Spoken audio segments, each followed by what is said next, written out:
Sunny remained silent for a few moments, then scowled. What do you mean, good luck? Aren't you going to be there to mediate the negotiations? Master Jet took a sip of her coffee, then shook her head. No. While the government often serves as a neutral party and the connective tissue between the great clans, this is not one of those cases. Besides, I simply can't. I am being transferred out of the city. This is my last day here for a while. He stared at her dumbfounded. Master Jet was not going to be around anymore? Sunny suddenly felt a pang of discomfort. He had grown accustomed to her being present out there, somewhere, not exactly close to him, but at the same time, within reach. Noticing the expression on his face, she sighed. Actually, that is the second thing I wanted to talk to you about. The bad news. Soul Reaper casually looked around, then summoned a memory that looked like a music box. Immediately, a dome of silence appeared around them, cutting off all outside noises. Sunny frowned, confused by the need for secrecy. She had seemed to be perfectly fine discussing private matters of a great clan in public. What could have been more sensitive than that? Master Jet lingered for a moment, then said, To be honest, Sunny, I was not going to have this conversation with you. At least, not yet. But since the situation changed, and the things we are going to talk about can affect the decisions you will make tomorrow, I decided that there was no point in postponing it. He shifted uncomfortably. That is very suspenseful. What is the matter? She smiled, then activated her communicator and summoned a projection. It showed a map of something that looked like a big chunk of the dream realm. Sunny saw a lot of water and several large land masses, each no smaller than the Forgotten Shore by the looks of it. However, no matter how he looked, he could not find the familiar landmarks, the Hollow Mountains, Bastion, Ravenheart either. He was not as proficient at reading maps as he thought, or he had never seen this land. Slightly confused, he glanced at Master Jet and asked, Is that a previously unexplored region of the Dream Realm? She looked at him with a strange expression, then coughed. No, that is planet Earth, you dummy. Sunny froze in embarrassment, then looked at the image again. Oh, right. I am an idiot. Soul Reaper grinned. Sunny, are you one of those awakened that know more about the dream realm than about the waking world? He cleared his throat before replying. Well, it's not like I spent a lot of time in school, you know. Her grin dimmed a little. Right. Sorry. Sometimes I forget how young you are. It took me a while to cover the basics after leaving the outskirts as well. Master Jet sighed, then pointed to the map. In any case, this is our world. As you can see, it is not in great shape. A few centuries ago, it looked very different. Around 12 billion people were living across it. A few million even found their way to the moon eventually. She sighed, then added, But now there's barely 3 billion of us left, and we only populate 4 of the 7 continents. Do you know which continent we are currently on? What is our city called? Sunny looked at her with a dark expression and said dryly, I'm not a complete fool, you know. We are in Asia, and the city is called, wait. It has a name? I just thought it's called, the city. She rolled her eyes and said, Well, you're half right. We are indeed in Asia, which is one of the 4 populated continents and one that shelters the most people. The city we live in is the largest and most populous city left on Earth. It is also the industrial, military, and administrative heart of humanity. Around 1/10 of all humans live here, which is why, while it is technically called the Northern Quadrant Siege Capital, or NQSC, People usually just refer to it as the city. Master Jet hesitated for a moment, then said with a hint of darkness in her voice, Most of the surface of the planet is either uninhabitable or overrun by nightmare creatures. So, megacities are the most convenient way to sustain a large population. However, even with spell tech and modern science, they are not capable of sustaining everyone. Hence the outskirts, where around 20% of the total city population is offloaded to slowly die out of the sight of the rest of humanity. But that is neither here nor there. She sighed and then pointed to a continent directly connected to Asia. This pit of desolation used to be known as Europe. It was turned completely unsuited for human life before the spell appeared. Her finger trailed across a large body of water. This is North America. We lost it not long before you were born when a Category 5 gate opened there. That was a big disaster. Because of its proximity to the gate, South America was mostly abandoned as well.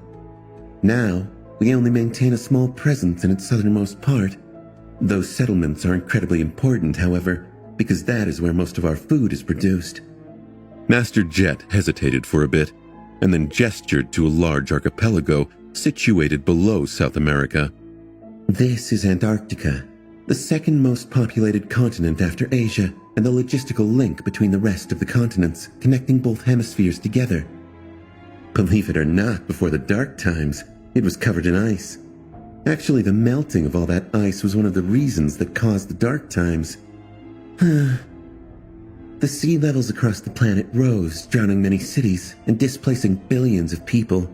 The percentage of the landmass that was devoured by water was not too radical, but the problem was that many civilization centers were situated along the coasts.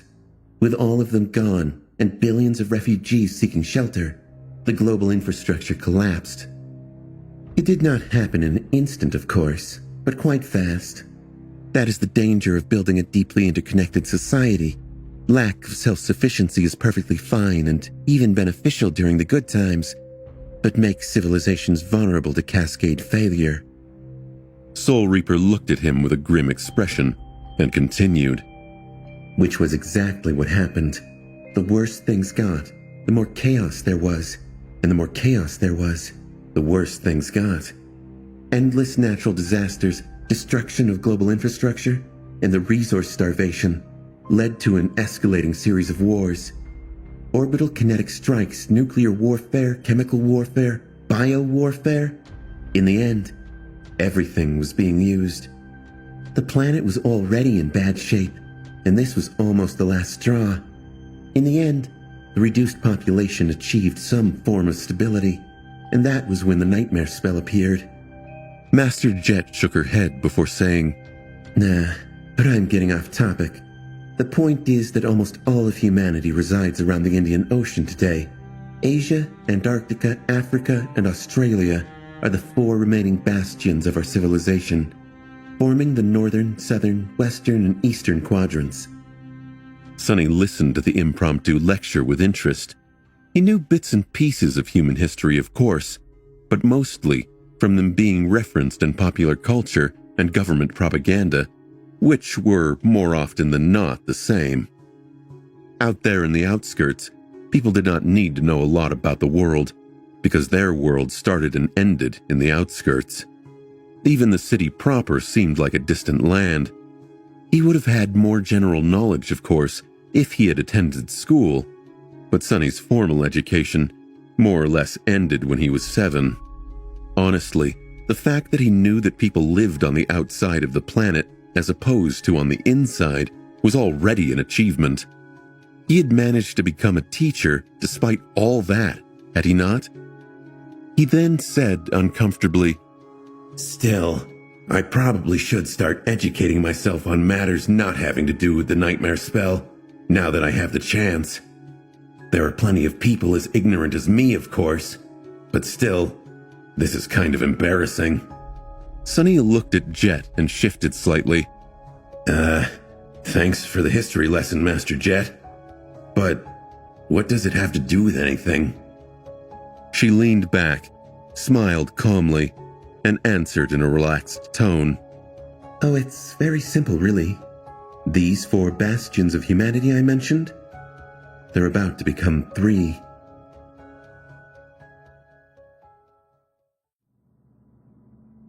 Master Jet's nonchalant attitude was in stark contrast with the gravity of her statement. Sonny froze for a few moments, then slowly put his cup on the table. When he spoke, his voice sounded a little hoarse. What? She sighed, then looked around the cafeteria. It was slightly surreal to be discussing something that concerned the lives of hundreds of millions of people and the safety of this tranquil place. Several instructors were enjoying their meals, and there were members of the staff going about their business. None of them knew of the approaching disaster. This contradiction was chilling too. Soul Reaper did not seem to mind. I have told you about the Obel scale once, right? It is a very complicated spell tech system that the government uses to predict the appearance of gates across the globe. Well, I was not entirely honest when I said that a bit of maintenance and calibration would solve all the problems it had been experiencing recently. In truth, the problems we've been having with its readings are not as trivial as I implied. They are just a symptom of a much bigger problem. Sonny's eyes widened slightly as he said, Kurt. Shadowblade Kurt. He mentioned something about the Obel scale. It was the reason he had given up and gone mad.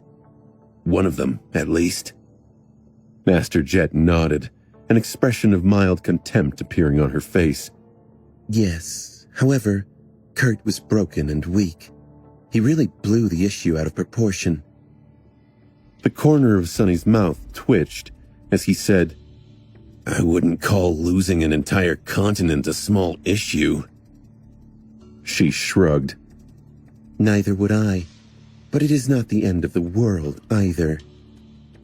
Soul Reaper calmly took a sip of coffee before continuing.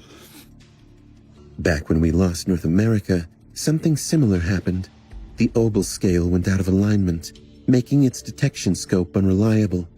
In the end, a Category 5 gate appeared, and after that, everything went back to normal. However, a few years ago, the government noticed growing irregularities in the readings again. After studying these irregularities for some time, we concluded that something massive was going to happen again. She pursed her lips. This time, it is going to be different. Instead of one gargantuan gate, there is going to be a chain reaction of sorts. Hundreds of smaller gates are going to open in relatively quick succession, allowing countless nightmare creatures to invade the real world. And all that is going to take place. A moment of tense silence passed before she finished the sentence. In Antarctica. Sonny felt his mouth turn dry. But you just said that Antarctica is the second most populated continent on Earth. Master Jet nodded and replied, Yes, around 900 million people are living there. He remained motionless for a while, then looked away as he said, You also said that a compartmentalized global infrastructure is vulnerable to cascade failure, and that Antarctica serves as a logistical hub between the 4 continents and South America, where most of our food is produced. Soul Reaper smiled. Indeed. However, it is not as bad as you might think. Every megacity processes robust hydroponic agriculture and is capable of sustaining itself to a large degree. We've learned our lessons. Yes, losing the connection to South America will be a painful blow, but humanity will survive. There will be a big change, of course. I think you have already guessed its nature. More people will be pushed out into the outskirts. Maybe there will be 30% of the population living there instead of 20. Maybe more. Sonny still could not let go of his dismay. What about the millions of people living in Antarctica? What is the government doing? Can't you throw enough troops and Awakened there to contain the chain reaction? She hesitated for a few moments, then let out a wistful sigh. Sure, If we mobilize all our forces, and I mean all of them, and get the great clans to fully support the operation, then we might keep hold of Antarctica. However, it is not that simple. Everything has a cost, Sonny. There are 3 other continents we have to protect, and sending so much Awakened into the meat grinder will leave them defenseless. After all, the fact that hundreds of gates will open in Antarctica does not mean that they will stop appearing everywhere else. Overextending our resources to protect one quadrant will doom all of them. Even if that doesn't happen immediately, in the long term, humanity will cease to exist on Earth. Master Jet rubbed her face, then smiled. That does not mean that we are going to remain idle, however. In fact, the government has been preparing a massive operation for the past 2 years. It's just that the situation changed much quicker than anyone could have expected. The timetable has been brought forward by several years at least. Our current preparations are entirely insufficient. She grew silent, and then added in a neutral tone. We thought that there would be much more time to get everything ready, but there isn't. Not anymore. So, it's going to be a damn mess of epic proportions. Sonny scowled, not entirely sure what that was supposed to mean. He could barely accept the fact that losing one of the 4 continents was an acceptable price for keeping the other 3 intact. Humanity had already lost North America after all, and persisted despite the loss. It had arguably grown more powerful as a result. But if the government was willing to let nightmare creatures conquer Antarctica, what operation could it possibly be planning? What exactly is the government going to do? He asked. Master Jet turned back to the map of the Earth, lingered for a few moments, and then pointed at the large archipelago in the south. Why, what else? We're going to evacuate 900 million people from the doomed continent while a never-ending horde of nightmare creatures is pursuing us. Or we will try, at least. To be honest, I think that most of those who try will probably die. Master Jet studied the map for a few moments, and then traced a line across the ocean that lay between the 4 continents. Then, she suddenly asked, Do you know a lot about seafaring, Sonny? He slowly shook his head. As much as the next guy, I guess. She smiled and said, Understandable. In truth, navigating the oceans is not an easy task. If it was, we could have just used the Pacific or the Atlantic to transport food from South America. But trying to sail them is pure suicide for now. Soul Reaper leaned back and took a sip of coffee before continuing. Most of our planet is covered by water, and most of that water is infested with dreadful nightmare creatures. That is because most gates opened underwater, and since we have very few methods of battling them below the sea, and very little reason to, we just leave those gates be. Humanity might still hold 4.5 continents, but we've surrendered all of Earth's oceans to the enemy. She sighed, and then dejectedly shook her head. Still, no civilization can exist without efficient transportation, and shipping cargo across the water has been the mainstay of transportation since the dawn of time. So, we maintain a presence in the Indian Ocean. Navigating is not easy, however, because there are unspeakable and uncountable horrors dwelling in the depths. Sonny hesitated for a moment, then asked with a bit of curiosity, Wouldn't it be easier to ship stuff through space then? Soul Reaper grimaced. It is not cost efficient. Getting to orbit requires considerable resource commitment, more so with heavy cargo, and resources are something we desperately lack. Plus, space is rife with its own dangers.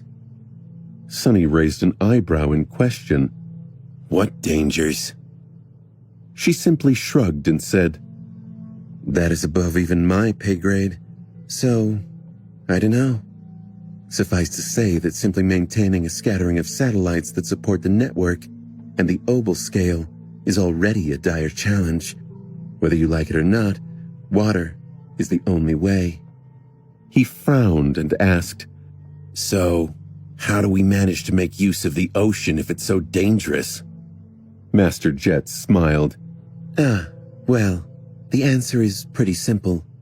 House of Night. Sunny blinked a couple of times, then asked, The Great Clan? She nodded. The representatives of the House of Night excel in guiding ships through turbulent waters.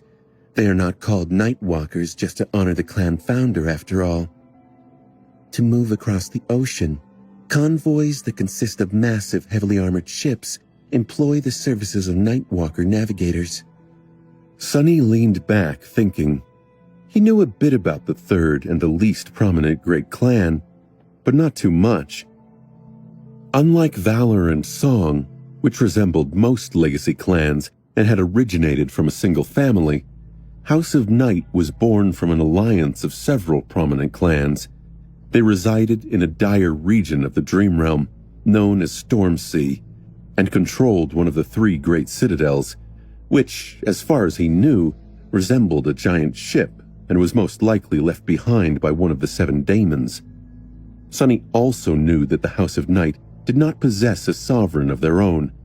Anvil of Valor and Key Song ruled their families, but Asterion was seemingly not related and had nothing to do with the third great clan. It was not clear why the other 2 powers did not consume the weaker one. Now that Sunny learned of the pivotal role Night Walkers played in sustaining human civilization, he guessed that they simply offered too much utility to be pressured into submission. Alternatively, the nature of the region they controlled might have simply been too hazardous for either Valor or Song to invade, or their existence created a bit of much-needed balance and deterrence between the 2 dominant great clans.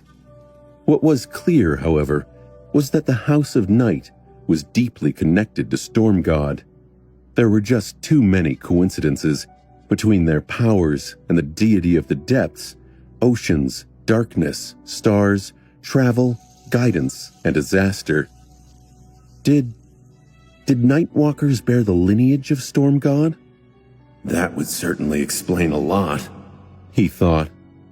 Master Jet, meanwhile, continued.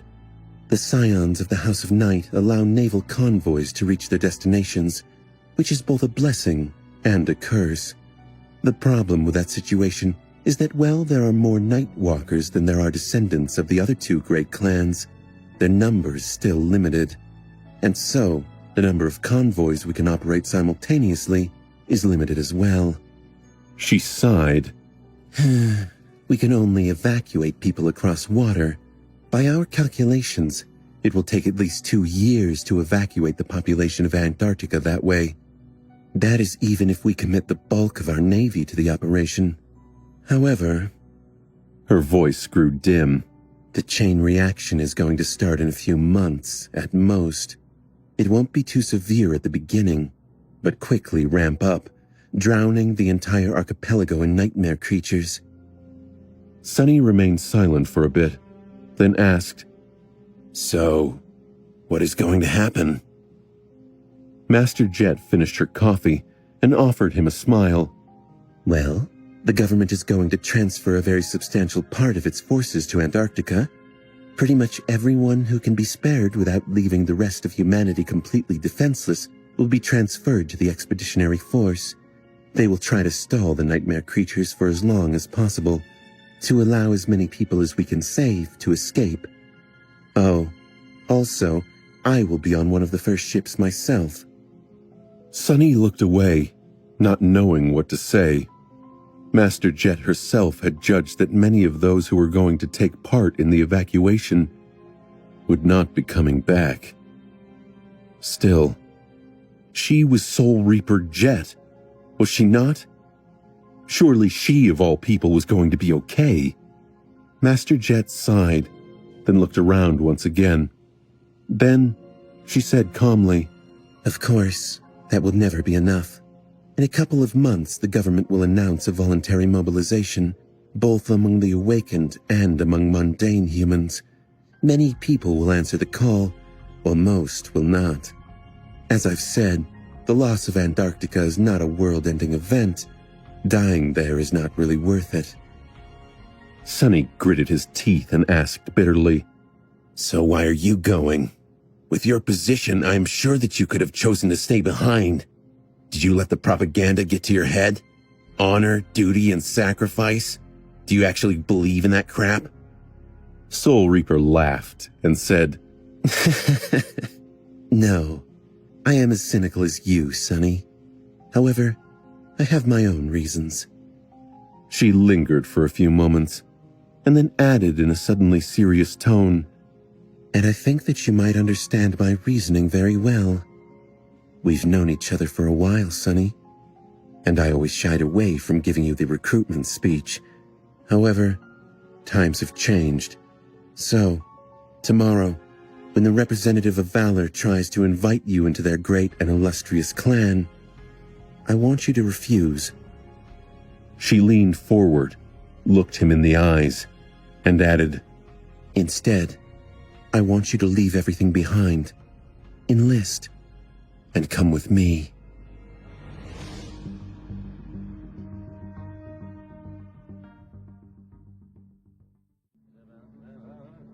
It was hard not to get swept up in Master Jet's cool presence. However, Sonny was not so easy to sway.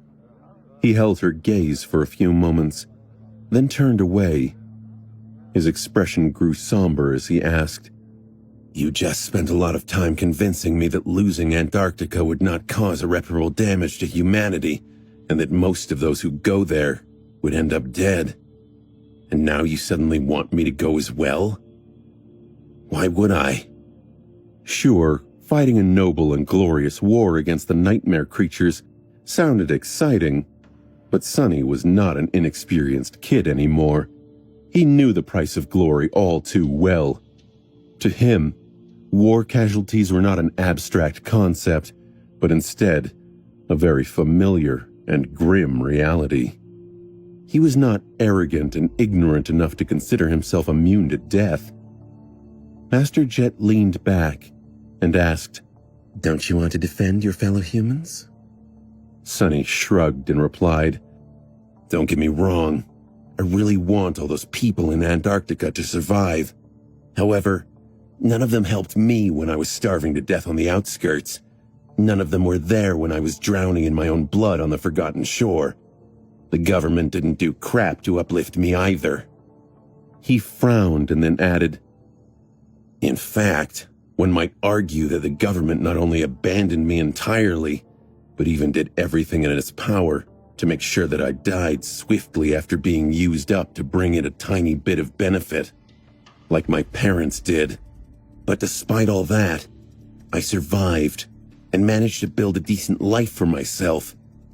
And now that I finally have something good going for me, you want me to throw it all away and risk my life to maybe save a bunch of strangers?"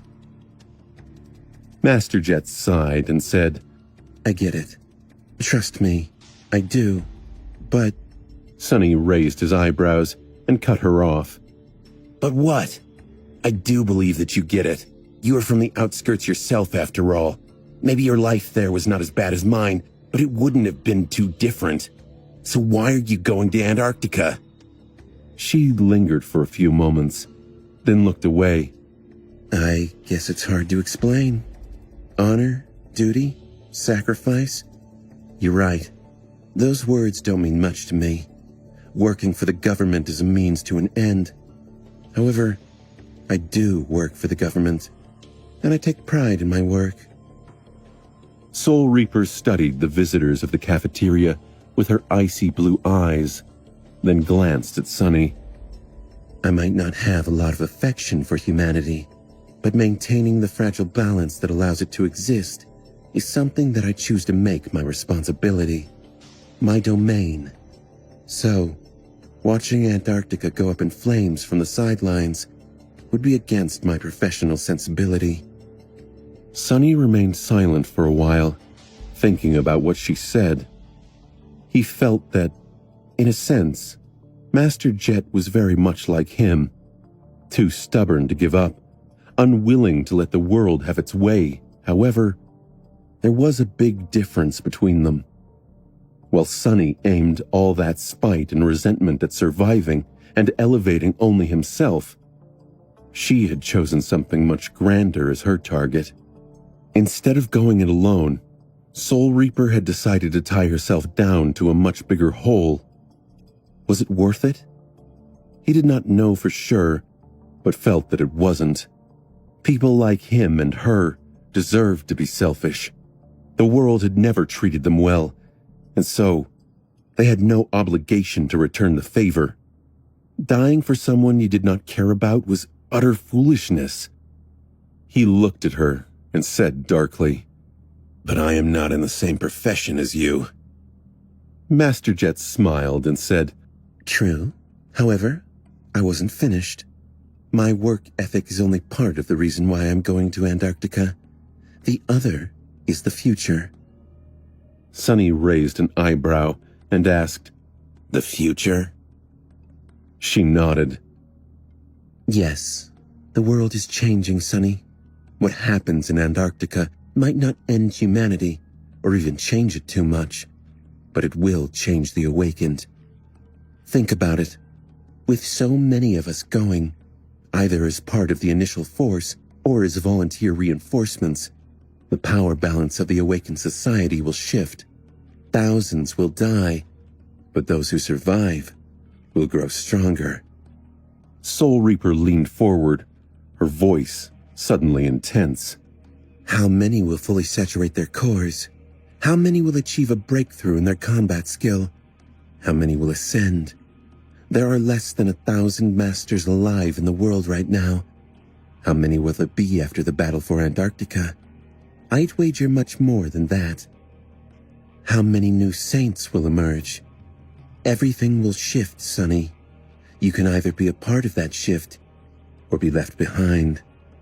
Sunny studied her face for a few moments and shrugged. Then he asked in a somber tone, "Are you hoping to become a saint in all the chaos, while all the great clans are looking elsewhere?" Master Jet sighed, then slowly shook her head. No, not really. You are mistaken if you think that their monopoly on transcendence exists only through preventative measures. Even if you become a saint, they still can and will make you disappear. Plus, entering the third nightmare is not something that can be done in the heat of the moment. If you want to survive, you need years of preparation and an ocean of resources, not to mention a powerful and cohesive cohort. Jumping into a random seed will just get you killed.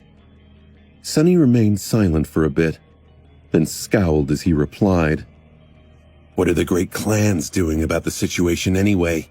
The House of Night is supplying its navigators for the Navy. Are they going to join the ground forces as well? What about Song and Valor?" Soul Reaper grimaced and shook her head to say, No, the great clans are staying clear from the ground operation for now. Maybe they will join eventually, but currently, all three are withholding their forces. His face grew dark as he asked, "Why? Isn't protecting human lives the purpose for their existence?" She sighed and said, It is, and they are. They just have their own thoughts on what that implies. Master Jet hesitated for a few moments, then added, The great clans have given up on Earth a long time ago, Sonny. Instead of trying to protect humanity's old home from falling apart, they set their gazes on building a new one. They have big plans for the Dream Realm. Sunny left the academy with a lot on his mind. As a master and a high-ranking citizen, he had the right to acquire a PTV license and more than enough money to purchase one.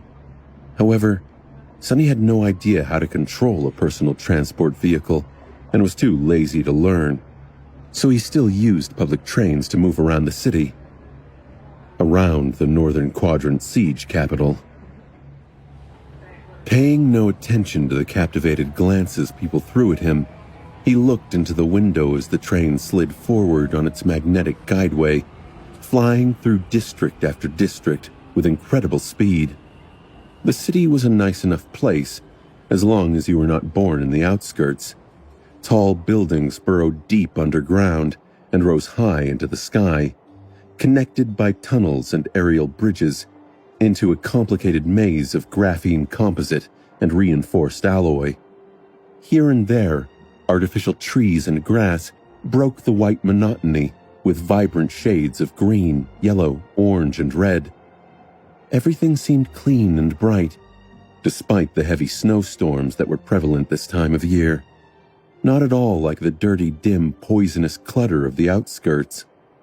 There were large screens displaying beautiful vistas of breathtaking landscapes that had not existed on planet Earth since centuries ago, and propaganda projections that had been masterfully designed to brighten the mood of the citizens. Most of all, the city seemed full of life.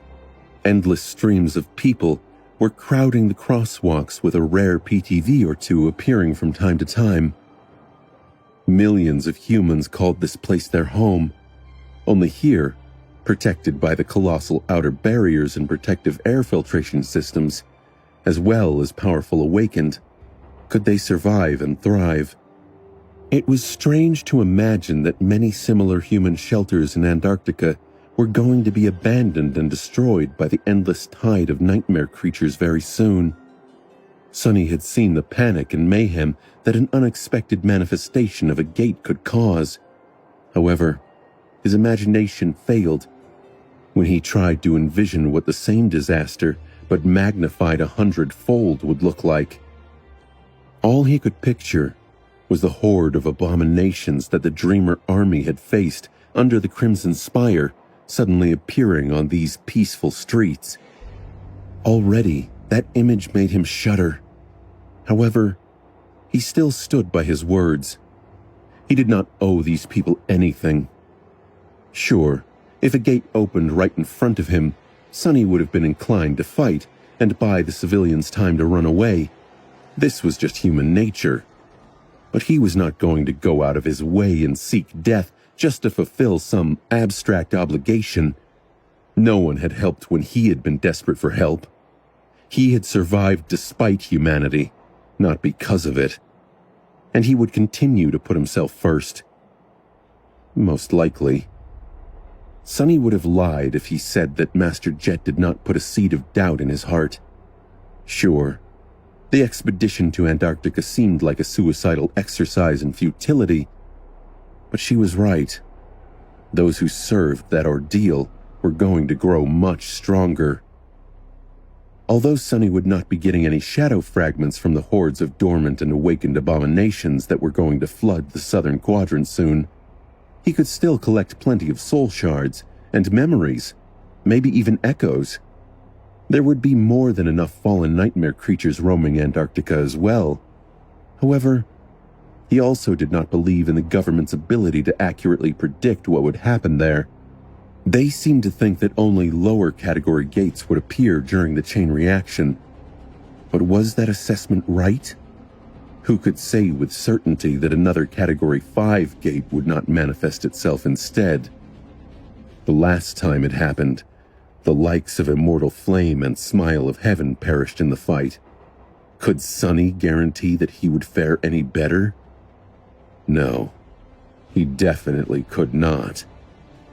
In the end, it all came down to a simple choice that depended on tomorrow's negotiations.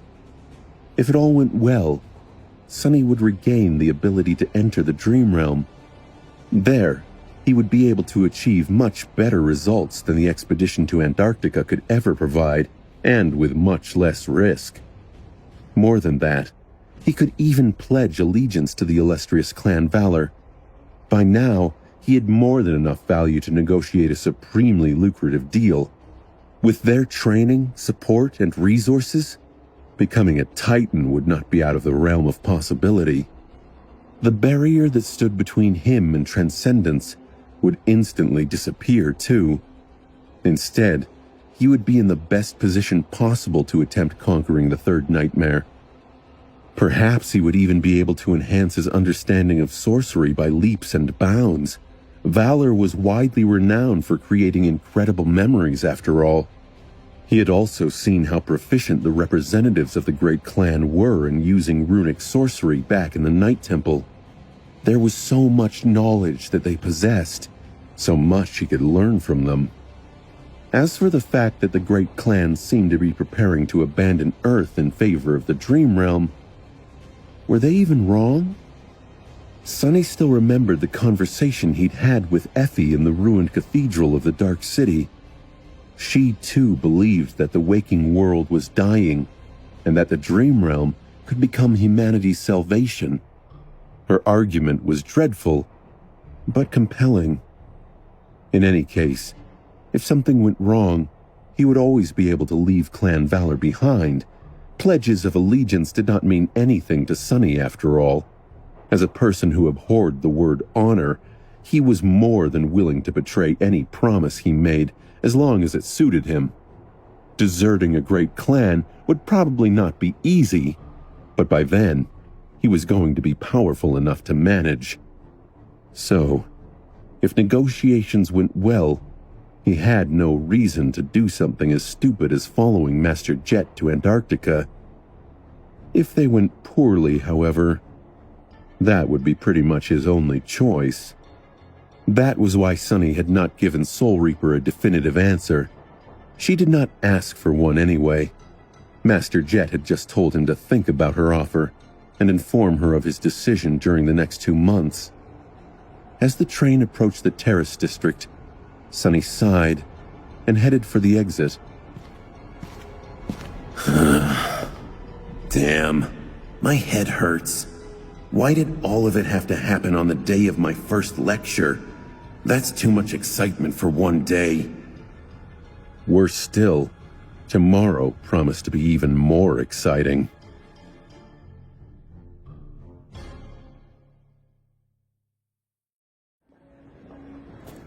Sonny continued to ponder as he walked from the train station to his home.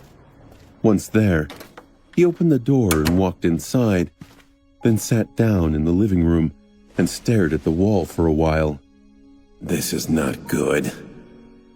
Right now, he was supposed to be mentally preparing for tomorrow's meeting with Valor's representative. Antarctica or not, these negotiations could decide the course of his life, maybe even whether he was going to live at all. The sudden revelation of the impending disaster discombobulated him, making it hard to concentrate on the immediate issue. Facing the emissary of Valor was going to be a delicate dance. Sonny was helped by the fact that he had never intended to set Mordred free. However, he was not entirely innocent either, after all. He had sided against Welty and Pierce, even slaying one of the 2 knights of the great clan with his own 2 hands. Not to mention that Mordred had followed him into the nightmare and ascended. Sonny had many things to hide, but could not lie.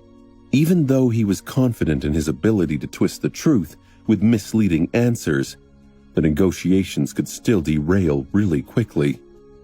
Whatever. As if anyone would believe that an awakened like me was able to kill one of the famed Knights of Valor. Now that Sonny had become a master himself, he lost most of his ability to feign weakness. However, no one but his closest friends knew how powerful he really was, and especially had been. This was another fact that played to his advantage. It all depends on the emissary and how they conduct themselves. If Valor sent someone cavalier and arrogant, Sonny would be able to dance circles around them. He had plenty of practice dealing with haughty individuals, after all. If they sent someone smart, however, that could be a problem. Sonny stared at his shadow, then sighed and stood up. He really hoped that everything would go smoothly tomorrow, but it paid to be prepared. Worst case scenario, he was going to have to join the Firekeepers in their Dream Realm exile for a while. So unless he wanted to return to a monotonous diet of eating nothing but monster meat, it was best to prepare a few things. Soon, a big metal chest appeared in front of him, then opened its heavy lid, revealing rows of massive triangular fangs. Covetous Coffer had changed after the second nightmare as well. The Mendacious Coffer enchantment allowed it to mimic the form of any inanimate object, but was limited by Sonny's core capacity. Now that he was an Ascended, the capacity of his cores increased tremendously, so there were a lot of options. Sonny had experimented with the form of the coffer a lot in the past 6 months. He had made it into all kinds of things, from alloy safes to leather armchairs and sleeping pods. He had even made it into a refrigerator once. However, after having fun with it for a bit, Sonny came to the conclusion that not all forms suited the memory well. Items that already had the function of storing things worked the best, so he ended up simply turning it into a large chest of reinforced alloy. Now that the covetous coffer had grown up, its size and strength were enough to make the lurid trunk enchantment truly dangerous.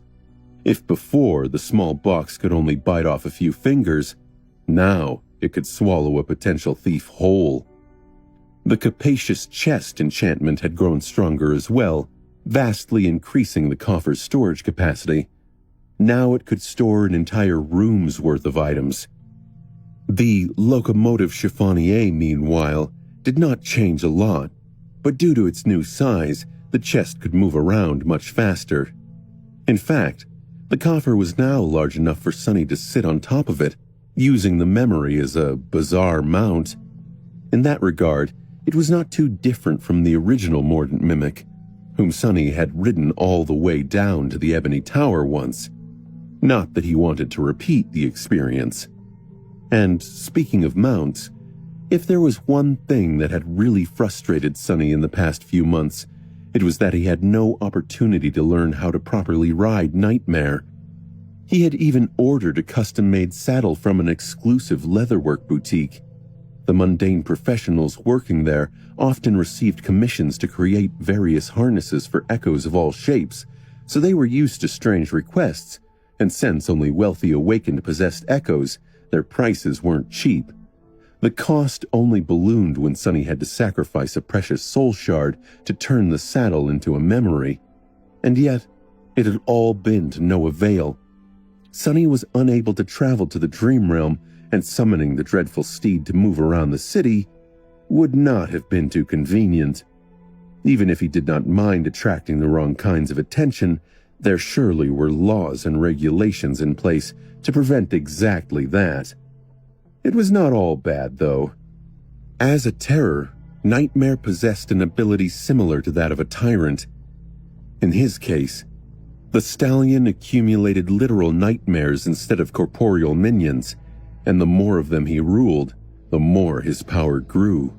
Eventually, the Dark Destroyer was supposed to unlock his final ability, Dream Curse, by gathering an army of 1,000 nightmares.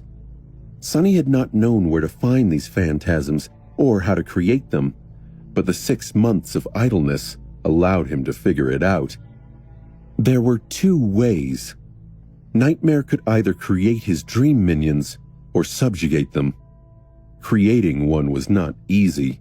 First, the Black Steed had to sow a seed of terror into an enemy's soul.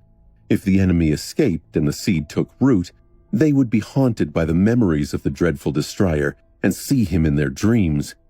The weaker the will of the victim was, the more chances there were for the nightmare to grow and become more and more potent. However, a brave person would cause the seed to wither and die. Eventually, if the nightmare fully formed, the stallion would be able to use his Dreamwalker attribute to harvest it. The second way was also troublesome. The Black Steed could travel into the dreams of powerful beings and subjugate their own nightmares. In the waking world, that meant Ascended. However, that task was not easy. The more powerful the dreamer, the more powerful the nightmares haunting them. To subjugate such a nightmare, the shadow had to defeat it in battle inside the dream. Nightmare had returned severely wounded more than once from such battles. Still, he managed to gather several minions that way. Neither of them faced any real enemies since returning to the waking world, so for now, there was no other option. Sonny gathered a bunch of supplies and stored them in the covetous coffer, then dismissed the memory and sighed. Accumulating 1,000 nightmares for his shadow was not going to be easy. Maybe he should have accompanied the black steed into other people's dreams. However, enough things were haunting him already. He did not need to experience someone else's fears as well. Getting close to sleeping masters was also rather perilous. At that moment, one of his shadows noticed a familiar figure walking toward the door. Sonny checked the time and smiled. Oh, she's already here. My favorite pupil is nothing if not punctual.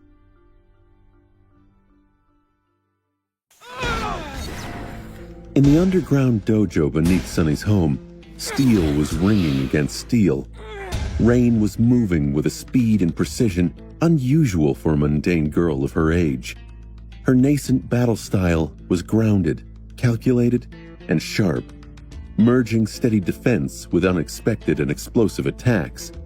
The heavy training blade sang in her hands, cutting the air as if it possessed an actual edge. The awkwardness of youth was almost gone from her body, ceding to the promise of maturity.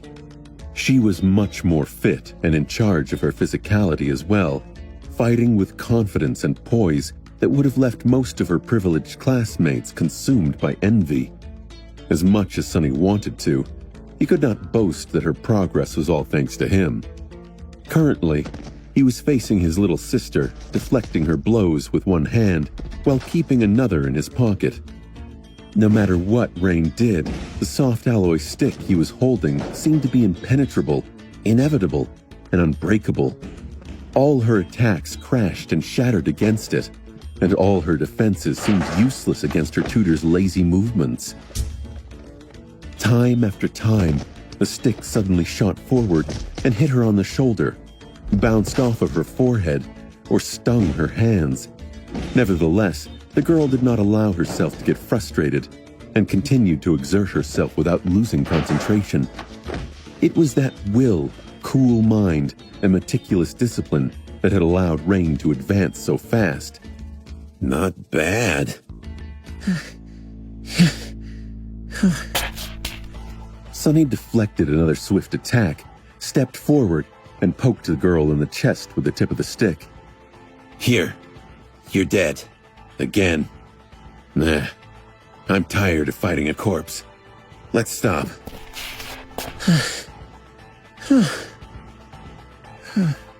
Rain jumped back and grew still, breathing heavily as drops of sweat rolled down her pale face. She did not, however, lower her blade.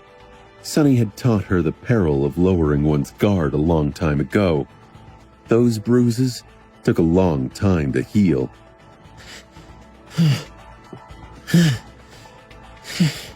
He grinned, then scratched his back with the stick and offered her the endless spring. After the girl was done quenching her thirst, Sonny sat down on the floor and asked in a commanding tone, "Where did I hit you?"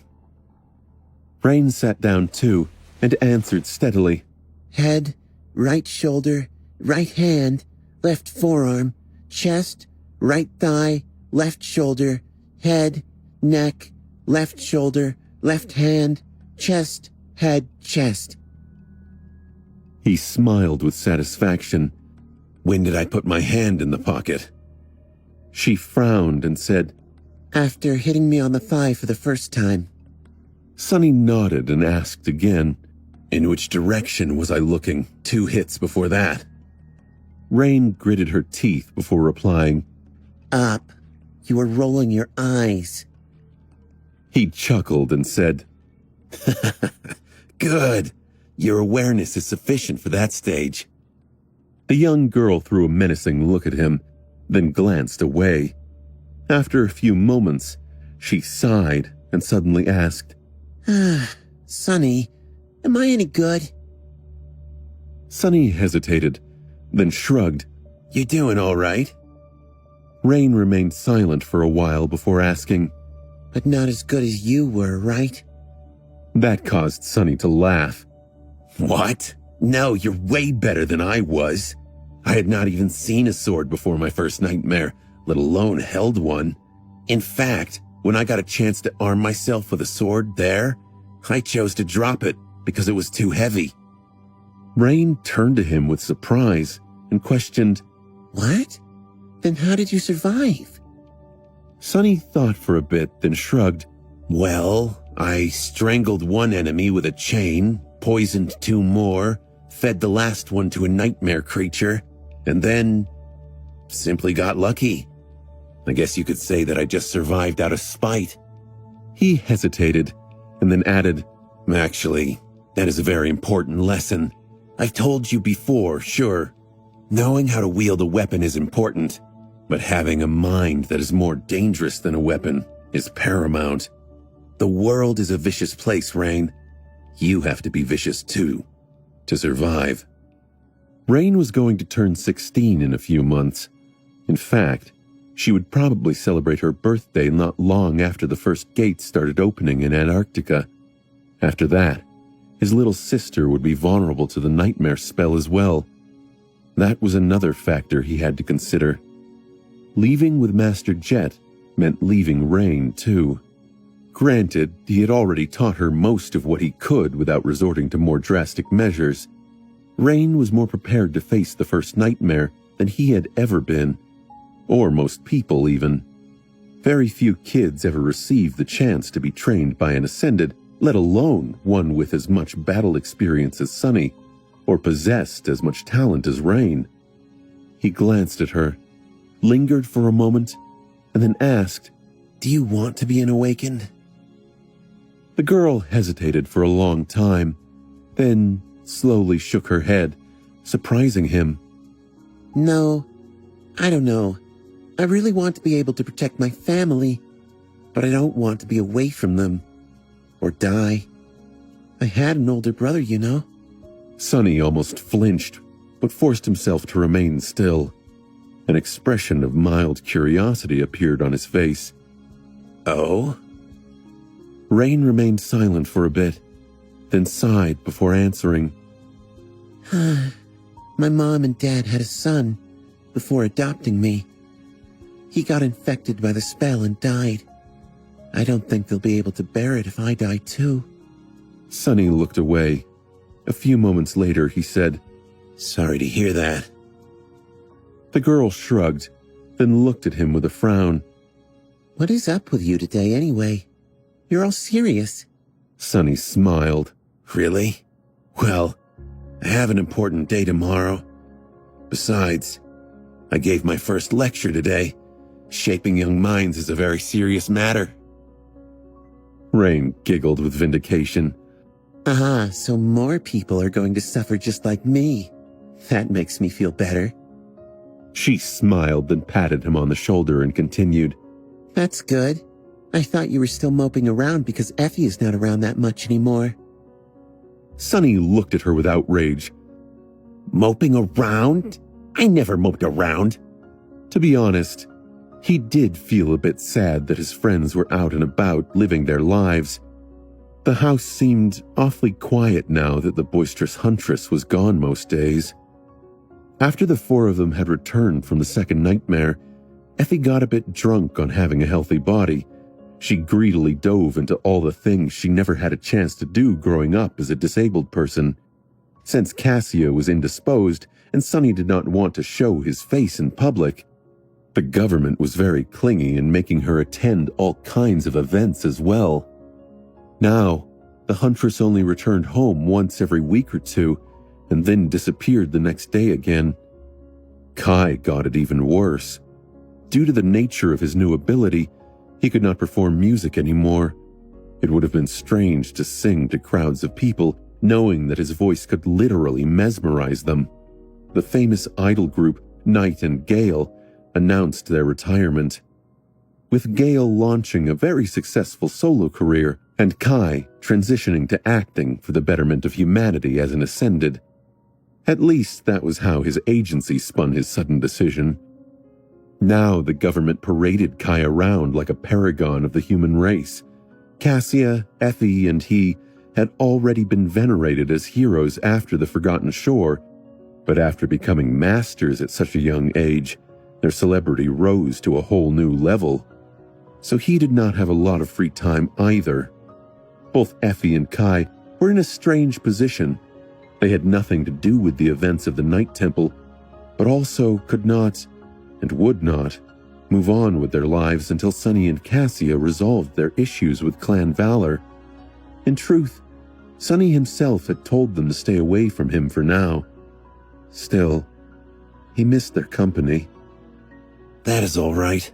This whole mess will end tomorrow, one way or another. He sighed and then turned to Rain. You did well today. Keep it up. Now, go home before your parents call me again. The last time they very politely tried to explain to me that you have homework to do, and I was keeping you too long was very awkward for all of us, you know? Rain laughed. All right. But next time we spar, I'm going to get you at least once. You'll see.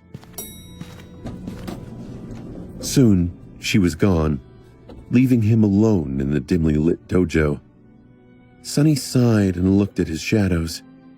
After a while, he said quietly, Until Rain is off Earth, those damned sovereigns better not leave Earth behind. Otherwise, the great clans and I are going to have a problem.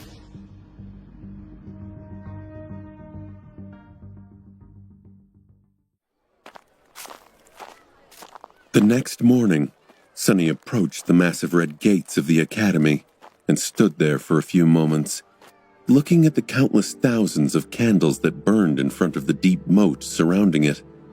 Their flames swayed and shone through the falling snow, turning into a beautiful sea of orange radiance. Back when the Dreamer army had suddenly returned from the Forgotten Shore, raising a storm with their unexpected resurrection, people started placing these candles in front of the academy for the one who had stayed behind, the last daughter of the immortal Flame Clan, Changing Star. Some believed that Nephis would not die as long as at least one candle continued to burn. As long as it burned, the immortal flame would not be extinguished. Now, 2 years later, the number of candles had not diminished one bit. In fact, there were more of them than ever. Changing Star's legend had not only remained alive, but continued to grow and spread. At first, the candles might have been just a desperate gesture by those who hoped against all odds that she would remain alive, but with each day that Nephis somehow defied death and continued to persevere, alone in the cursed darkness of the Dream Realm, her fame and influence rose. No one could explain how she was managing to survive in the desolate, lightless abyss of the Forgotten Shore, but she undoubtedly had not succumbed to its indescribable horrors. Sunny knew it better than anyone, but others knew as well. The government was not shy about fanning the flames of the misguided fervor and using Nephis to fuel the propaganda machine, painting her as the symbol of the noble and unbreakable spirit of humanity. It was easy for them to confirm that Changing Star still lived, after all. Unlike those who turned hollow, someone like her showed signs of brain activity similar to that of a dreaming person. So, they did not even have to invent false proof. By now, there were at least 100,000 burning candles placed in front of the academy, where she slept in a heavily protected underground chamber. Sunny sighed, then shifted his gaze to a delicate silhouette kneeling in front of the candles. Cassia lit one of her own, waited until some wax melted and flowed to the ground, then placed the candle near others and stood up. She was wearing civilian clothes. Her attire was tidy and mundane, but despite that, no one could mistake her for an ordinary person. The solemn and otherworldly beauty of the blind girl surrounded her like an invisible barrier, making a few people who came to light their own candles stay away, looking at her with stunned reverence. Not paying them any attention, Sunny scowled a little and walked over. As he approached, it seemed as though the shadows of the burning candles grew a little deeper. Welcome back to the real world. When did you arrive? Cassia lingered for a moment, then turned to him and smiled a little. Just a few moments ago. My tether is here in the academy. Sunny nodded. As masters, they were able to travel to the dream realm physically and at will. Once there, they were still bound to a gateway anchor and had to use it to return to the real world. However, at the same time as their connection to the dream realm had grown stronger, their connection to the waking world had become a little less absolute. To return, each ascendant had to create a tether, an intangible mark that served as their beacon on the return journey. They would appear at the spot where their tether was placed.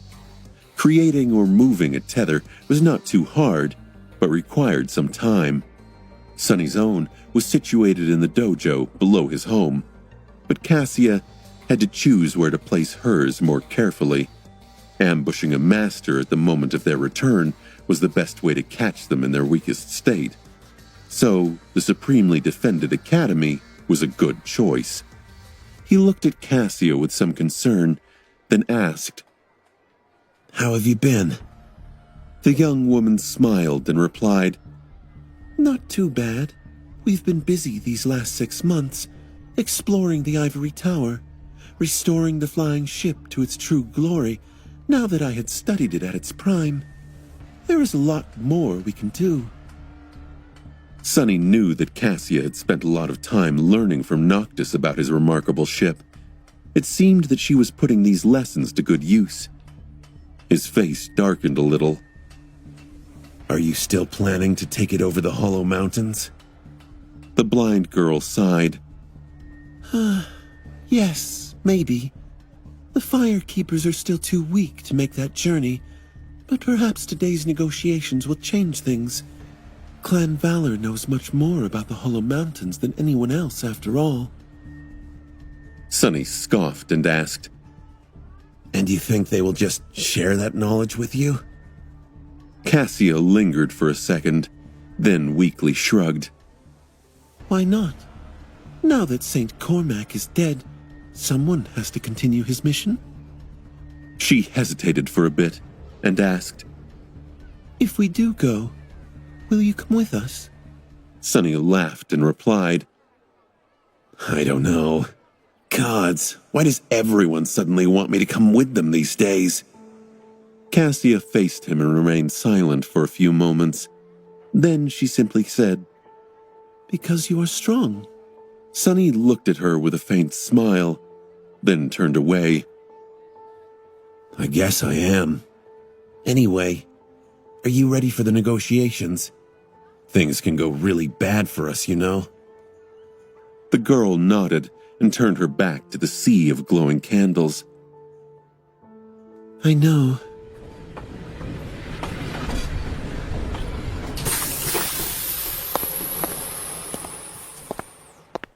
As she said that, a luxurious black PTV appeared in view, stopping some distance away.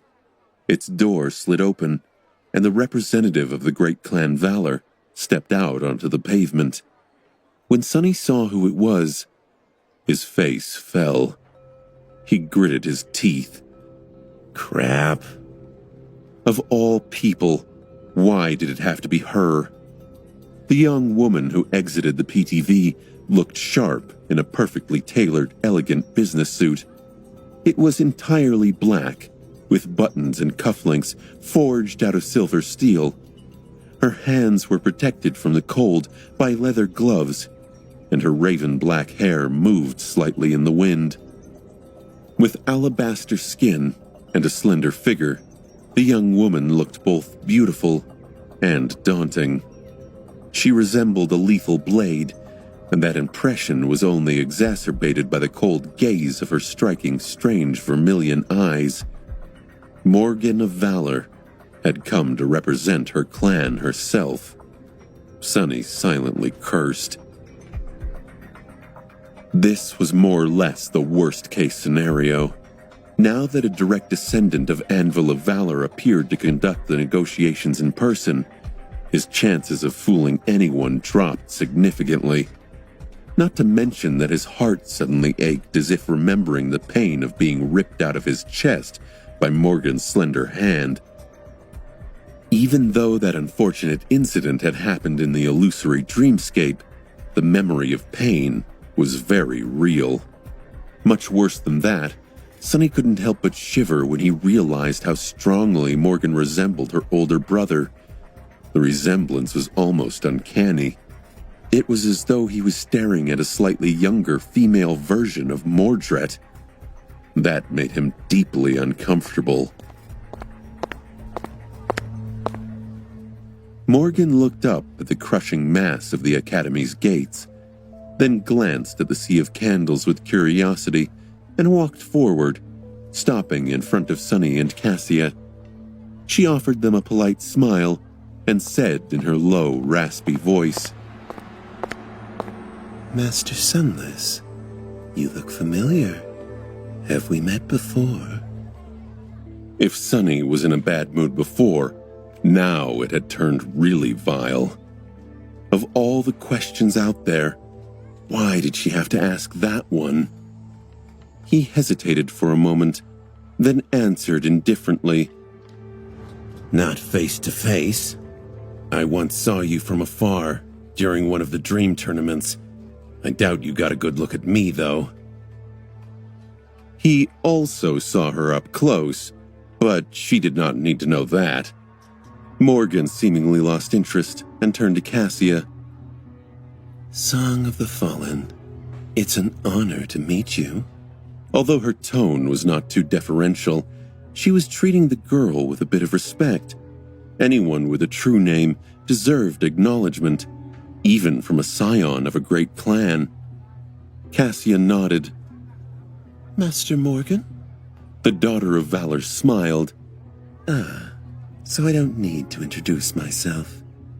With that, she turned away and looked at the red gates of the Academy again. By now, the massive drawbridge had already started to move, slowly lowering itself to allow them entry. Morgan's face became a little wistful.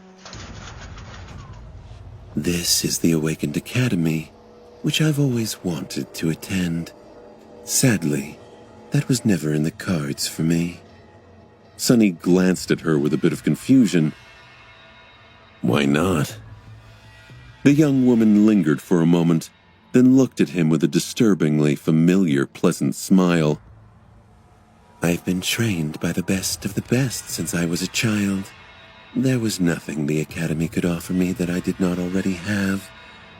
Spending time here would have just been wasteful. She paused for a moment and sighed slightly. Still, I used to love dramas and webtoons about the Academy. It's a shame. Morgan watched as the heavy metal bridge fell into the special grooves in the ground and grew still after a series of loud clicks. Then she looked at Sunny and asked, Would you mind giving me a small tour? I hear that you are a lecturer now. Of all the possible ways he had imagined the negotiations to start, this was not one of them. Sunny hesitated, then shrugged. Yeah, sure. Why not? Follow me. The Academy was something of a city within a city. It was self-sufficient and well-protected. The whole complex was surrounded by a deep moat and a wall of armored alloy that was tall and durable enough to slow down an attacking Titan. Here and there, automated turrets of the air protection dome could be seen, their large caliber barrels aimed at the sky. Sunny, Cassia, and Morgan of Valor walked for a few minutes before approaching a low, modern building with white walls. He pointed at it and said with little enthusiasm in his voice, This is the sleeper compound. Most of it is underground, of course. Usually there is a lot of activity inside and around it, but soon after the solstice, there are no sleepers around. The first batch is going to be inducted in a week or two. When he was done talking, Cassia added, There are a few private academies here and there, but only one awakened academy. The government brings all willing sleepers to this compound, no matter what quadrant they are from. On an average year, around 1,000 young men and women prepare for their first venture into the dream realm here. Morgan studied the sleeper compound for a bit, then asked with a smile, So, is it as lively and boisterous as it is portrayed in the dramas? Do sleepers really get into all kinds of shenanigans, develop lifelong friendships and bitter rivalries, and go on risky adventures? Her raspy voice sounded genuinely curious. Sunny laughed dryly. I don't know. We are the last two people you should be asking that, honestly. Not only did we spend only a month here, but we were also both at the absolute bottom of the rankings. Everyone treated us as walking corpses. Morgan looked at him and then said, And yet, here you are, only 3 years later, both alive and ascended. He glanced at Cassia, then grinned. Yes, life can be funny that way sometimes. They proceeded to walk around the academy for some time. Since Sunny knew it much better than Cassia due to his research assistant position, he did most of the talking. He showed Morgan around, explaining the purpose of various compounds and buildings, while she listened with interest and asked questions from time to time. All in all, Morgan of Valor seemed really friendly. That was the danger of it, however. Sunny did not miss the fact that the more he talked, the more information about himself he was giving away, and the harder it was to keep his guard up. Although the daughter of the great clan seemed pleasant and well-meaning, the truth of it was that every one of her words was calculated and served a purpose.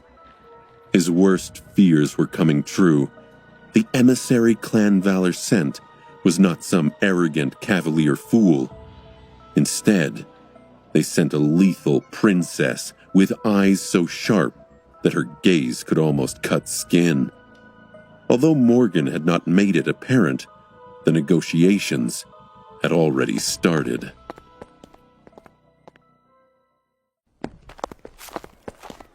They were walking past a painfully familiar building when the realization that the complicated dance of negotiation with the great clan had already begun hit him.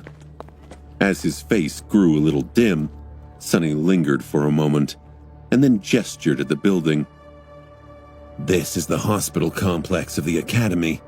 It is one of the best medical institutions humanity has to offer, combining state-of-the-art tech with ingenious spell tech, as well as employing many awakened with actual healing aspects. This is also where sleepers enter the sleeping pods to venture into the dream realm. I myself spent about a year in one of them. He paused and then added, This is where many of the Hollow are kept as well. Morgan looked at the alloy walls of the complex. A few moments later, she suddenly asked, This is also where the changing star of the Immortal Flame clan is currently being kept, isn't it? Did Sunny imagine it, or was her voice suddenly a bit more cutting? He frowned and said, She is not hollow, but yes. Oh, by the way, can we cut the crap? Morgan looked at him with a cold smile and asked, What do you mean? Sunny met her intimidating gaze without flinching.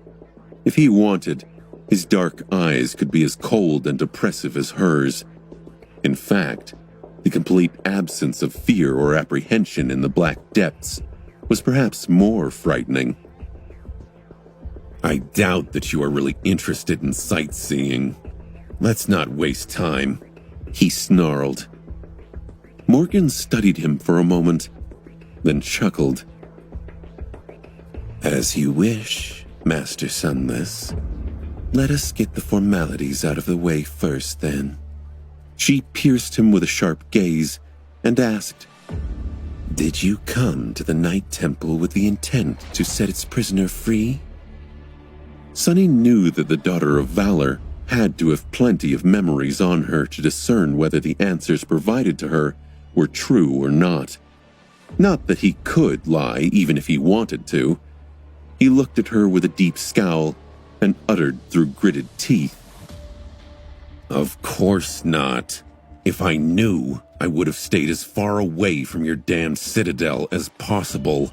I didn't even know that it was a prison, let alone had plans of breaking the bastard free. Morgan lingered for a moment, then turned to Cassia. What about you, Song of the Fallen? The young girl's face grew dark. You have no reason to trust our motives, true, but at least don't disrespect our intelligence. If we really wanted to set that monster free, we would have found a way to do so without getting stuck inside the trap with him. Don't you think? Both Sunny and I only escaped that disaster alive because of St. Tyrus. If she had not happened to be nearby, we'd be dead. Or worse. Morgan tilted her head a little, then suddenly smiled. All right, I believe you. Still, intentional or not, the two of you caused great harm to Clan Valor. Sunny inwardly sighed. Just like that, the hardest part of the negotiation seemed to be over. Now, the long and arduous process of bargaining was about to begin. The end result was still very much unclear. Sunny and Cassia had to withstand the pressure and exert some in return. Aside from deciding their own fates, they also had to secure the release of the captured firekeepers, as well as negotiate other favorable terms. That was not going to be easy, especially against someone like Morgan. The most important part was to make sure that they would be the ones setting the tone and cadence of the negotiation, as opposed to following what their opponent said. They had to be on the offensive. He forced out a confident smile. Can we not do that? Assigning blame is fun and all, but let's be honest. Clan Valor needs us more than we need Clan Valor. Morgan raised an eyebrow and asked, Do we? What makes you say that? Sunny shrugged and replied, We might not have helped that maniac escape, but that doesn't mean that he did not have help, or that he is not trying to find help as we speak. In fact, he might be having an identical negotiation with one of your enemies right now. He doesn't have 50 of the most talented awakened of this generation backing him, though. Morgan's eyes grew even colder than before, making him shiver a little. Oh, what do you think about that, Song of the Fallen? Sunny turned to Cassia, but strangely, the blind girl was not there. At some point, she seemed to have fallen behind. Cassia was standing a few meters away from them, still facing the hospital complex. She was pale as a ghost. A dark premonition suddenly grasped his heart. Sunny quickly stepped toward her and asked, his voice ringing with tension. Cassia, what is it? What's wrong? The blind girl remained silent for a few moments. Her hand suddenly moved as if trying to find the pommel of the quiet dancer. Then, still facing the hospital, she opened her mouth and whispered, Fire! In the next moment, the ground beneath their feet quaked. Deep underground, in a heavily protected room, a sleeping pod was glowing softly in the darkness. Inside, a young woman with silver hair slept, her face pale and still. Then, however, her eyes, suddenly began to move beneath the eyelids, as if she was experiencing a terrible nightmare. A strange heat suffused the air. A split second later, something flashed. The room was instantly engulfed in furious flames.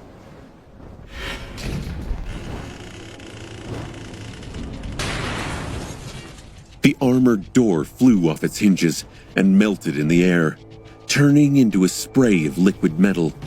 The reinforced alloy walls cracked. The sleeping pod was violently torn to pieces.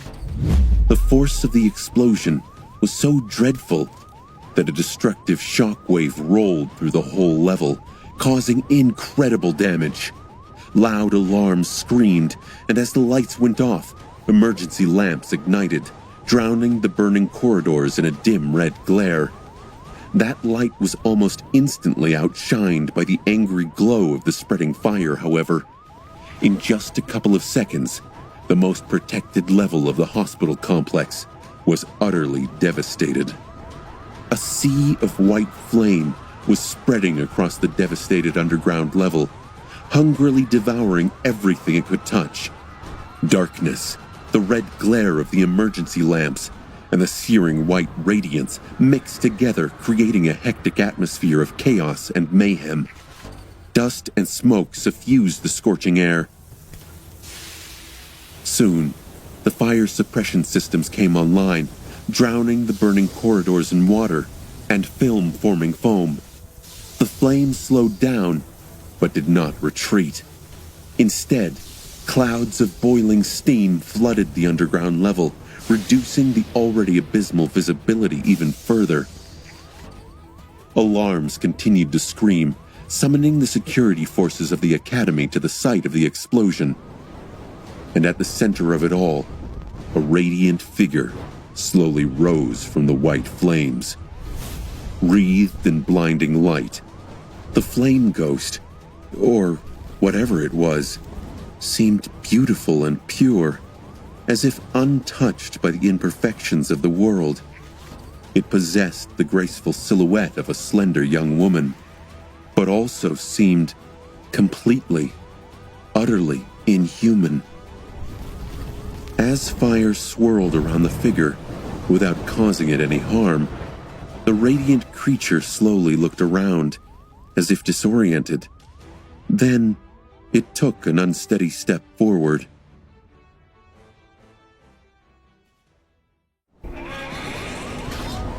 At that point, more of the automated systems of the hospital complex were finally activated. A cracked alloy plate shot down from the ceiling, and a compact security turret deployed itself from a hidden nest. Despite the low visibility and the damaged status of many of the cameras and sensors installed in the ravaged room, it received enough telemetry to identify the presence of a dangerous and unidentified being. It only took the turret a split second to take aim. The radiant figure sharply turned its head and stared at the twin barrels, confused. A moment later, the turret roared, spitting a stream of hundreds of high-caliber rounds at the intruder. Each was powerful enough to pierce an armored vehicle clean through. None of them managed to wound the fire-wreathed apparition, however. The white flame suddenly surged, wrapping around the radiant being like armor. The tungsten bullets fruitlessly ricocheted off the creature's naked skin, melting as they hit the walls. The being swayed, and then threw a hand up. In the next moment, a sliver of fire separated from the blaze, streaked through the air, and hit the turret. Another explosion rattled the complex. The turret was obliterated in an instant, and the section of the ceiling around it completely disappeared, revealing the torn lattice of reinforced alloy above. Different security measures were already deployed, however. More importantly, the awakened charged with defending the hospital had already arrived. 2 teams of experienced warriors appeared from both sides of the level, closing in on the epicenter of the explosion with speed. Every member was clad in heavily enchanted armor and wielded powerful memory weapons. Before the radiant figure could react, a silver javelin hit it in the back, biting deep before melting and disintegrating into a rain of sparks. A warrior in polished plate armor appeared nearby, delivering a crushing downward blow of his battle axe. It did not matter. A moment after the silver javelin disappeared, the deep wound on the creature's back closed itself. Instead of being cut by the enchanted battle axe, it simply raised a hand and blocked the crescent blade with its forearm. The sharp edge failed to break the being's skin. Behind the visor of the helmet, the awakened warrior who wielded the axe paled. He had caught a glimpse of the creature's radiant face and felt the immolating wrath and ruthless killing intent burning in its eyes. The radiant figure moved, grabbing the man by the throat. The steel of his powerful memory armor melted, and the flesh beneath it blackened. The warrior screamed. Before he was dealt a mortal wound, however, the creature shifted and threw his body at the advancing security officers of his cohort. There were 13 awakened left to deal with the invader, each an experienced, well-equipped combatant and a master of their craft. But the flame apparition was just too tyrannical. It cut through their ranks as if dealing with mere insects. No amount of skill, no amount of powerful memories and devastating aspect abilities could slow it down, let alone damage it. Faced against such an overwhelming adversary, not even the perfect synergy of the security team could play a role. All the awakened managed was to cover each other and save their wounded comrades from being killed by the unstoppable monster. Their ability to resist, however, was running out. Soon, they were going to start dying. What was worse, the whole battle only took a dozen seconds.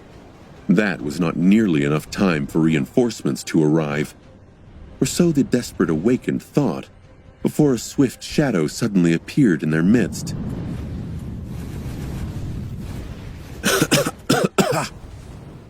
Sonny rolled out of the shadows and coughed, feeling terrible heat, smoke, and scalding steam assault him. He had used Shadow Step to jump to the underground level of the hospital complex almost as soon as the ground trembled, and only had time to summon the undying chain. As the dull steel armor and a couple of other memories finished manifesting themselves, he tried to take in the sight of the devastated interior and shuddered. Gods. He could not see much, but his shadow sense told a terrifying tale. It seemed as if a series of explosions had rolled through this hallway, cracking the walls, the floor, and the ceiling.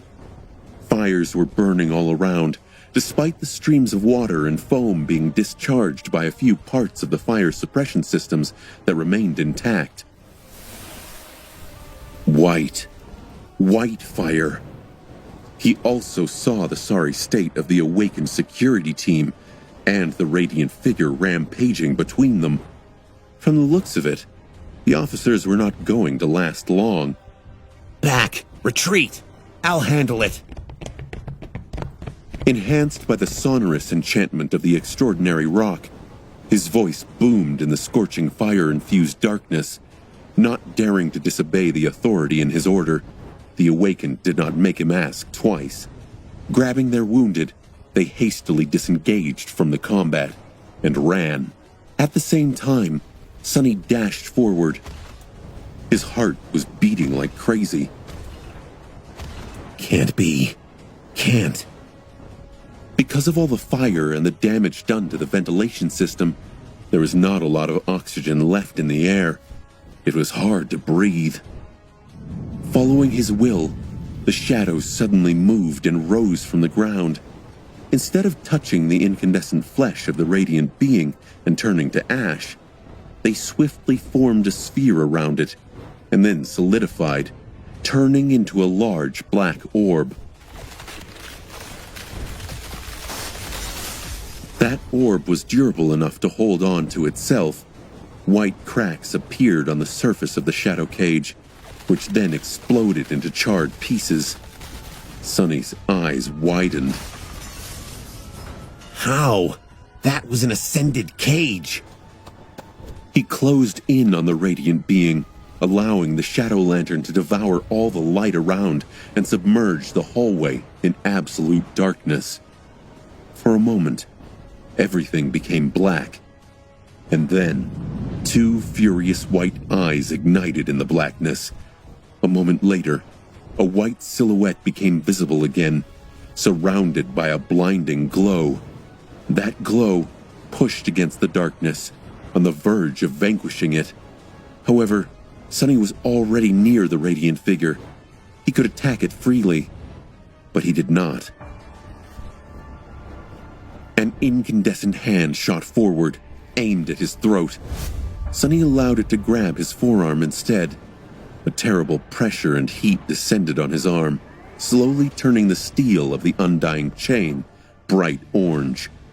He could feel his flesh beneath it starting to burn, but he still did not attack.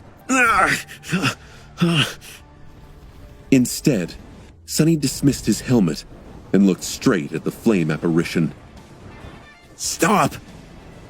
His arm was in a sea of blazing pain. Refusing to move, Sonny looked at the beautiful radiant face in front of him. Stop! It's me! Stop! Slowly, a vague hint of recognition appeared in the burning white eyes of the radiant monster. The blinding light emanating from her skin dimmed a little. Sonny gritted his teeth. Changing star! Her hand trembled. The stark inhumanity of her face grew less frightening. The apparition opened its mouth. Her voice was hoarse and awkward, as if covered in rust after not being used for a long, long time. Sonny. He forced out a pale smile. It's me! Snap out of it, damn it! The radiant figure, Nephis, froze. Slowly, the light suffusing her skin dimmed and then became extinguished. The fire devouring the underground level weakened too, allowing the fire suppression systems to douse it. Standing naked amidst the devastation caused by her, Changing Star stared at Sonny with a confused expression. Then, she suddenly swayed and fell down. Sonny was barely quick enough to fall to his knees and catch her. Holding Neff in his arms, he looked up and noticed the awakened warriors of the security team staring at him in shock from afar. The corner of his mouth twitched. What are you doing, fools? Bring me something to cover her up. Don't you know who that is? He shook his head, hiding the fact that he was as stunned as they were. This is Lady Changing Star, the last daughter of the Immortal Flame Clan. She's back.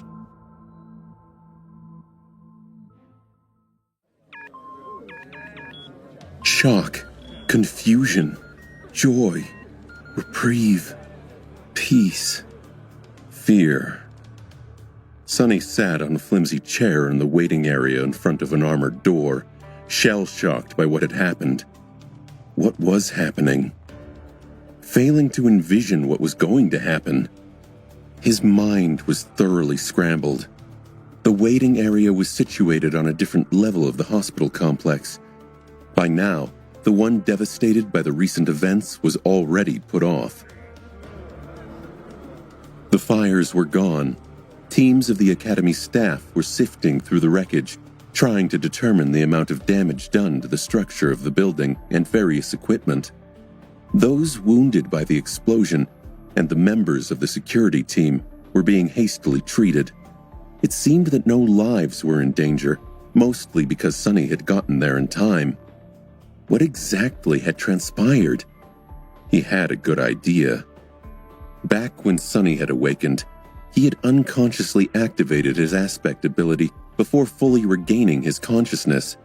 As a result, he had come to his senses standing near the sleeping pod instead of inside it. Shadow Step was a teleportation ability. What if he had gotten a direct damage ability? What if he had been a tyrant at that? This was not an uncommon occurrence among the awakened. Kai had gone through something similar, if Sonny remembered correctly. The same must have happened to Nephis. It was just that her new ability had turned out to be nothing short of devastating, as expected from the daughter of the Immortal Flame Clan. After spending a whole year on the Forgotten Shore, and then 2 more wandering alone through the Dream Realm, she must have been extremely disoriented by the return to the waking world. Using her aspect caused her to be in the throes of terrible pain as well. Her flaw was very cruel after all. Perhaps Neph could have regained her composure, but sadly, the automated battle systems of the hospital complex were not sophisticated enough to differentiate between an unknown awakened and an active threat. Even the members of the security team had failed to make the distinction. All they had perceived was that the guarded room where the heir of the Immortal Flame slept had been destroyed, and that a seemingly inhuman apparition stood among the fires. In any case, the turret had unleashed a hail of bullets on Nephis, causing her muddled mind to switch into combat mode. After that, all she saw was a threat. In combat, you had to kill the enemy and prevent the enemy from killing you. Who knew how much damage she would have done if Sonny had not appeared on time? Lucky. But how was she so powerful? 14 powerful awakened had failed to even slow her down. Not even the cage he had created from shadows could withstand the heat of her flames. Sonny scowled, then grimaced. Cassia was sitting nearby, gripping his hand so hard that even Boneweave was struggling with the pressure. Both of them were waiting for the doctors examining unconscious Nephis to deliver some news. He patted the blind girl on the shoulder, then said awkwardly, Cass, my hand. She turned to him with a confused expression, then flinched and let go. Sorry. They weren't alone in the waiting area. In fact, a small crowd of people was there with them. Doctors, faculty members, a few disheveled government agents, and academy administrators. Everyone was anticipating the news with bated breath. Their faces were pale, shocked, and excited. Morgan of Valor was there too, leaning against the wall and typing something in her communicator, her expression calm and nonchalant. She seemed to have understood that their negotiations would have to be postponed. What was the point of negotiating with Sonny and Cassia when everything had just changed? If Valor wanted to recruit the members of Changing Star's cohort and the Firekeepers, they were going to have to speak with Changing Star herself, most likely. Or they would continue their attempts to assassinate her, provided that Valor had been the great clan responsible for sending Castor, of course. Sonny closed his eyes for a moment. Right. There's also that. The situation had already been incredibly murky and complicated, and with Neph's return, everything was turned upside down and made even more convoluted. Chaos. It was pure chaos. Everything was changing. His own situation had also just turned much more dire, for obvious reasons. So why was he struggling to keep a sincere smile from appearing on his face? Sonny had reasons to be shocked and reasons to be tense, and he was. But most of all, he was happy. Incredibly happy. A sense of profound relief, contentment, and joy threatened to drown his ability to think clearly. He felt as though something precious, something vital that he had lost, was suddenly returned to him, something that he had been missing. And now that it was back, Sonny felt complete. What the hell is this nonsense? Since when am I that sentimental? Although he tried to cover his raw emotions with a veneer of cynicism, in truth, Sonny could pinpoint the exact moment when he had changed. It was when he stepped into the circle of runes inside the Crimson Spire and escaped the Forgotten Shore, leaving Changing Star behind to be devoured by darkness. After that, nothing had been the same. He gritted his teeth. Doesn't matter. Take a hold of yourself. Sonny had the right to be happy that Nephis had returned alive to them. She was his friend after all, much more than that even. But that did not mean that he could allow himself to relax. Just like her name suggested, Changing Star's return was bound to cause a massive shift. Many dormant dangers were going to arise now. More than that, there was a chance that she would become a danger to Sonny herself. He had spent years both hoping for and dreading her return. First things first. He had to know how Nephis had managed to come back. There were no other gateways in the Forgotten Shore. Had she found one in the Hollow Mountains? Or had she gone north, east, or west in search of a less deadly region of the Dream Realm? Not that there was anyone who had ever returned from those parts either, after all. Now that Nephis had lost consciousness, she was bound to be sent back to the Dream Realm. Depending on how dangerous the area surrounding her anchor was, she might not be able to return soon. Or at all. Although Sonny doubted that the probability of that outcome was very high. The runes shown by the spell also named an Awakened's anchor. Since he could see both his own status and Neph's, all he had to do to find out was summon them. Not wasting any more time, Sonny called up the shimmering runes and concentrated on a certain string of them. A moment later, Neph's status appeared in the air in front of him. Sonny started reading, but then froze. His eyes widened. How is this possible? But there was no mistake. The runes read, Name, Nephis. True name, Changing Star. Rank, Ascended. As it turned out, Nephis had not found a gateway to escape the Dream Realm and awaken. Instead, after 2 long years of solitude and relentless battle for survival, she had found a seed of nightmare and conquered the second trial of the spell as a sleeper. She had done it alone. At least that was the only way Sonny could explain the runes he was staring at. Ascended. That is impossible. Surviving the second nightmare was already not easy for a cohort of prepared awakened. More people perished while trying than returned victorious. How could a lone sleeper accomplish the same? No one had done it before.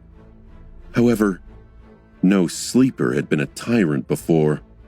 No sleeper had escaped alive from a battle with the corrupted horror of the depths before. No sleeper had slain a fallen terror before. Nephis had long established her penchant for accomplishing the impossible. Why was Sonny so surprised that she had done it again? No, he wasn't surprised. He was dismayed. A deep, unsettling emotion nestled in his chest, making his face grow dark and his eyes grow dim. The shadows around him seemed to become deeper. Doesn't matter. That doesn't change anything. The important part is that she is back. Who cares how she returned? But it did matter. To him, it was of paramount importance. His obsession with becoming more powerful than Nephis was not born out of simple vanity or empty pride. Someone else might have been tempted to chase power just for the sweetness of it. But to Sonny, being anything other than the strongest was an existential threat. As he sat in stunned silence, the sound of hurried footsteps resounded near him. Looking up, Sonny saw Effie pushing her way through the crowd. She was not shy about using her prodigious strength, so people did not really have any choice except to let her pass.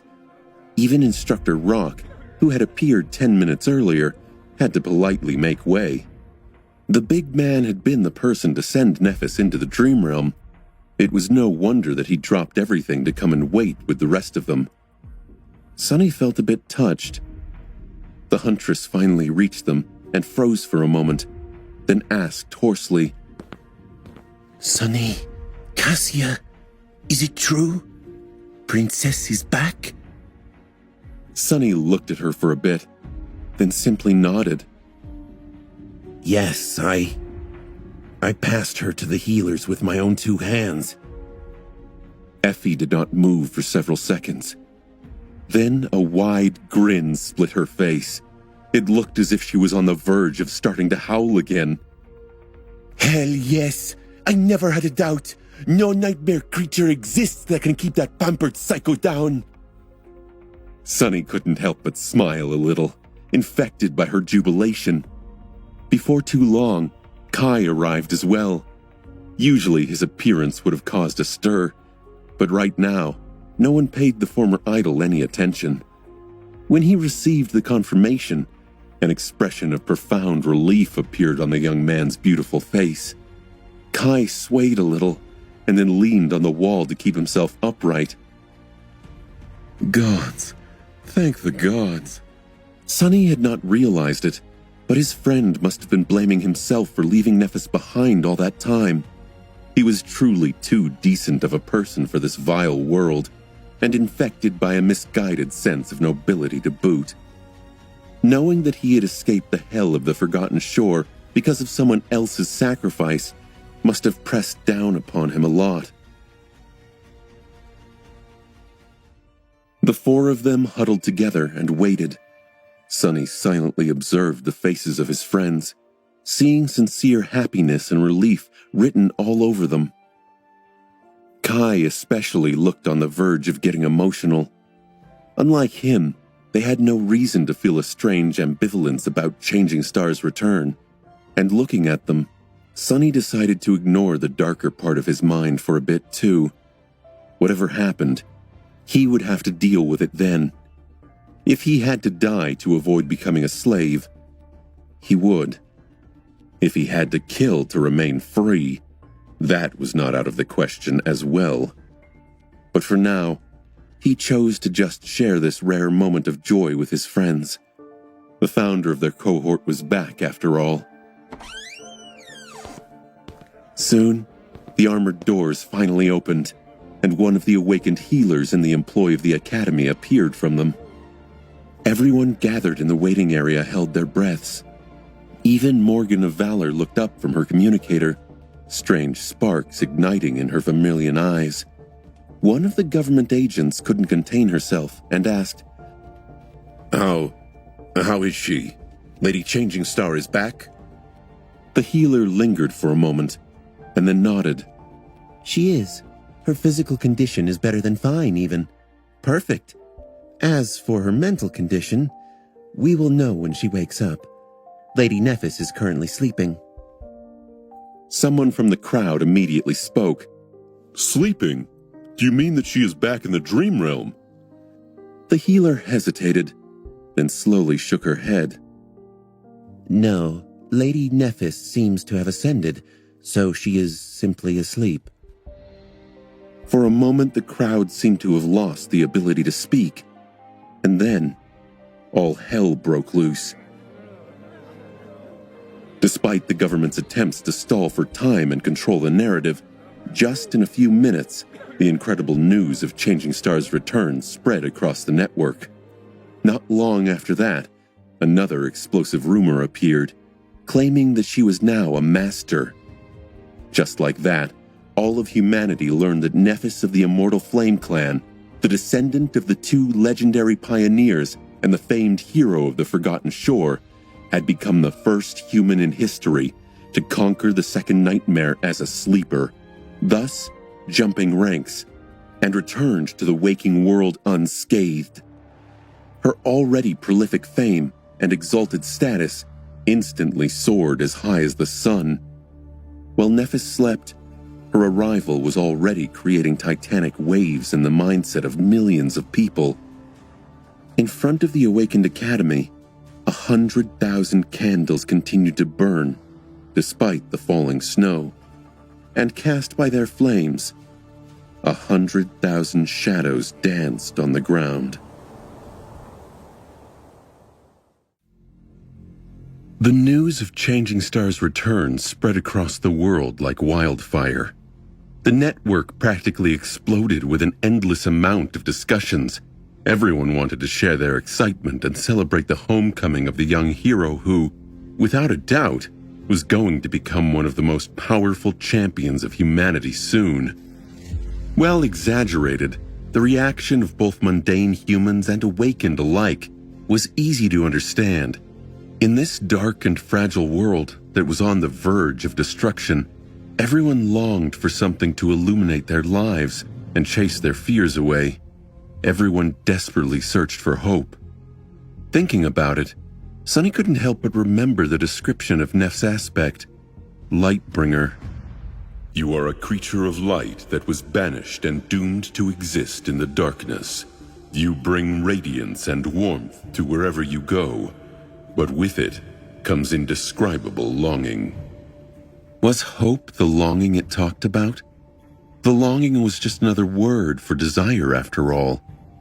In any case, the government had long used Nephis to satiate that desire. They had constructed an uplifting narrative around the events of the Forgotten Shore and made her the linchpin of the story. No matter how much Sunny hated the abhorrent movie adaptation that had been rushed through production soon after their awakening, he had to admit that it was a sign of how deeply the survivors of the Dream Army and their leader had affected the public. To be fair, the government did not need to work too hard to turn Changing Star into an iconic figure. Her achievements had truly been singular and remarkable. Her perceived martyrdom had truly been compelling.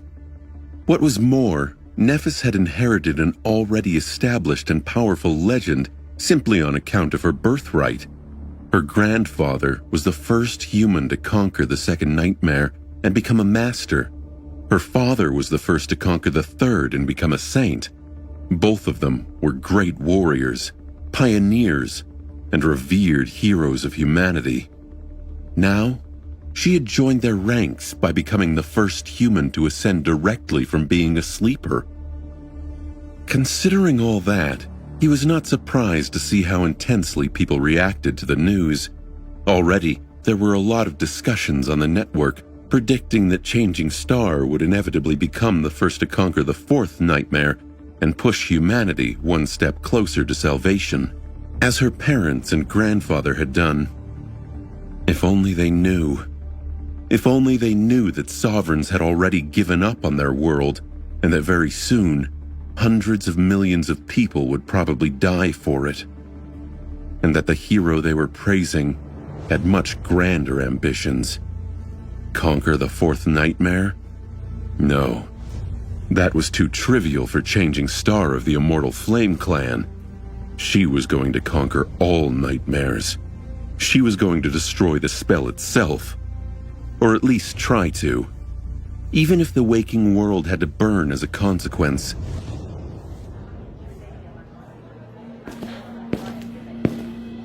While the government agents ran around with panicked expressions and most of the waiting crowd dissipated, Sunny found himself leaving the group and walking away to find something to eat. Morgan of Valor had left some time ago, so he did not feel too threatened. Oh, right. The true negotiations ended up never happening. I wonder what it means for my future. Eventually, he settled in the hospital's cafeteria and forced himself to swallow some food.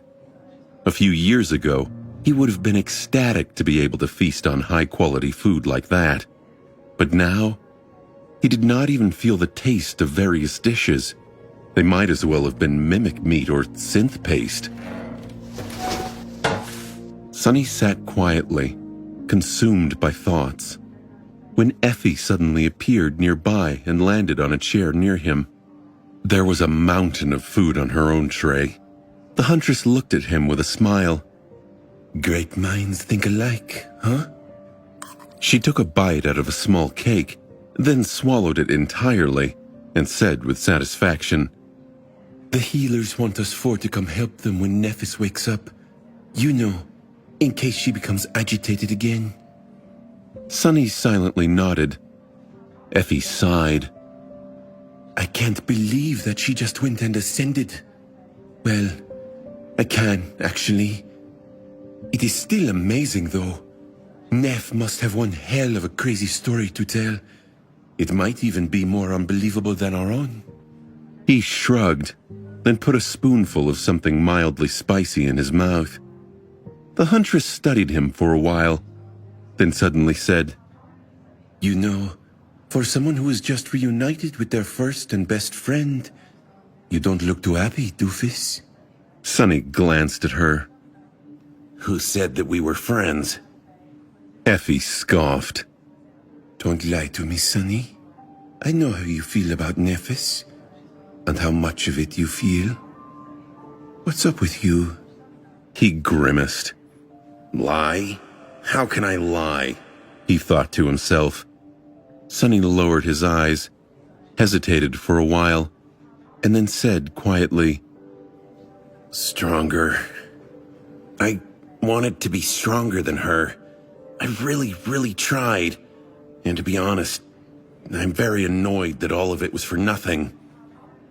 The huntress looked at him with a strange expression. Is that why you were in such a hurry to challenge the second nightmare?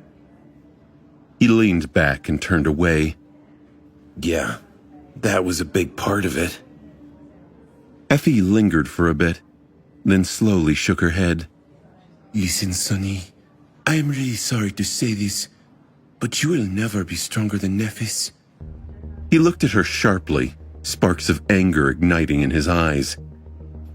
Oh yeah? Why is that? She sighed and said, It is very simple, really. Both of you are exceptional, talented, and have great will. Both of you are incredibly strong. But Sunny, it doesn't matter how fast you gain a new rank, how many nightmare creatures you kill, or how many soul fragments you absorb. She will always be ahead.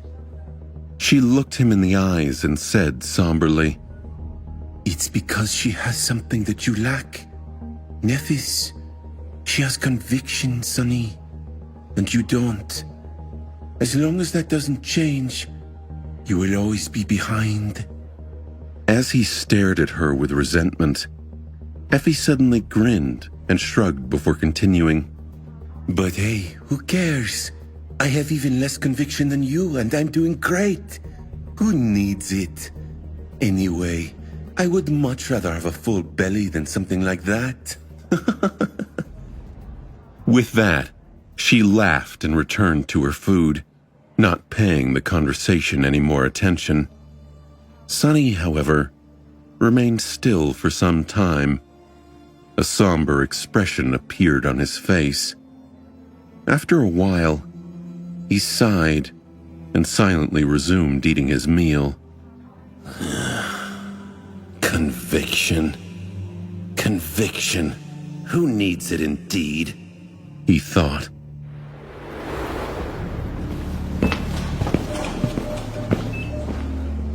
Eventually, the four of them were invited into the room where Nephis slept, this time on a hospital bed instead of inside a closed coffin of a sleeping pod.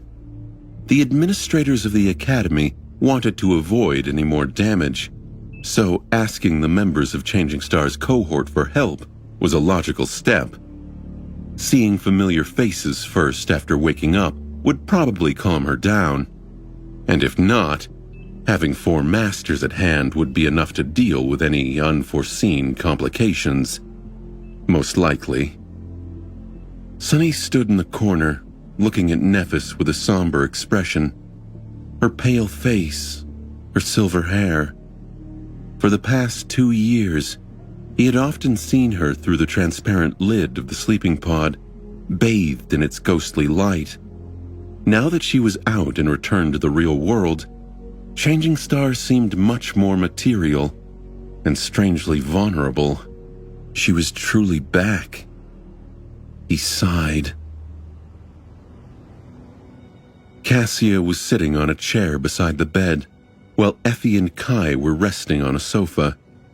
None of them knew when Neff was going to wake up, and they had already spent a couple of hours waiting. Without having to discuss it, all four decided to stay quiet.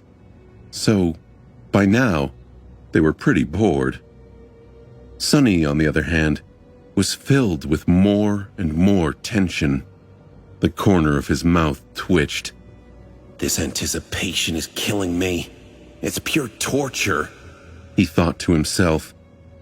He did not think that Nephis would abuse her power over him, but it was better to prepare for the worst. For that reason, Sonny was mentally going over all the clever ways he had thought of to undermine her absolute authority as his master.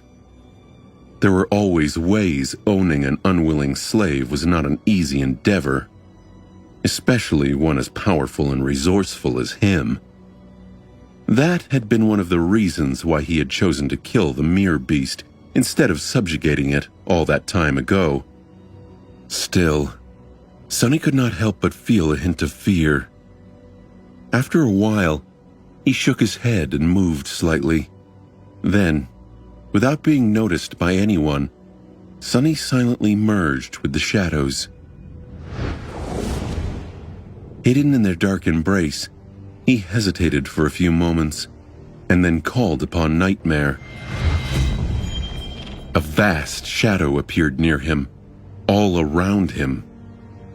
This was the Dark Destroyer in his true, shapeless form. Sonny allowed himself to be enveloped by the larger shadow and then gave it a silent command. What happened next was hard to describe.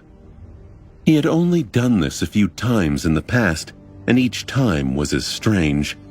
It was a bit like traveling to the dream realm, but also different. Tired of waiting, Sonny had decided to travel to Neff's dreams. There was no sense in prolonging his anxious anticipation anyway. He had to see if Changing Star was still sane. He had to know that she was still herself.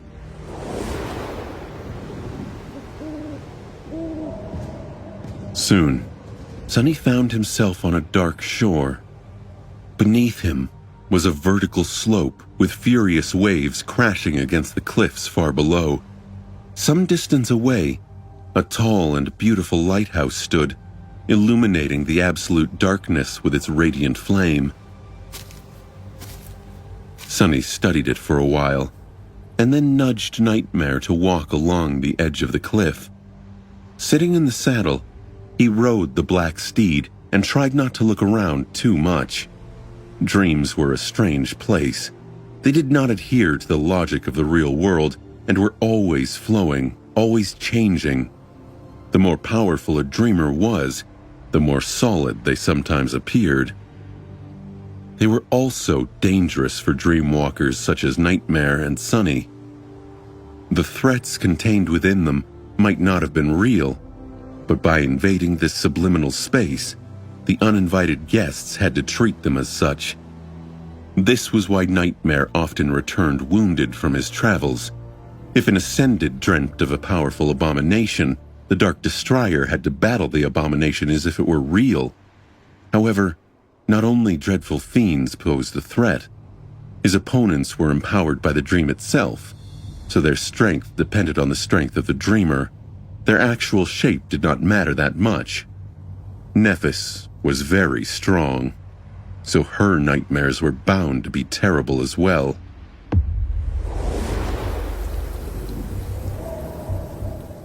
Soon, the landscape around them changed. The dark shore and the lighthouse disappeared, and instead, the streets of a ruined city appeared from nowhere.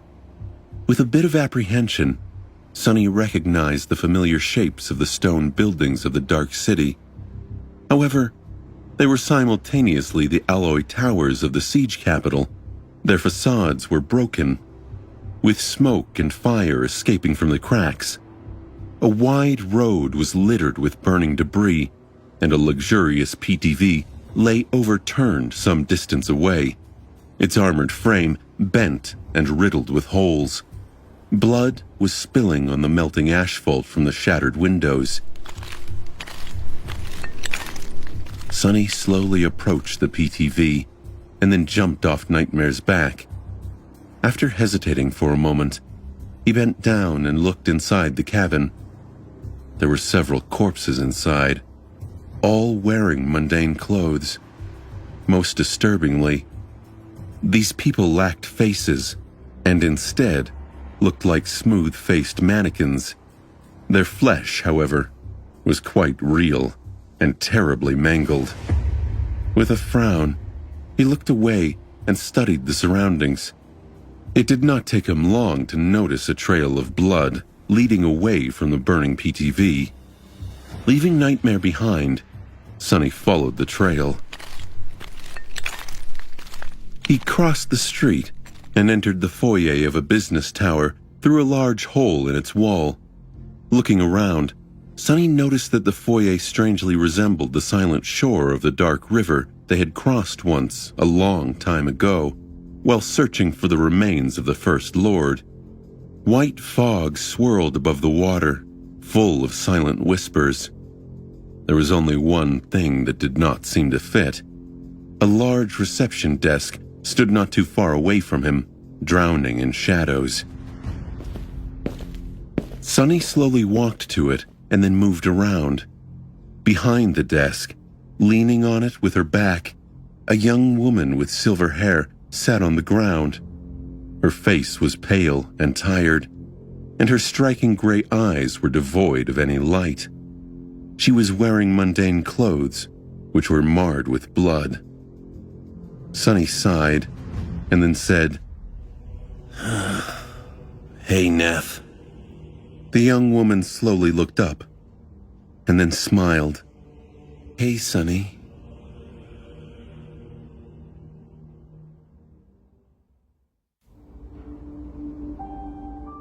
A beautiful smile illuminated Neff's face, making her look much softer and younger than she usually seemed. In all the time they knew each other, Sonny had only seen her smile a few times, and every time he did, a hint of regret brushed against his heart. It was a shame for such a brilliant smile to appear so seldom. Maybe in her dreams, Changing Star allowed herself to show it more often. Looking at the reception desk serving as her cover, he tried to make his voice sound calm and asked, What are you doing here? Nephis lingered for a moment and then looked down. Hiding. Sonny raised an eyebrow in question. From what? Her voice grew quiet as she answered, still looking at the ground. Bad people. He sighed. It seemed that the memory this nightmare had spawned from belonged to a much younger Nephis.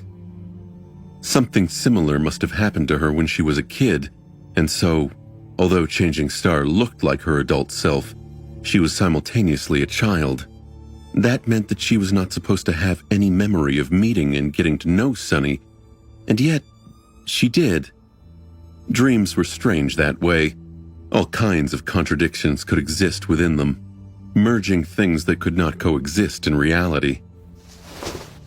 Sonny lowered himself to the ground and sat next to Neff, leaning on the surface of the desk behind her. He remained silent for a while, and then said with a reassuring smile, Well, don't be afraid. I'll hide here with you. I'm very good at hiding, you know. If bad people come, they will never see us.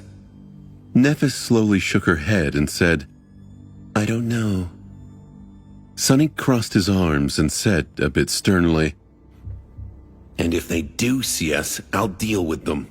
I'm very good at dealing with things as well. She did not move for a long time, and then suddenly said, This is a dream, isn't it? He almost flinched, and then tried very hard to suppress a curse. That question was extremely startling. Well, what else did he expect? This was Nephis, after all. Even the awakened terror of her first nightmare had failed to contain her within a dream. Regaining his composure, Sonny simply nodded. Nephis sighed. It's too nice to be real. Strange. I haven't dreamt in a long, long time. Slowly, the space between them started to change. It flowed, transforming into something different. The darkness was dispelled by the radiance of an incandescent sun. The cold waters receded, making way for pristine white sand. Above them, there was now a boundless azure sky. Sonny felt an unbearable heat assault his skin. A few moments later, they were surrounded by a vast, scorching desert. Instead of a modern desk, their backs were against the trunk of a tall tree. Its bark as white as the pristine sand, and its leaves were scarlet. Tens of thousands of skulls hung from the beautiful branches, fastened to them by glistening threads of black silk. More disturbingly, 2 human figures were cruelly nailed to the tree, hanging from it like prisoners. One of them was a man with black hair, dressed in dark clothes. The other was a woman in white, her hair glistening like silver. From where he sat, Sonny could not see their faces. Perhaps that was for the best. He opened his mouth, but then froze, realizing that he did not know what to say. There was too much he wanted to tell her, too much he wanted to ask her. There were matters they had to discuss that had to do with their future, the great clans, the sovereigns. There were matters they had to discuss that had to do with their past, the decisions they had made, and the mistakes that had been committed. There were his emotions as well, his resentment, his anger, his pain, his joy, his glee. There were other emotions as well. All of this was so intense. Sonny was much older now than when they had first met, even though only 3 years had passed. Those years contained lifetimes of bitter lessons he had learned. He had never been good with complicated feelings, and although he did make some progress on that front, Sonny was still far from being adept in these matters. So what was he supposed to say? He remained silent for a while. Then, finally, he looked at her and said the only thing that came to his mind, the most truthful one. I missed you. Nephis smiled and looked at him as well. I missed you too. Sonny let out a heavy sigh and slumped a little, full of strange relief. A moment later, his face turned dark and ugly. Gritting his teeth, he glared at her and spat. If you really missed me, then why the hell had you left me behind? Neff's smile slowly dimmed. A few moments later, she looked away and sighed. Because it was the better choice. Sonny clenched his fists. Who the hell do you think you are? Who asked for your righteousness? Do you even know what you took from me? Who gave you the right to make that choice for me? Changing Star looked down and remained silent for a bit. Then, she said, But I did not make it for you. I made it for me. She studied the white desert for a while, and then sighed. If you remained with me, yes, maybe we would have been stronger together. Maybe we would have grown faster together. Maybe we would have been better together. Maybe we would have survived. But what were the chances of that? Unlike me, you can't heal yourself from terrible wounds. Your soul is not infused with the fire. Maybe you would have just died. Nephis looked at him, soft sparks igniting in her gray eyes. That was too many maybes, Sonny. I had to have the worst outcome in mind. So, I made the decision that did not risk your life. But make no mistake, it was not for you. It was for me. It was not that I did not want you to die. It was that I wanted to spare myself from having to watch you die. I had to protect myself, too. She stared at the white sand and whispered, I buried too many people, Sonny. I deserve the right to be selfish, even if it did you harm. He stared at her with a dark expression, then spat. Why do you care whether I live or die? Nephis looked at him and smiled. The wind moved her silver hair, making it dance. Then she shrugged and said in an even tone, Because I do. What an infuriating woman! Sonny appeared from the shadows and resumed his position in the corner. No one seemed to have noticed his absence, which was for the best. His short conversation with Nephis had been interrupted by the appearance of a ghastly demon with 6 arms and charred black holes instead of eyes. Sonny had done his best to restrain the abomination while Nightmare attacked it from the back. In the end, they managed to destroy it without sustaining any wounds. It had not been an easy battle, though. After that, Sonny felt too confused to continue the conversation, and instead chose to return to the waking world. Because I do. That doesn't even make any sense. It seemed that Neff's whole existence was designed to continuously stump him. From their first conversation on the Forgotten Shore until now, he just could not get how her mind worked. Protecting Cassia simply because she wanted to, caring about people simply because she did. The sheer audacity of being so unapologetically strange and irrational made him fume.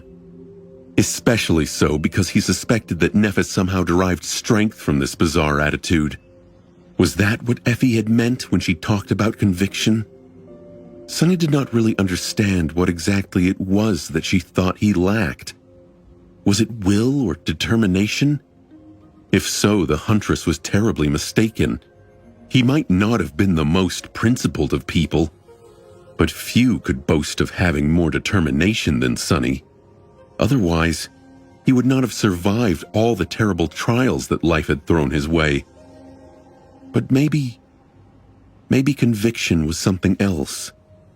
Maybe having will and determination was not enough, unless they were aimed at something precise and guided by a singular purpose.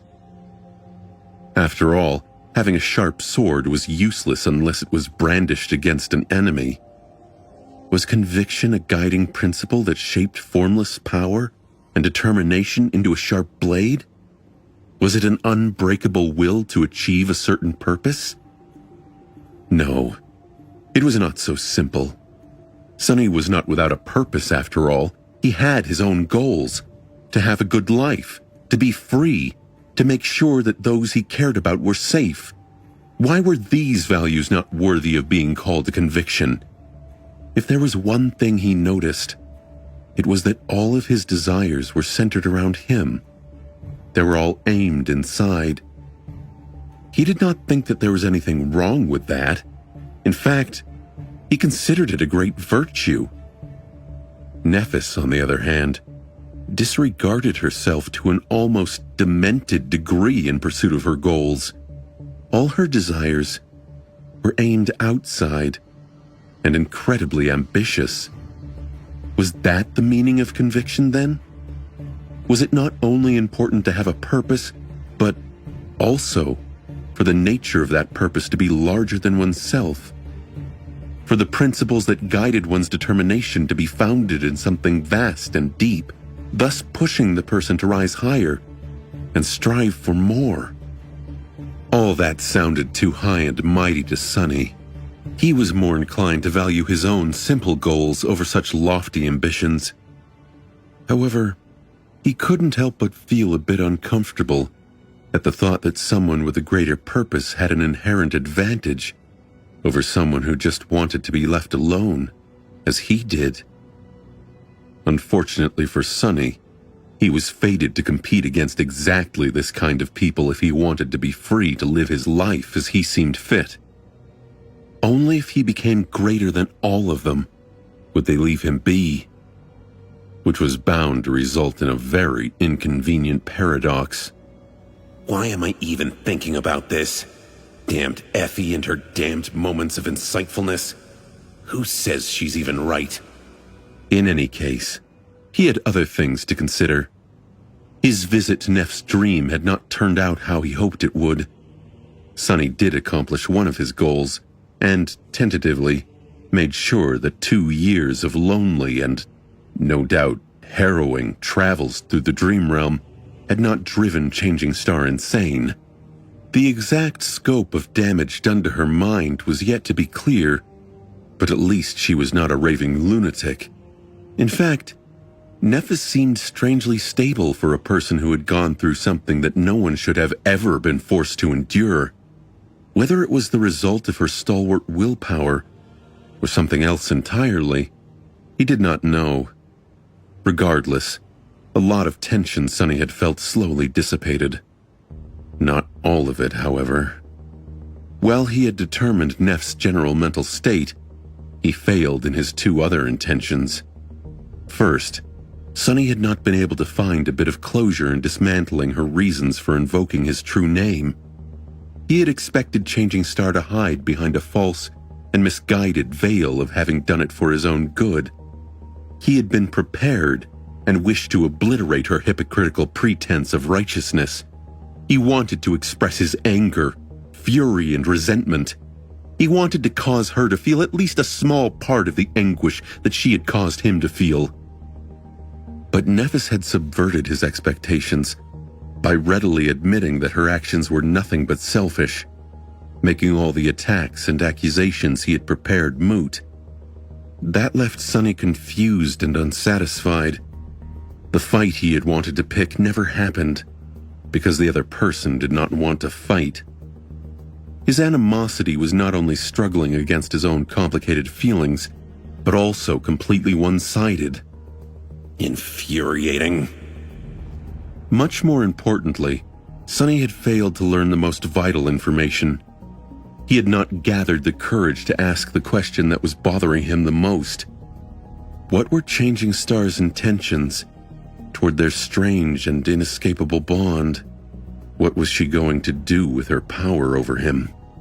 So many heavy, complicated, and frightening things were tied to that question.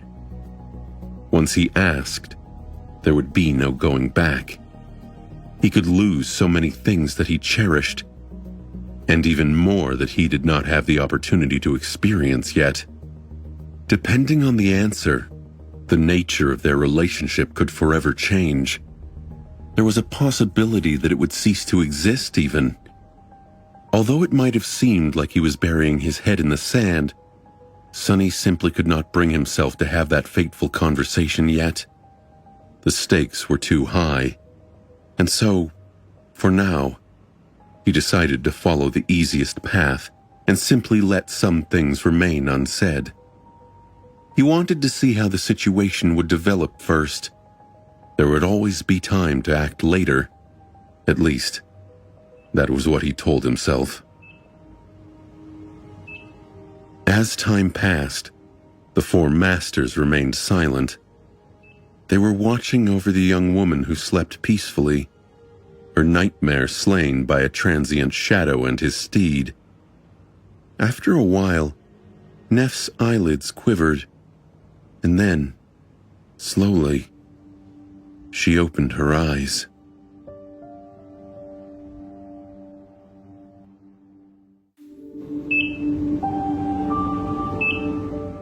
After it became apparent that Nephis was not going to go on a destructive rampage, the cohort did not get a lot of time to spend with their friend before the government agents whisked her away.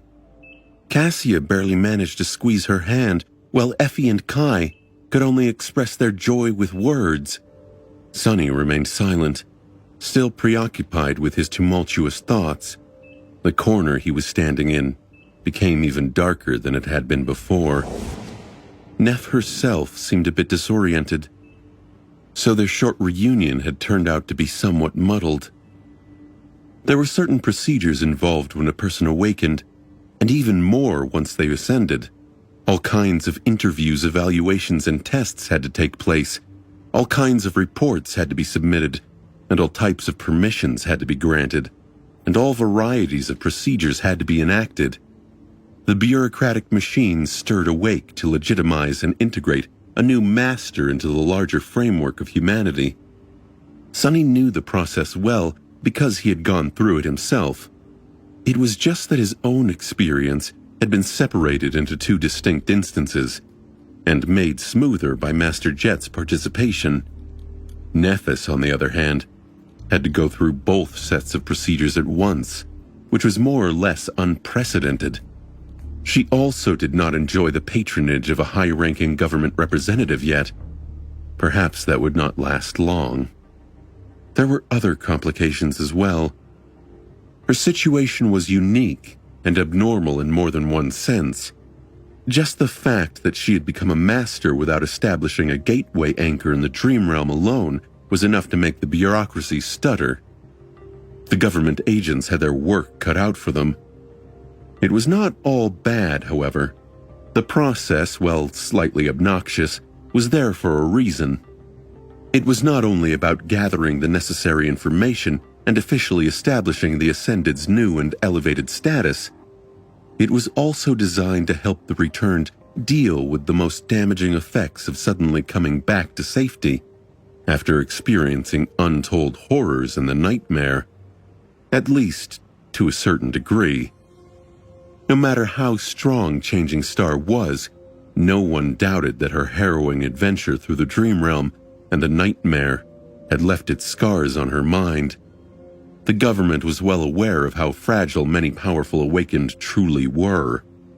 It was not only on guard against those who could break, but also experienced in employing all kinds of preventative measures to reduce the possibility of that happening.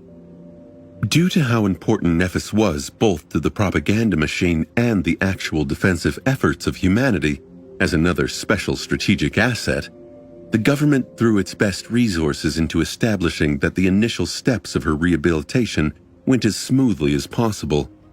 Of course, she was free to decide how much exactly she was willing to share.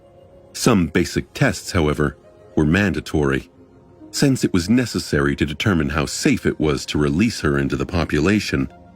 What it meant was that it would take long hours before the members of the cohort would be able to see Changing Star again. They weren't the only ones waiting, too. At some point, Cassia had left and returned to the Dream Realm to inform the Firekeepers of the incredible new development. Soon enough, dozens of them used the gateway in the Ivory Tower and returned to the waking world for the first time in months. Since their sleeping pods were situated right there in the hospital complex of the Academy, it did not take a long time for all of them to gather in the hallway near where Nephis was undergoing her interviews. Now, around 50 young awakened crowded it, as if standing guard. After spending almost half a year in the Dream Realm, the Firekeepers looked rough around the edges, if not a little feral. They were wearing civilian clothes, but no one would mistake these people for mundane humans, or even ordinary awakened. There was a strong sense of silent threat radiating from them. Their expressions were full of glee, but their gazes remained firm and heavy, making anyone who approached feel ill at ease. That was especially true for the members of Cassia's former cohort, which was now led by the stoic healer Shim. They were all on high alert and ready to pounce on anyone representing a threat.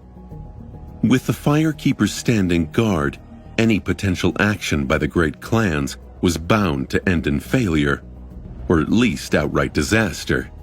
In fact, they seemed so fierce that even the security teams of the Academy became nervous and sent a few cohorts of their own to keep watch on the celebrating group. It was easy to read the extreme apprehension on the faces of the security officers, though. Awakened or not, they seemed to understand that they stood no chance against the elites of the Forgotten Shore if push came to shove. Observing all that, Sonny couldn't help but ask himself a question. If 6 months of hiding in the relative safety of the Ivory Tower had such a drastic effect on the Firekeepers, then what had 2 years of traversing some of the driest regions of the Dream Realm done to Nephis?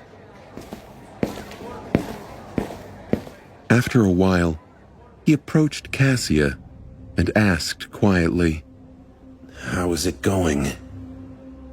She turned her head slightly and frowned. What do you mean? Sunny smiled darkly. Come on. There's no chance that you did not use your ability on one of the government agents handling Neff's processing. So, what is happening?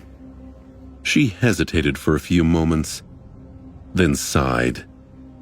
She seems to be in shock somewhat, but mostly, she seems fine. Actually, it's a bit disturbing how fine she is. He frowned and said, Well, it's Nephis. You know how she is. Cassia slowly shook her head and replied, She's human too, Sonny. It's just easy to forget that fact sometimes because it's her. Sunny fell silent, not knowing what to say. After a few moments, the blind girl suddenly spoke again. She seems reluctant to speak about most of what happened to her, but at least she agreed to receive psychological counseling. That's a good start. He blinked a couple of times. Nephis agreed to what?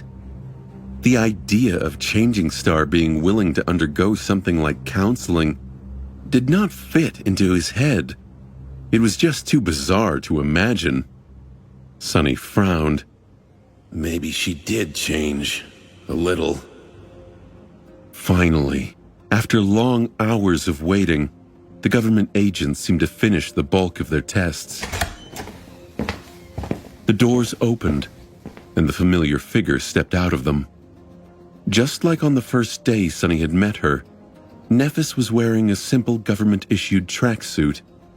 Her silver hair, however, was now long and lustrous, framing her face and making her look strangely feminine. Her beauty was stunning.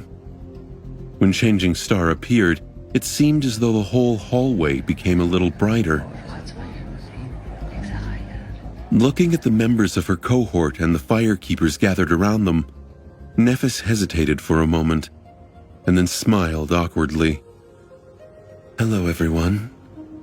I'm glad to meet you all again. I did not think that I would.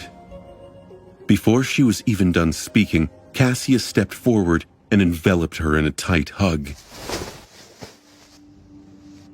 Sometime later, all 5 members of the cohort finally found themselves alone. The firekeepers were still around, but decided to give their leaders some much-needed privacy. As a result, only Nephis, Sunny, Cassia, Effie, and Kai remained in a spacious hospital room. Changing Star was standing by the window, looking at the peaceful landscape of the academy ground with a strange, still expression. She seemed to have regressed to her old self, who had trouble communicating emotions and interacting with people. For that reason, it was hard to understand what she was thinking about. The others gave her some space, even though Nephis was standing right in front of them. It was not too easy to come to terms with the fact that she was actually truly back. They were still struggling to get used to this new reality, but a warm wave of relief and happiness was slowly rising in their hearts. Sunny was no different. It was just that his joy was somewhat overshadowed by a contradicting feeling of unease and apprehension. Finally, Nephis sighed and turned around. A pale smile appeared on his face. You are all masters. I did not expect that. Effie, who was sitting comfortably on a cushy chair with her legs stretched, laughed. You're one to talk. Neff studied the 4 of them, then let out a slow sigh. I did not even know if all of you managed to survive. I hoped, of course. So I am very glad to see that you did, and helped each other. A distant look appeared on Kai's face. He remained silent for a bit, remembering the events of the second nightmare. and then said gently, Yes, we had each other to lean on in our darkest moments, but you were completely alone all that time. Lady Nephis, please forgive me, but how did you survive? Nephis looked away with a smile and replied, I wasn't really completely alone either. Then she walked over to the hospital bed and sat down, facing them. There is not much to tell, really. The Crimson Terror was in its most vulnerable state when I reached the top of the spire. Unrestrained by the Dark Sea, she had absorbed countless souls and was in the middle of an arduous evolution. With the help of the Dawn Shard, I was able to strike her down. That simple explanation did not really do justice to the incredible accomplishment of slaying a fallen terror, but Neff seemed reluctant to dwell too much on that part of her story. She also decided to skip the part about her confrontation with Sunny entirely. Instead, she looked at the window and continued, After she died, however, the spire became unstable.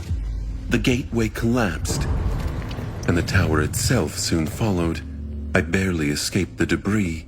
The artificial sun of the Forgotten Shore was extinguished as well, submerging it into absolute darkness. The labyrinth itself perished too, the crimson coral turning gray and slowly crumbling into dust. With no sea, no sun, and most nightmare creatures eradicated by the culling, it became a lightless and desolate place. She sighed. I traveled back to the Dark City and spent some time there, hunting down the remaining abominations and preparing for a long journey. With the help of the Dawn Shard and the Nameless Sun, many powerful nightmare creatures fell to my blade. For a while, I entertained the idea of trying to cross the Hollow Mountains, but eventually had to abandon it. Nothing but death awaited me there, so I had to choose another direction. Nephis paused for a moment, then continued in a steady tone. I knew that the Deadly Mountain chain stretched further than Ravenheart in the west. There was no passage there. Going north meant moving further away from human citadels, so it only left east. There was a chance that the Hollow Mountains were not as tall and unassailable there, or even that there was an end to them somewhere in those unexplored regions. It was only a chance, but it was all that I had. So, I left the Dark City and retraced the steps of the journey that Sunny, Cassia, and I had made before ascending the Ashen Barrow, of course. Sunny moved slightly, remembering their encounter with Soul Devourer. He had not forgotten his promise to come back and destroy the damned tree. Granted, he had no plans of returning to the Forgotten Shore currently. Even his pettiness had a limit. Maybe he would still be able to exact his revenge on the vile fiend one day, though. Changing Star, meanwhile, continued her tale. Eventually, I reached the edges of the Forgotten Shore and crossed into a vast and terrible desert. Seeing the sun and the stars once again, it was like a blessing. But that blessing came with its own curse. The desert had once been the site of a great battle, I think. Or maybe that land had been turned into a lifeless desert by the battle instead. In any case, echoes of the clash between powers well beyond our comprehension still linger there, making it a dire and deadly place. As Sunny remembered the white desert from her dream, Nephis paused, and then continued in a somber tone. But at that point, it was too late for me to turn back. Following along the Hollow Mountains, I ventured into the desert and made my way further east. Unfortunately, no matter how many days I traveled, the misty peaks showed no signs of abating. Eventually, I knew that I could not continue. I think that the White Desert is impossible to cross. The parts of it I only barely survived were on the periphery of the ancient battlefield. The deeper I went, the more terrifying it became. The inner reaches of that region, where the true clashes had happened, had to be a death zone of its own. Worse still, even if one manages to resist the many horrors dwelling there, the desert itself will eventually kill them. There is simply no way to survive it. She looked at them, white sparks igniting in her eyes. With no way forward and no way back, I grew desperate enough to finally venture into the Hollow Mountains. However, I had no hope of traversing them and reaching the human territories on the other side. I had also failed to find any sign of a gateway in my long travels, so I did the only thing I could think of. I tried to find a seed of nightmare. Eventually, and with some help, I encountered one near the boundary of the dark realm that hides within the mountains, and challenged it. A pale smile appeared on Neff's face, and here I am, safe and sound. She grew silent for a few moments, and then added quietly, "Well, not quite, but I am still alive at least."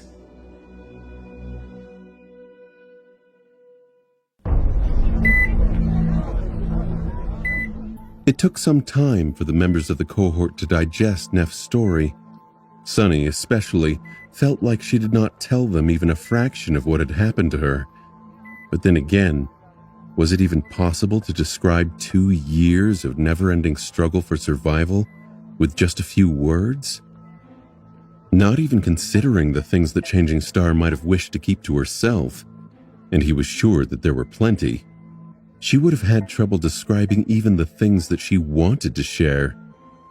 It was going to take time. As for the actual secrets, while he was dismayed and uneasy, Sunny himself was known to keep a lot of things close to his chest. More than that, they all had to be cautious about what they said. The room provided to Nephis by the Academy might have been safe, but that did not mean that it was unmonitored. That was the reason why both Effie and Kai remained mostly silent, even though they clearly had a lot of questions. Unlike Sunny, they did not possess a good understanding of Changing Star's aspect and current class. All they knew was that she possessed a divine aspect, just like Sunny and Mordred did. Eventually, Cassia broke the silence. It is fine. Now that you are back, everything's going to be fine. She paused and then added somberly, However, our current situation is very delicate. Nephis looked at her and frowned, the white sparks in her eyes becoming a little brighter. Were there any complications after you returned from the Forgotten Shore? She was alluding to Castor, the great clans, and the sovereigns that wish her dead, of course. But Sunny finally spoke. Not immediately, but we ran into some trouble not long before venturing into the second nightmare. Changing Star's frown deepened. Can you tell me what exactly happened? He shrugged. I can, but we'll get you up to speed later, in a more private setting. For now, let's just say that there was supposed to be a negotiation with the representatives of Great Clan Valor today, which fell through for obvious reasons. Sunny paused for a moment, and then added, Other than that, the important things to know are, let me think. Actually, I am a renowned academic and an instructor at the Academy now. Cassia leads the Firekeepers. Oh, Firekeepers are the Forgotten Shore survivors whom you saw outside. They are basically your groupies. Right, you're famous now. Very, very famous. There is even a movie about you, with a very well-received romantic subplot. What else? We have a flying ship, and an exclusive citadel in the Dream Realm. Effie moved in with me. Knight and Gale disbanded. Neff's face slowly turned paler and paler. Finally, she couldn't take it anymore and raised a hand. What? Wait, what? Kai, is this true? Knight and Gale disbanded? Sunny glanced at her darkly. Really? That's your first question? Kai, meanwhile, looked down in embarrassment and replied, Yes. I am sorry to say this, but Gale and I decided to go our separate ways. It is for the best. My status as a master would have just dragged him down, especially because my aspect evolved after I killed that dragon. Neffis blinked. A dragon? Sunny grinned and said, Oh, yes. Kai killed a transcendent dragon. Effie and I killed a couple of saints too. I even killed the same one twice. The first time before I was beheaded. The second time after. Changing Stars slowly raised her second hand and grabbed her head. I think I need a moment. Wait, can you start from the beginning? A strange expression suddenly appeared on her face. And did you say something about a movie? With a romantic subplot? What? Sunny had a bit of fun filling Neffis in on what had been going on with the four of them, and the waking world, during her absence. There was a lot of ground to cover, but he chose only the juiciest moments, like falling into a bottomless abyss for a month straight on top of a dead demon, being burned by divine flames, and discovering an ancient tower left behind by a mysterious deity, or finding out that Effie was confined to a wheelchair in the waking world only to see her leave it behind after conquering the second nightmare, or slaying a corrupted monster to get their hands on a shipwrecked flying vessel and repair it, or watching two saints obliterate an entire island as they fought to the death. The list went on and on. After a while, Neff weakly waved her hand. I think I need a break. Can you guys give me a few minutes? By then, it was already late into the night. It was dark outside the window, with only pale moonlight and powerful beams of defense turrets illuminating the black sky. Sunny grew silent, then shrugged. Sure. You need some rest anyway. We can continue in the morning. The government should be ready to release you by then, too. Have you thought about where you want to go? Staying here in the academy is an option, too, of course. He thought for a few moments, and then added awkwardly. I feel stupid asking this, but do you have a place to stay? Do you have money? Are there people we need to contact? What is your clan's situation exactly? Neffis absent-mindedly touched her neck, then answered in a neutral tone. There is a manor. That is pretty much the only property the clan has left. Everything else was liquidated and sold a long time ago. I sealed it before leaving for the first nightmare, so it should have remained empty for the last 3 years. It's hard to say what state it's in. She lingered for a moment, then added, I should have a bit of money left, and there are no people. Most of our retainers fled over the years, and the rest left after my grandmother passed away. That was not too long before my nightmare, too. I'll have to think about what to do now. Sunny looked at her, and then frowned a little. What about safety? Aren't you concerned about, your previous issues? Neffis remained silent for a long time, then shook her head. I don't think anyone will try to kill me anytime soon. He glanced at her with dark curiosity. Really? Why? Some people weren't shy about it before. Changing Star looked at him and then said evenly, "Because now I am not easily killed." She wasn't wrong. As the members of the cohort left the room to give Nephis time to rest, Sunny was deep in thought. Changing Star was an ascended tyrant now. Killing her was much harder than assassinating a mundane child who was protected only by the dwindling forces of a fallen clan, especially due to the nature of her powers. In fact, short of sending a saint to do the job, nothing the great clans could throw at her would work. Saints were a precious resource, however, and more than that, rare enough to make their movements almost impossible to hide. Unless the sovereigns were ready to abandon all pretenses of civility, there was no easy way to get rid of Nephis anymore. She had ensured that by becoming a master directly. The situation had fundamentally changed, and that did not even account for the tremendous public outcry that would result from something like that ever coming to light. Whether the great clans wanted to admit it or not, they were still tied to the rest of humanity. All awakened came from mundane humans, after all.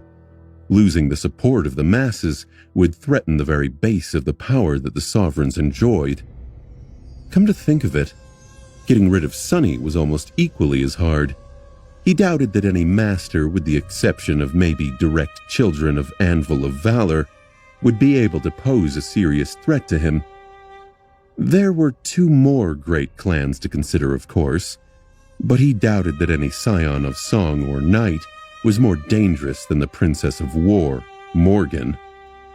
So, what did it all mean?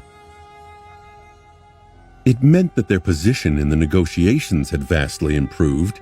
They could exert much more pressure on Valor and achieve much better results. That was, if Nephis did not do anything extreme, of course, which she was more than capable of doing considering her searing hatred for the 3 sovereigns. After hesitating for a bit, Sunny walked over to Cassia, leaned on the wall near her, and asked quietly, "What do you think she will do?" The blind girl understood his meaning without having to specify what exactly the question was about. Perhaps she was considering the same issue. Cassia lingered for a moment, then said quietly, "Negotiate." Sunny barely suppressed a chuckle. "Negotiate? Are we talking about the same Nephis? Do you know how much she despises the great clans? What her insane ambitions are? Somehow I feel that 2 years of barely clinging to life in the dream realm did nothing to blunt her resolve. If anything, I think that it has only been sharpened." The blind girl remained silent for a while, then sighed. "I think so too. However, there is little choice. She is still too weak to face the enemy directly. Because her resolve remains the same, she will have to make herself flexible." A dark expression appeared on Sunny's face. "When have you ever known Neph to be flexible?" Cassia turned her head slightly, facing him. Her expression was somber and serious. "Neph can be whatever she needs to be to achieve her goals. Same as you. Don't forget that." What was that supposed to mean? Sunny grimaced, then looked away. After a while, he asked in a grim tone, "So, where does it leave us?" Whether he wanted it or not, he was tied to Nephis. That bond was strong, but not unbreakable. If he really wanted to, he could attempt to destroy it. He could kill her. He could run away. He could try to find a more obscure method. However, Sunny did not know if he was willing to pay the price of destroying their bond. At least, not until he saw a sign that Changing Star was willing to wield her power as his master, not just possess it. Unless she did, he was only a slave in the name. Although, reluctantly, Sunny was barely able to tolerate such an arrangement. Having a master who was unwilling to exercise her power was even beneficial to him, since it protected him from others who would want to abuse that power, like Mordred, for example. If his position as Neff's shadow ever gained substance due to her actions, however, then one of them was going to have to die. That Sonny was certain of. He wouldn't hold anything back to make sure that he was the one left standing in the end as well. But that moment had not yet come, and hopefully, it was never going to. So for now, his future was doomed to be influenced by the decisions Neffis made. The blind girl sighed. Where does it leave us? I don't know. Everything is changing, Sonny, and all we can do is try to change as fast as it does. That is the only way to keep ourselves, and those we care about, safe from the world. Sonny looked at Cassia, trying to understand the implications hidden in her words. Then he said in a grim tone, Who's going to keep the world safe from us? The next day, a small convoy of PTVs left the academy grounds. Most of them carried the firekeepers, while the members of the cohort were seated together in one of the vehicles. For obvious reasons, neither Sonny nor Effie knew how to drive. Cassia was unable to steer a PTV as well, so, in a strange turn of events, Ascended Nightingale, a famous idol and global celebrity, ended up playing the role of the chauffeur. Kai and Sonny sat in the front, while the three young women remained at the back of the vehicle. As the convoy moved through the streets of the city, they briefly explained the more sensitive details of the cohort's current situation to Neffis. The column of PTVs was headed toward a remote district where Immortal Flame's sealed manor was situated. It was decided that the firekeepers would establish their Waking World headquarters there. At some point, however, a single vehicle quietly separated from the convoy and drove into a high-speed tunnel unnoticed.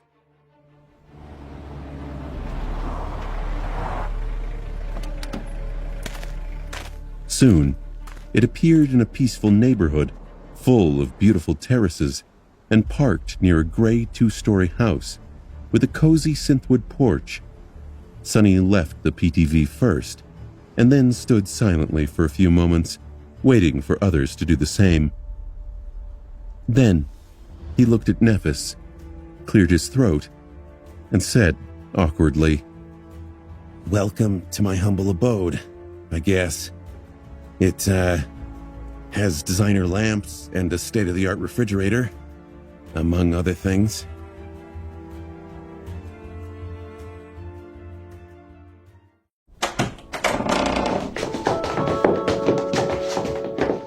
After the five of them walked inside, Neffis remained silent for a few moments as she looked around.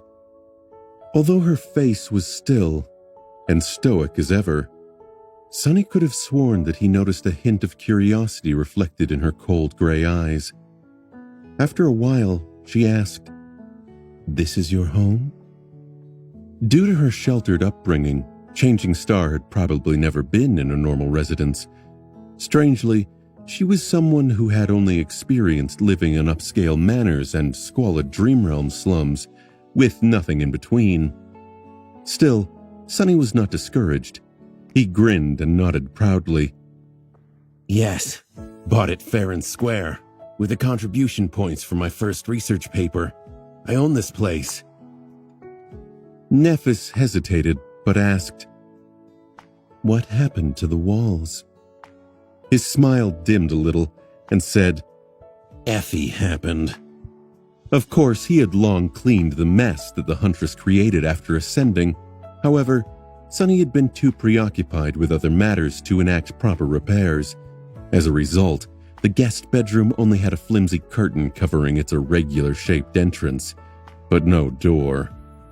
Maybe I should get to it, he said. He cleared his throat and then gestured at the living room section of the main space. Make yourself comfortable. I'll make us something to eat. As the cohort settled, he walked to the kitchen area and stood in front of the open refrigerator for some time, thinking. For some reason, Sonny had a strong desire to cook up something special. Nephis must have been sick of eating monster meat for years. Finally, he produced a number of ingredients and laid them out on the cooking surface. Then started the preparations. Fried rice should do the job. Do I have eggs? As he went about it, the discussion reached a poignant moment. Cassia was finishing describing the important details of the reason for their tense relationship with Clan Valor. And so we accomplished our goal and ascended. However, that man Mordred must have ascended as well. His clan doesn't know that yet, so their response was only mildly aggressive. Sky Tide of Whitefeather took most of the blame for his escape and the consequent death of St. Cormac. That did not save us from all the fallout, sadly. She paused and then added somberly, They have secretly captured 2 of the Loyalist Forgotten Shore survivors. The rest of us took shelter in the Dream Realm. For the past 6 months, Sonny's contact in the government acted as an intermediary to arrange a peaceful negotiation.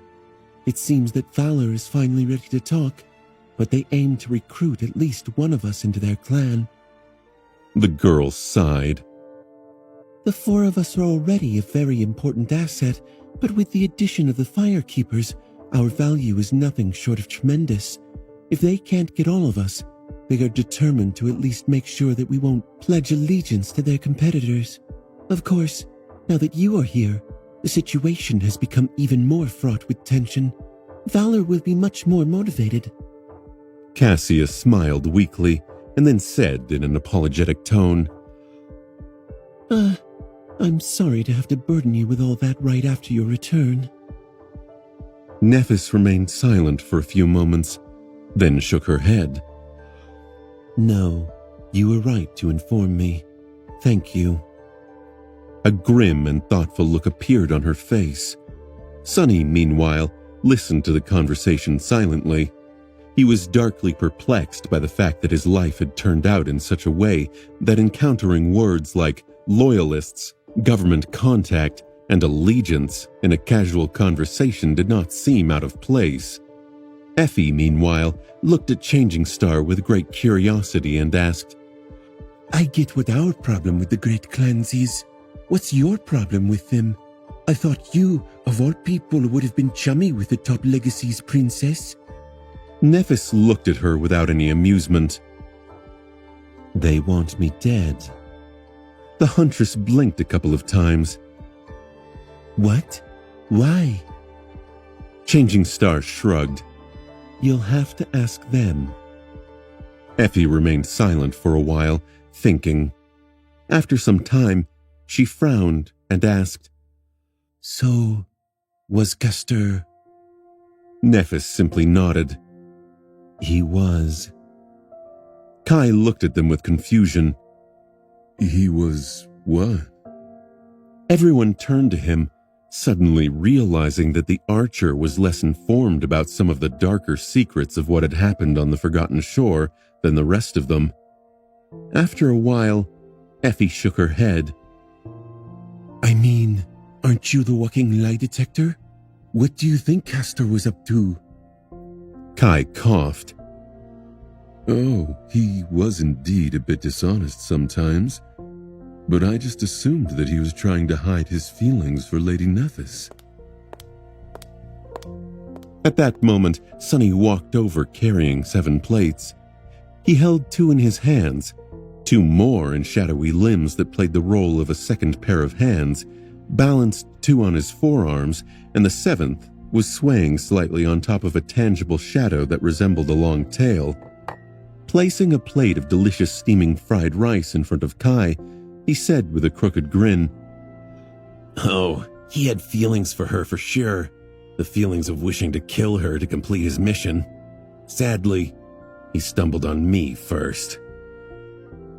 It was a sad thing indeed. If Sonny had not killed Castor, if Nephis had known in advance that slaying the Crimson Terror would force the Spire to seek another conduit, If Cassia's vision had been more detailed, well, there was no point in feeling regret now. What had been done was done. The current conversation just went to show that Kai's strange flaw, while useful, was also often detrimental and misleading. As Kai stared into the distance in stunned silence, Sunny placed the other plates on the table, pushed 3 of them toward Effie, dismissed the shadows, and landed on a soft armchair. Then, he picked up his utensils, smelled the rice, and let out a satisfied sigh. What are you waiting for, fools? Dig in. The rice disappeared from the plates with a speed that made Sunny a bit full of himself. He smiled proudly, and then looked at Nephis. So, what do you think about the mess we're in? She put down her utensils, looked at the empty plate with a hint of regret, and then asked, "That Mordred, the rank of his aspect is the same as ours?" Sunny nodded, prompting her to frown. While she thought, he reluctantly added, "He is also older and more powerful than us, and possesses more knowledge than anyone in the waking world should have. Other than that, he is actually... I don't know what he is. I just feel that something is very wrong with that guy. Regardless, he is dead set on destroying Clan Valor. It's just hard to tell how he's going to go about accomplishing that goal." Changing Star remained silent for a few moments, then said evenly, "He is going to search for allies." Sunny's expression grew a little darker. Mordred is not exactly a team player. Nephis slowly shook her head. "It doesn't matter. No matter how powerful he has become, it won't be enough to reach his goals. The enemy is too strong. Their power is too absolute." He didn't say it, but from the grim expression on her face, Sunny could guess what Changing Star was thinking about, that she was in the exact same position. Which did not bode well with him. He grimaced and said, "So do you think that we should expect to find the bastard on our doorstep one day? The enemy of my enemy and all that?" Sunny was not looking forward to meeting Mordred again, let alone getting entangled with him in any shape or form. As far as he was concerned, the Prince of Nothing would bring nothing but trouble. Nephis frowned, then said with uncertainty, "No, I doubt it." Well, if she was right, that was a relief. At that moment, Cassia deactivated her communicator and turned to face them. "The Firekeepers have reached the Immortal Flame Manor. They are putting on a show to make it seem like there are all kinds of activities going on inside.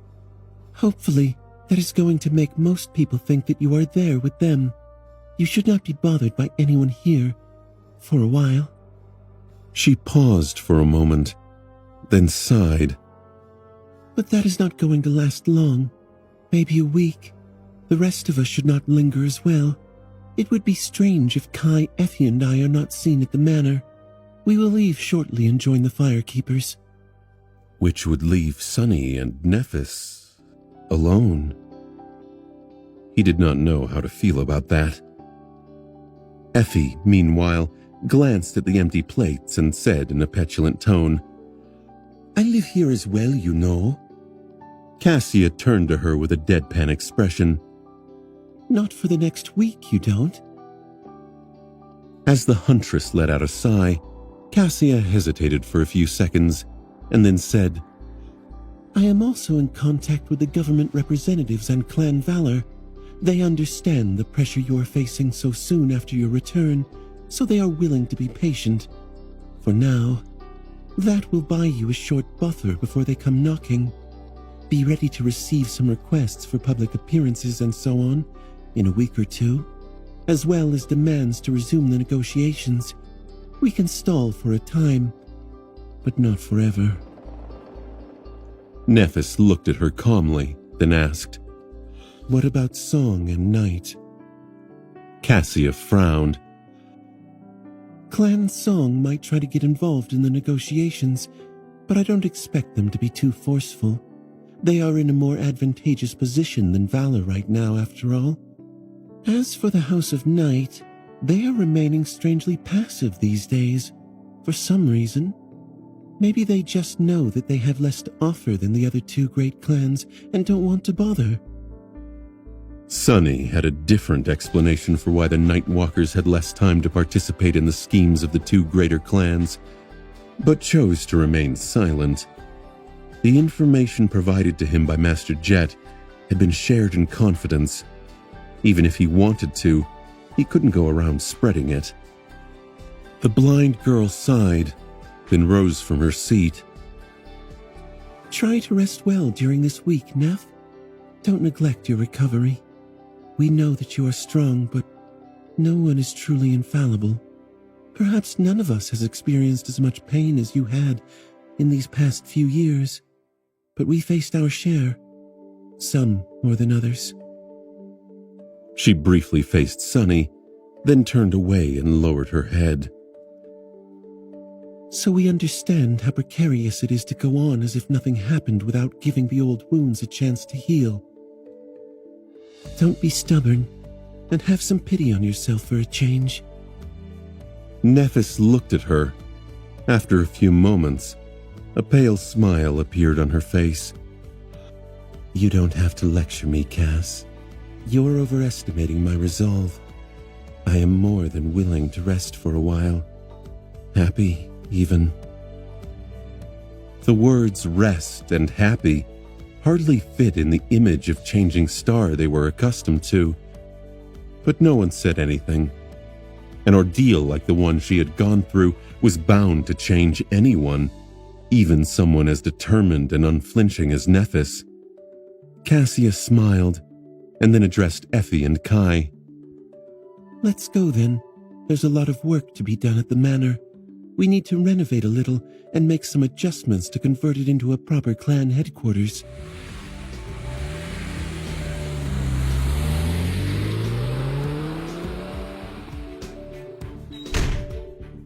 Soon, they said their goodbyes and left.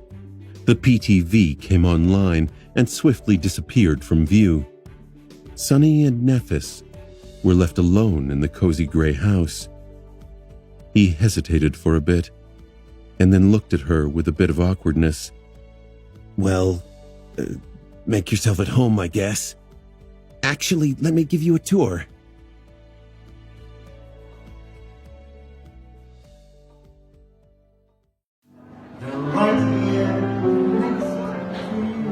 In one of the most upscale districts situated near the heart of the city, a fancy but not overly opulent restaurant was welcoming the first new visitors of the day.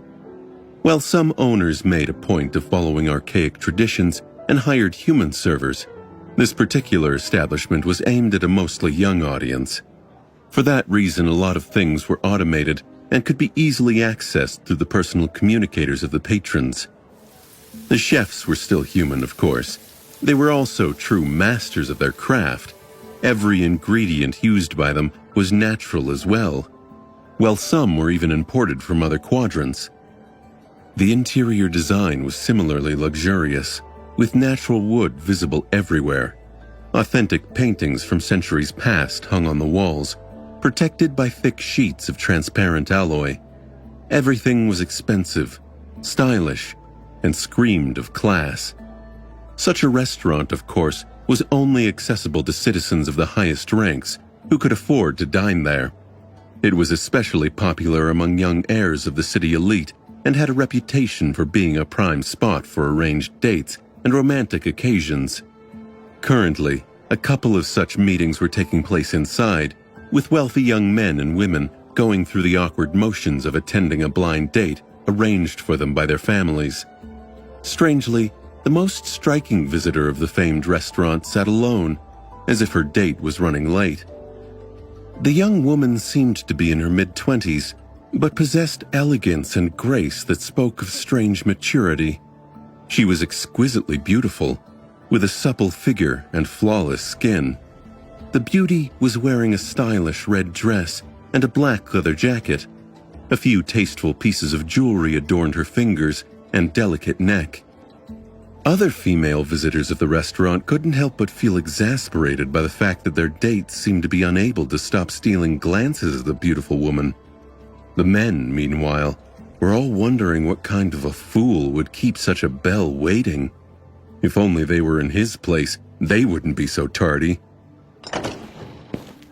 Finally, the doors opened, and a new visitor came in. The young man looked around, scratched the back of his head, and then headed toward the table where the striking beauty sat alone. Sitting down, he smiled sheepishly and said, Sorry for being late. I hope you did not have to wait too long. The woman smiled politely, revealing her pearly white teeth. No problem at all. She studied the young man for a few moments, and then said with a bit of reproach in her pleasant velvety voice, I hate to say it, but you don't look like the images I was shown at all. He looked down as if embarrassed. Oh, I had to wear something inconspicuous. Walking around as my usual self would be a bit too ostentatious. However, isn't it the same for you? All that makeup to hide your complexion? The young woman frowned. It's a cosmetic memory, I'll have you know. Regardless, I have already ordered something to eat. You can peruse the menu while we wait. The young man hesitated, then looked around with an amused expression. Finally, he asked, How do I do that? She glanced at him with curiosity. You don't know? Have you never been to a proper restaurant before? The young man smiled and shook his head, then said wistfully, To tell you the truth, this is my first time visiting a restaurant. I was raised in the dream realm after all. I only returned to the waking world when I was around 13. Many things here seem very strange to me. With that, Mordred struggled with his communicator for a bit, and finally managed to open the menu. The body he was wearing used a biometric lock at least. Otherwise, he wouldn't have known how to access the communicator at all. He looked at the options projected in front of him and asked, What do you recommend? The beauty smiled. I doubt we have similar tastes. At that moment, the dish she had ordered finally arrived. It was a steak, prepared so rare that it barely looked cooked at all. The young woman elegantly sliced a small piece and brought it to her sensual lips, which were as red as blood. Mordred observed her with a pleasant expression. Yes. I've heard that you and your sisters follow a very special diet, Lady Song. The young woman licked her lips and looked at him with a neutral expression. Just call me Shan. There's no need to be formal. He smiled. So, Shan, why did she send you, of all people? Are you so expendable that the Queen does not mind sacrificing you to me should the date go badly? Shan Song calmly ate another piece of the steak and then wiped her lips with a napkin. Why would our date go badly? We have a common goal, after all. Our clan is your best chance to achieve it. Mordred thought for a bit, then nodded and sighed. True. However, with that Antarctica thing going on, I would have thought that she would be reluctant to move forward. After all, it's not the best time to do anything drastic. Shan studied the Prince of War for a few moments and then smiled. Oh, on the contrary. We think that the event in Antarctica sets the best stage to do something drastic. He hesitated for a while, then shrugged. Well, fair enough. So, what now? Do I have to kneel and recite a vow? Kiss your ring? Or do something else? The beauty shook her head. Usually you would have to sign a contract with a drop of your blood. However, considering your propensity to change attires, that would hardly do anything, would it? She smiled. So, there's no need. Welcome to the clan's song, Prince Mordred. I look forward to all the great things we will accomplish together. Mordred reciprocated her smile, then chose a couple of options in the menu and pressed them. Then he sighed and said with a bit of amusement, It feels strange to be adopted.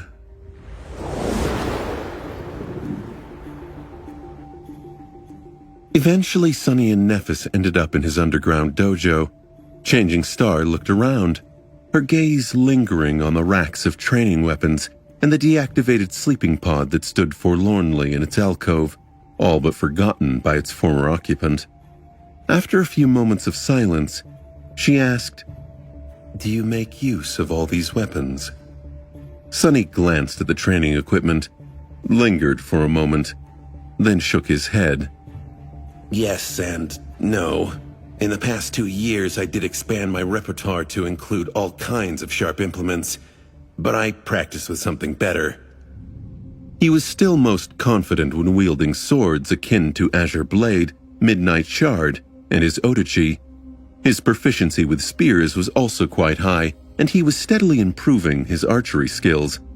However, while Sunny had learned enough to feel comfortable with other types of weapons as well, he had a long way to go before truly mastering them. Nephis nodded thoughtfully.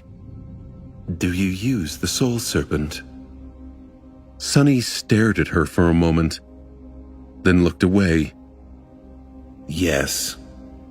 He was reminded of the shadow bond that connected them. Beyond its main function, it also allowed Sunny to peer into some of Changing Star's secrets. However, she was able to learn a lot of his as well. Sunny had suspected that this was the case from the very start, but now, those suspicions were confirmed. He remained silent for a few moments, then suddenly grinned. Were you surprised? Nephis looked at him, hesitated for a moment, and said, "I was. Very, very much." She sighed, sat down on the floor, and crossed her legs. "I always knew that you were extraordinary. I just didn't think that you possessed a divine aspect too. To be honest, I thought that I was the first." Sunny sat down opposite her and shook his head. Yeah, I thought so too. But neither of us was the first. It was Mordred instead. He is older than us by 4 or 5 years, and had his first nightmare when he was 12, so he received a divine aspect when you were around 8, and I was around 7. He paused and said with a bitter smile, Come to think of it, he probably became a sleeper around the time my mother died. Oh, your mother is fine, by the way. Cassia and I visited her from time to time while you were gone. As a hint of emotion appeared on Neff's face, she lowered her head. "Thank you." Then she lingered for a moment and asked, "Do you mind telling me where the divine memory in your possession came from? The Weaver's Mask?" Sunny smiled darkly.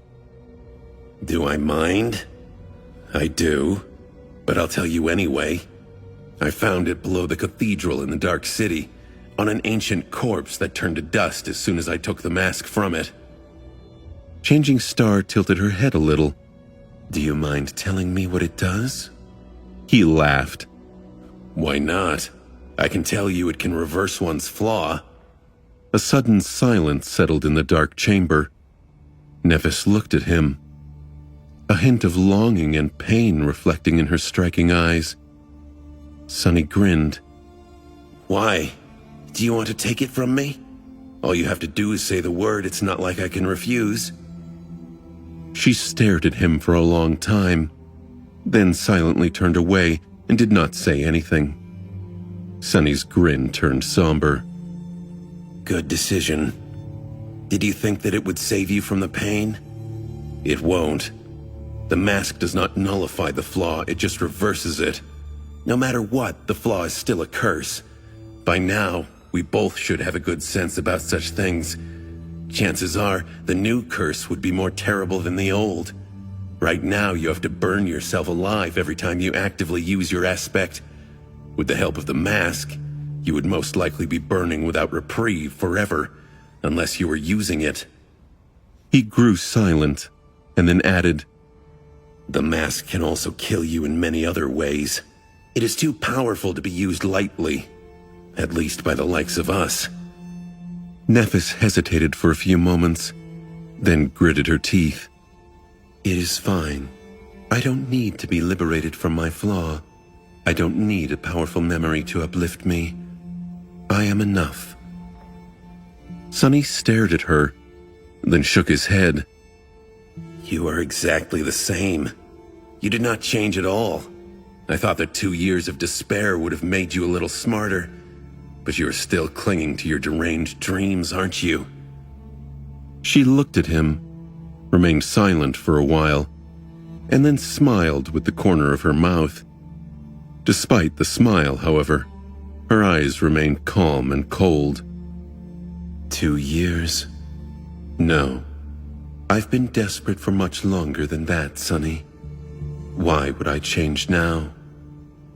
He let out a long sigh, then looked to the side. Indeed. So, Aster, Song, Vale, they are your next targets, aren't they? She nodded silently, prompting him to add, You told me once that just knowing these words can get a person killed. However, I went ahead and did some digging of my own. Aster, Song, and Vale are Asterion, Keysong, and Anvil of Valor, correct? The former members of your father's cohort. Nephis nodded again, looking at him intensely. Sonny scowled.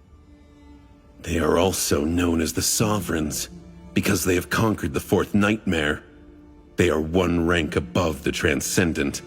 They are supreme, are they not? Without saying anything, she just nodded for the third time. Sonny hesitated for a while, and then asked, They killed your father, didn't they? Nephis continued to look at him, white flame dancing in her eyes. After some time, she sighed. Yes, I believe so. My father, he died when I was 4. Before that, the members of his cohort were like aunts and uncles to me. Aster, Song, Vale, that was what we called them. They were his friends. Her expression turned dark. But after he was gone, something changed. I was too little to understand, but none of these friends came to our help. Instead, the Immortal Flame clan fell, while their clan soared. And a couple of years after that, the first assassin was sent to eliminate me. Sonny rubbed his face, then asked in an exasperated voice, But why? Why did they turn on him? Nephis looked away. I don't know. He frowned and hesitated for a moment. He had suspected that he would receive such an answer. However, there was one small detail that did not make sense to him. If they are so mighty, then how are you still alive? Why did the Sovereigns fail to kill you? All they had to do was pay you a visit in person. No amount of awakened guards or even masters would have been able to stop even one of them. Neph glanced at him and said, her voice even, They can't. Sonny raised his eyebrows. What do you mean they can't? Is there some agreement that prevents them from acting directly? Changing Star slowly shook her head. No, they simply can't. The Sovereigns, it is hard for them to enter the waking world.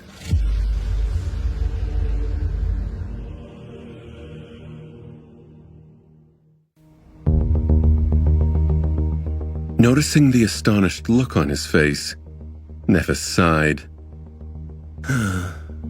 You must have felt a change in your connection to the dream realm and the waking world when you ascended, didn't you? Sonny slowly nodded, remembering how he first physically explored his ability to enter the dream realm. The process wasn't instantaneous, but it also wasn't too burdensome. He just had to concentrate, feel his connection to the anchor, and reach for it. After a few minutes, he would poof out of existence in reality and appear near the gateway in the ivory tower. Leaving a tether in the waking world wasn't hard, although it took more time and some essence. It was as instinctual as summoning memories or commanding echoes. With the knowledge Sonny had received from being collared in the Red Colosseum, he understood that this hinted at the fact that traveling between the two worlds was one of the functions of the spell, as opposed to something tied to his aspect. After he nodded, Changing Star continued, Awakened establish a connection with the dream realm by anchoring themselves to a gateway. Ascended expand on that connection, making them less tied to the waking world, and thus capable of traveling between the two at will. Transcendents exist in a state of perfect balance. They are connected to both worlds in equal measure, which makes them independent of gateways. In a sense, they are the gateway, which is why they can even bring another person with them on their travels. She paused, and then added in a somber tone, However, that balance is broken once a person becomes supreme. It shifts, tying them to the dream realm instead of the real world. In truth, I don't know much about the power of the sovereigns. All I know is that it is restricted in the waking world and that they can't enter it freely. That is why none of them could harm me directly. Sonny stared, shocked. That revelation made so much sense. It explained so many things, from how Nephis was able to survive to why the government still wielded a lot of power in the waking world. It also gave credence to Master Jet's statement that the sovereigns had long given up on reality. Was that what awaited Sonny if he somehow became supreme one day himself? Feeling as if the world was spinning around him, Sonny frowned, and then asked in a dark tone, What happens if one becomes sacred then?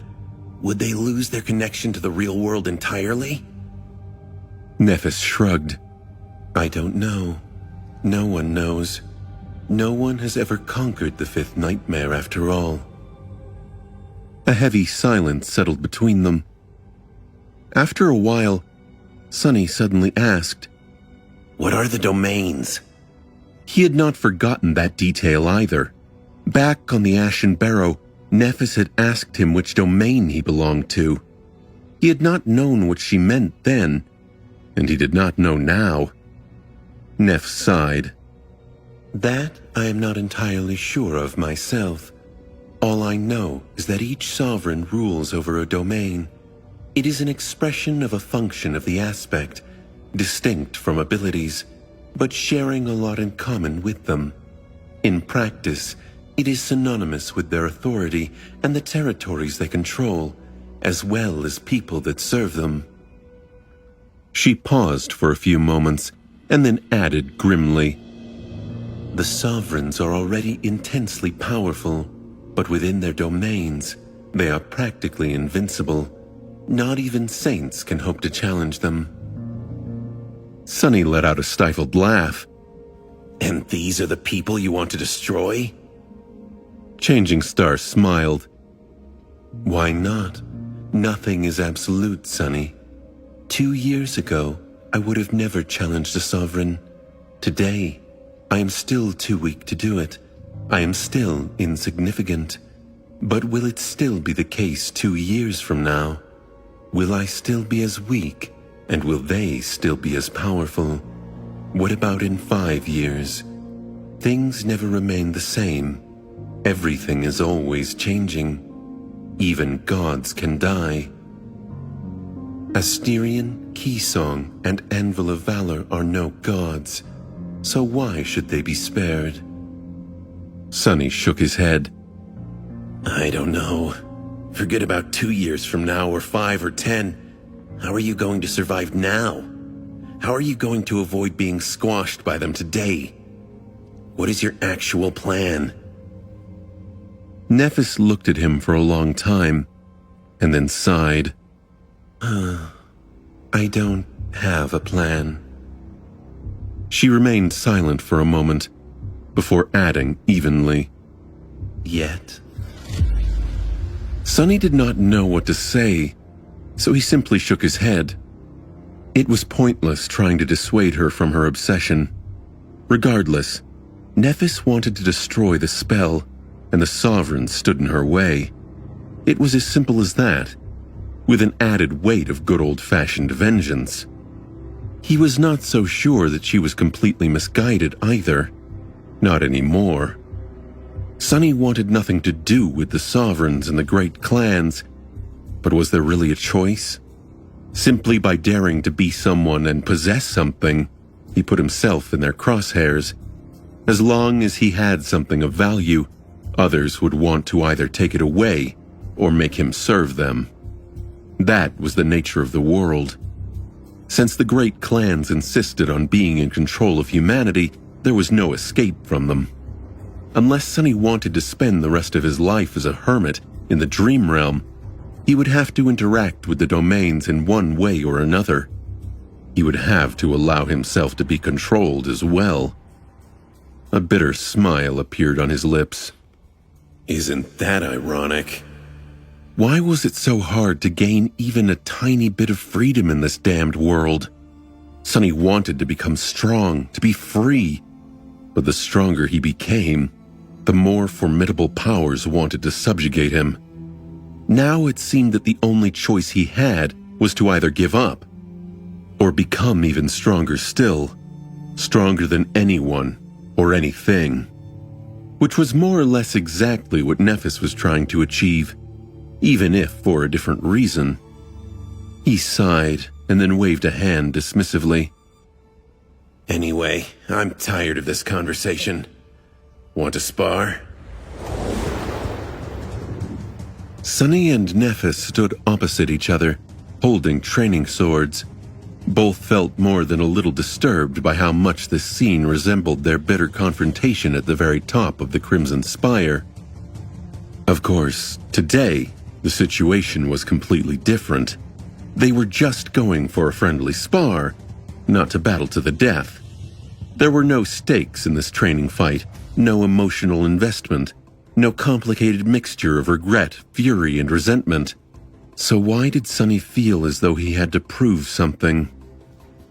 Forcing himself to relax, he glanced at Nephis and attacked. Their swords met with a deafening clangor. A few seconds later, Sonny jumped away and shouted, Stop, stop, stop! Changing Star froze while he looked around, breathing heavily. Sonny gritted his teeth and spat a muffled curse. Damnation. His idea to have a spar might not have been the wisest one he ever had. Yes, the underground dojo was designed specifically to allow Awakened to train their powers. It was isolated, reinforced, and heavily armored, able to transform into an impregnable bunker in case a gate opened nearby and a tide of nightmare creatures flooded the district. The interior was furnished with heavy plates of armor-grade ceramic alloy and supplied with training equipment meant to withstand the rigors of awakened power. However, Sonny and Nephis weren't awakened anymore. They were full-fledged masters, and abnormal ones at that. The alloy sword in his hand was shattered. A few plates on the floor were broken. If this continued, the repair bill for the dojo was going to really sting Sonny's wallet. More than that, Nephis was not exactly at her best. She had just returned to the waking world yesterday. Before that, she had been a sleeper, which meant that she had no experience of controlling soul essence whatsoever, let alone doing it with the intricate precision and efficiency of a master. She had never even done it crudely as an awakened. Sonny could tell exactly how chaotic and unrestrained the flow of her essence was, because Shadow Dance now allowed him to sense the movement of the mystical energy through the bodies of his opponents. Sure, every master had an instinctual understanding of how to augment their physicality with essence, but it still took some time to get used to it, and even more to master it. However, every ascended before changing star enjoyed having the experience of making the first steps on that long and arduous road as an awakened. In fact, by the time awakened reached ascension, controlling essence was as natural to them as breathing. Not so much for Nephis. Her return as a master might have been miraculous, but it also deprived her of a lot of things that people who did not break the natural order of things usually enjoyed. She was out of her depth. As Changing Star stared at the broken sword in her hands with a deep frown, Sunny waved a hand in the air and forced out a smile. You'll have to spend some time learning how to guide your soul essence. After that, you will have to spend even more time relearning how to fight with its help.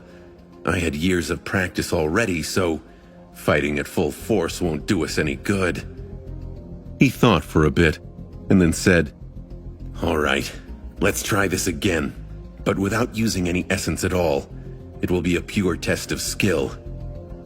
Sure, Nephis had one more core than him, but with all things considered, if both of them neglected using essence or augmenting themselves with their abilities, the gap in physical prowess should not have been too overwhelming. Once again, they stood opposite each other and concentrated. Each discarded their broken weapons and took new ones. A moment later, they clashed. This time, things went better. However, not by much. One of the problems was their battle techniques. Due to Shadow Dance and his familiarity with Nephis, it didn't take Sunny long to sense the core of her style. It had changed a lot and matured over the past 2 years, but so did his mastery of his aspect. Although Sunny could not master the style yet, he attuned himself to its flow and cadence, enough to be able to predict some of Neff's moves with a good degree of precision. The problem, then, was that Changing Star herself could do more or less the same. Her ability to discern, predict, and control patterns of combat was not based on affinity to shadows and was sufficiently different from it, but achieved a similar result. It was the product of her talent, training, and incredible combat intelligence. As a result, Sunny was able to somewhat predict what Nephis was thinking of doing, while she could predict what he had predicted her actions would be and change her approach on the fly, which he would also discern, and so on. It was very confusing. Sunny had never found himself in a battle that demanded so much mental gymnastics before. He was not even entirely sure what was happening. There had to be a solution for this predicament, of course, but he had no time to come up with one yet. However, that was just half of the problem. The other half was that Neff's essence control was so rudimentary and bad that she couldn't even prevent herself from instinctively using it. As a result, Sunny had to endure sudden outbursts of speed, strength, and agility that were too chaotic to predict. Because he was holding himself back, handling this pressure was rather troublesome.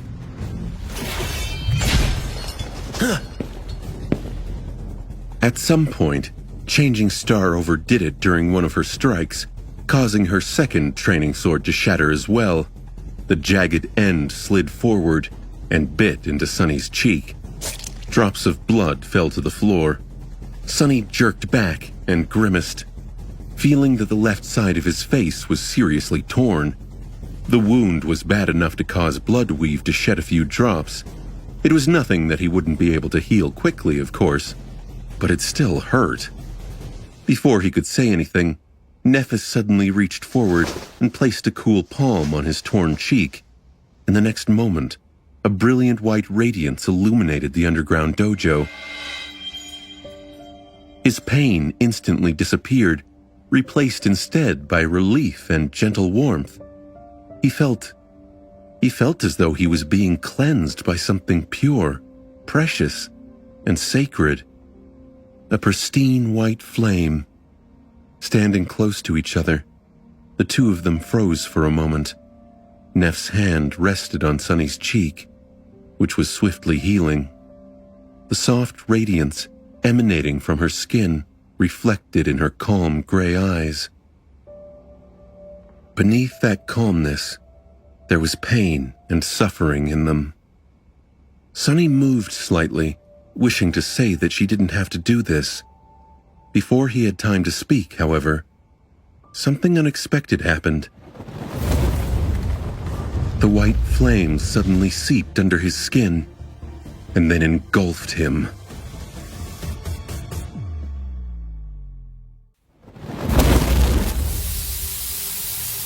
Sunny shuddered, thinking that he had caught on fire, but then froze. Somehow, it did not seem like the white radiance was harming him at all. It just enveloped his body, making his skin shine with a suffused glow. However, it was also not healing him. Instead, Sunny stared at Nephis with astonishment and asked in a low voice, What is happening? From the confused look on her face, she did not do whatever it was that had happened on purpose. Changing Star took an involuntary step back, removing her cool palm from his cheek, and briefly glanced at her hand. The white glow was gone from it. I don't know. Sunny opened his eyes wide and looked down on his shining body. Very strangely, he felt empowered. In fact, his condition was very similar to how he felt when one of his shadows was wrapped around him. His physical prowess seemed to have doubled. There were small differences, of course. The augmentation of Neph's flame seemed to be more furious and active, centered around strength and resilience. It also filled him with a soft, pleasant feeling of warmth. What was more, it did not only affect his body, it reached into his soul as well, igniting and enhancing it. The shadow essence flowing through his body became much more potent and vibrant, full of greater energy. Sunny blinked. Did Nephis just augment him with her aspect ability? Since when can you augment other people? Changing Star seemed to be as bewildered as he was, even though it did not show on her face. I can't. This was not supposed to happen. My dormant ability only evolved to include soul augmentation when I ascended. It never evolved to be able to spread to other people. Sunny opened his mouth, then closed it again. Eventually, he hissed, Then how do you explain this? I'm glowing. He waved his hand in the air, causing the shadows of the underground dojo to move and shift. Then, a bizarre thought entered his mind. Wait. Following his suspicion, Sunny lingered for a moment and then commanded the gloomy shadow to wrap itself around Nephis. The shadow did not even roll its eyes as it usually did when receiving an order. It eagerly slid forward and swiftly wrapped itself around the lithe, slender body of Changing Star. Nephis flinched. Huh? She studied her arms with wide eyes. Her ivory skin had turned gray, as if covered by a dark film. Then, she made her hands into fists and frowned. I feel stronger. The two of them remained silent for a few moments, processing the implications of this unexpected discovery. Usually, Sunny felt a lot of negative emotions every time he thought about the innate ability of his aspect, Shadow Bond, which tied him to Changing Star's will. On this occasion, however, his curiosity and greed for power briefly overpowered his resentment. If Shadow Bond allowed Nephis and him to augment each other to this degree, what else would they be capable of?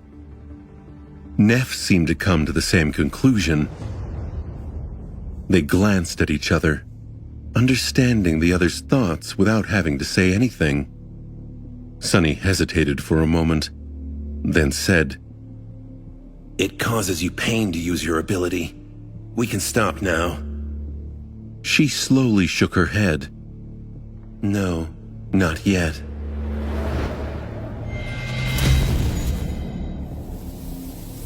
With that, Sunny simply nodded and commanded the gloomy shadow to return and wrap itself around his body. At the same time, he ordered the other three to do the same.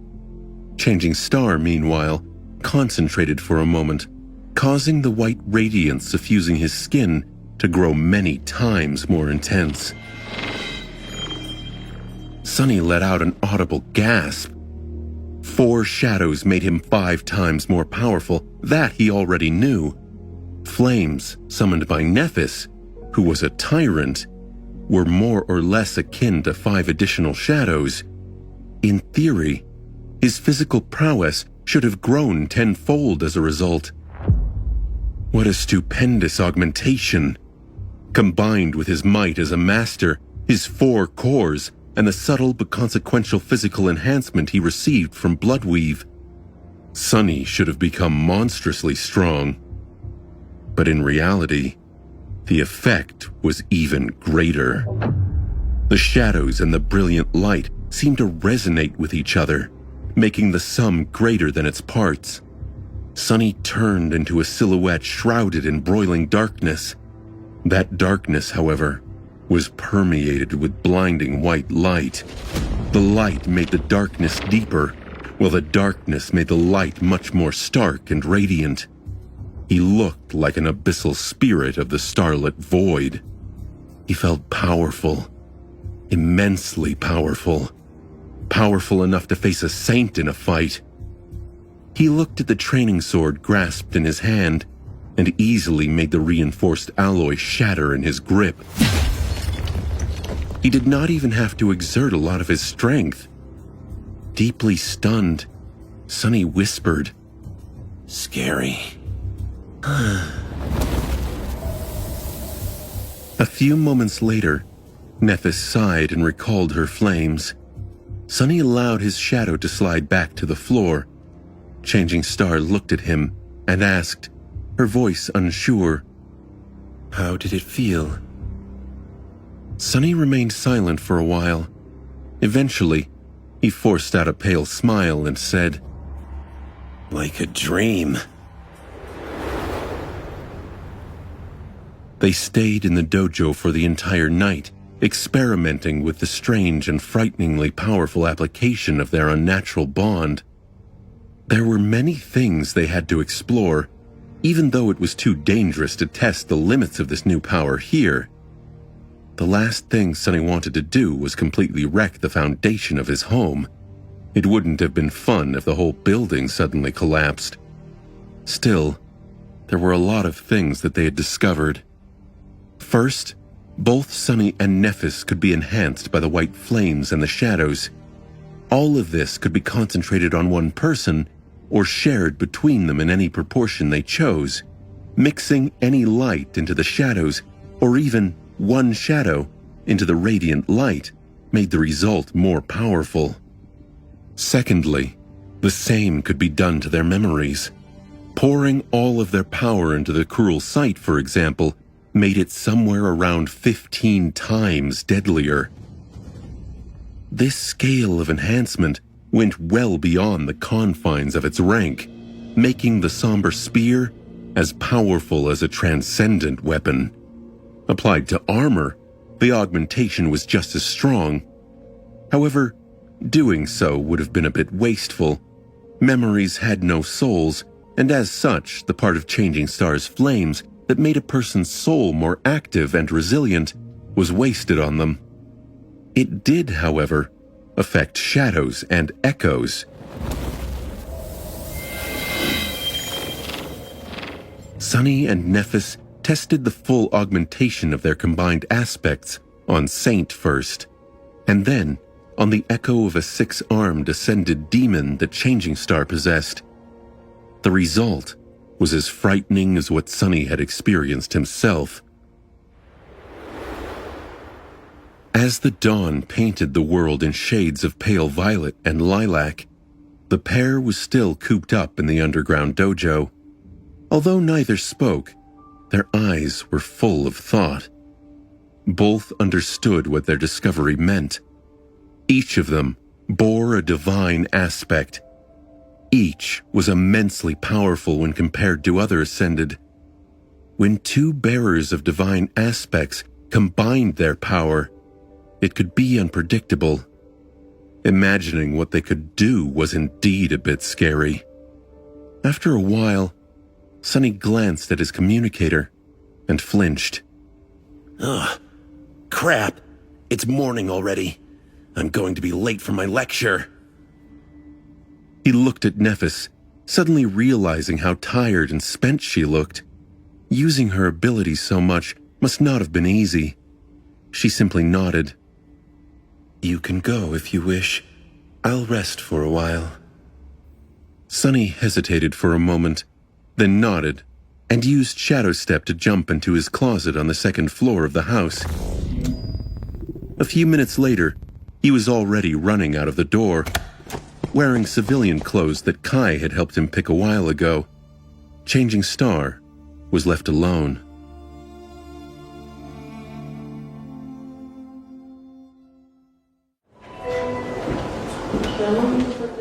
On the way back from school, Rain couldn't think about anything else except for the news that she had heard from her classmates. At first, she had dismissed them as a wild rumor, but then her inquisitive nature forced her to check the respectable government portals to make sure. A minute of research revealed that the rumors were true. Changing Star of the Immortal Flame Clan, the lost hero of the Forgotten Shore, had ascended and returned to the real world. She was alive. Can't be. By now, the news was spreading across the network like wildfire. Rain could tell that many of the passengers riding in the train with her were thinking and talking about the same thing. Everyone looked shocked and excited. She did not pay other people any attention, however. There was only one thought on her mind. She had to tell Sonny. Her friend and mentor was a member of Changing Star's cohort after all. More than that, from the hints she had received from Effie and a short conversation she had with Sonny, Rain knew that there was much more between the two than simple camaraderie. He had basically admitted as much. Sonny will be so happy. Despite the fact that she was not supposed to have the next lesson with her young tutor for a few days, Rain decided to bring him the news personally, and right away. She simply couldn't wait. Of course, in all her excitement, she had failed to account for the fact that if the news were indeed true, Sonny would have been one of the first people to learn of it. Full of anticipation, Rain rushed from the tram station to her mentor's house, opened the door, and walked inside. Throwing her backpack into the corner by habit, she took off her shoes and shouted, Sonny? Sonny, are you home?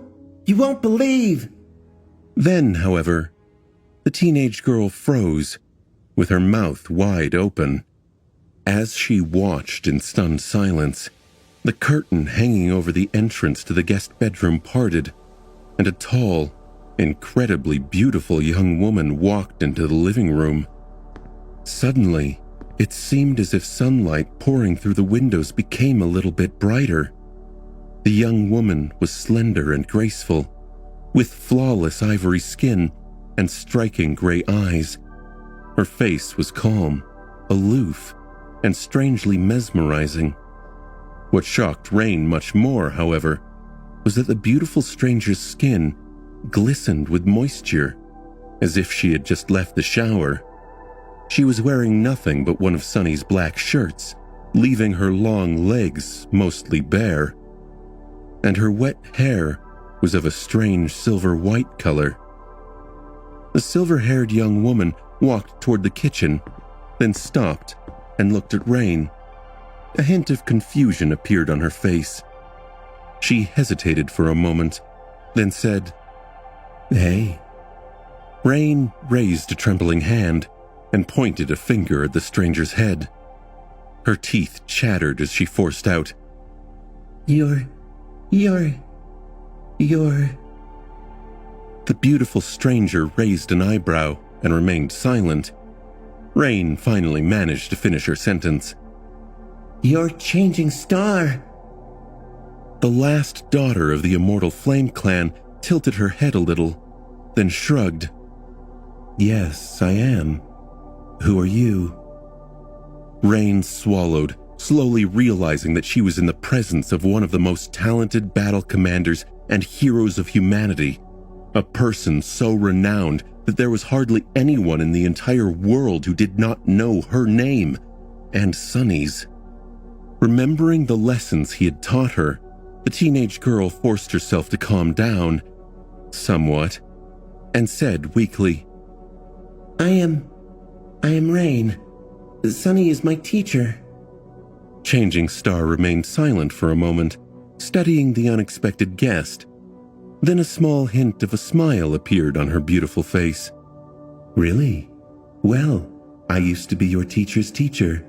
I guess that makes me your grand teacher. Rain opened her eyes wide. What? Changing Star of the Immortal Flame Clan was her... What?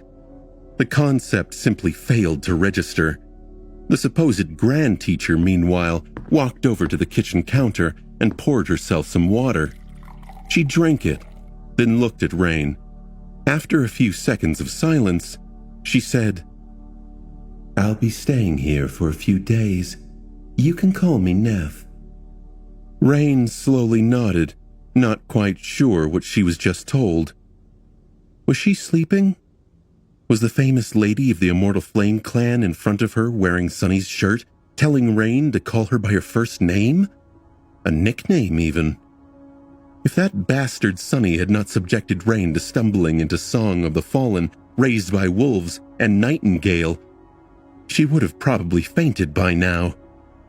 As it was, Rain was barely able to remain on her feet.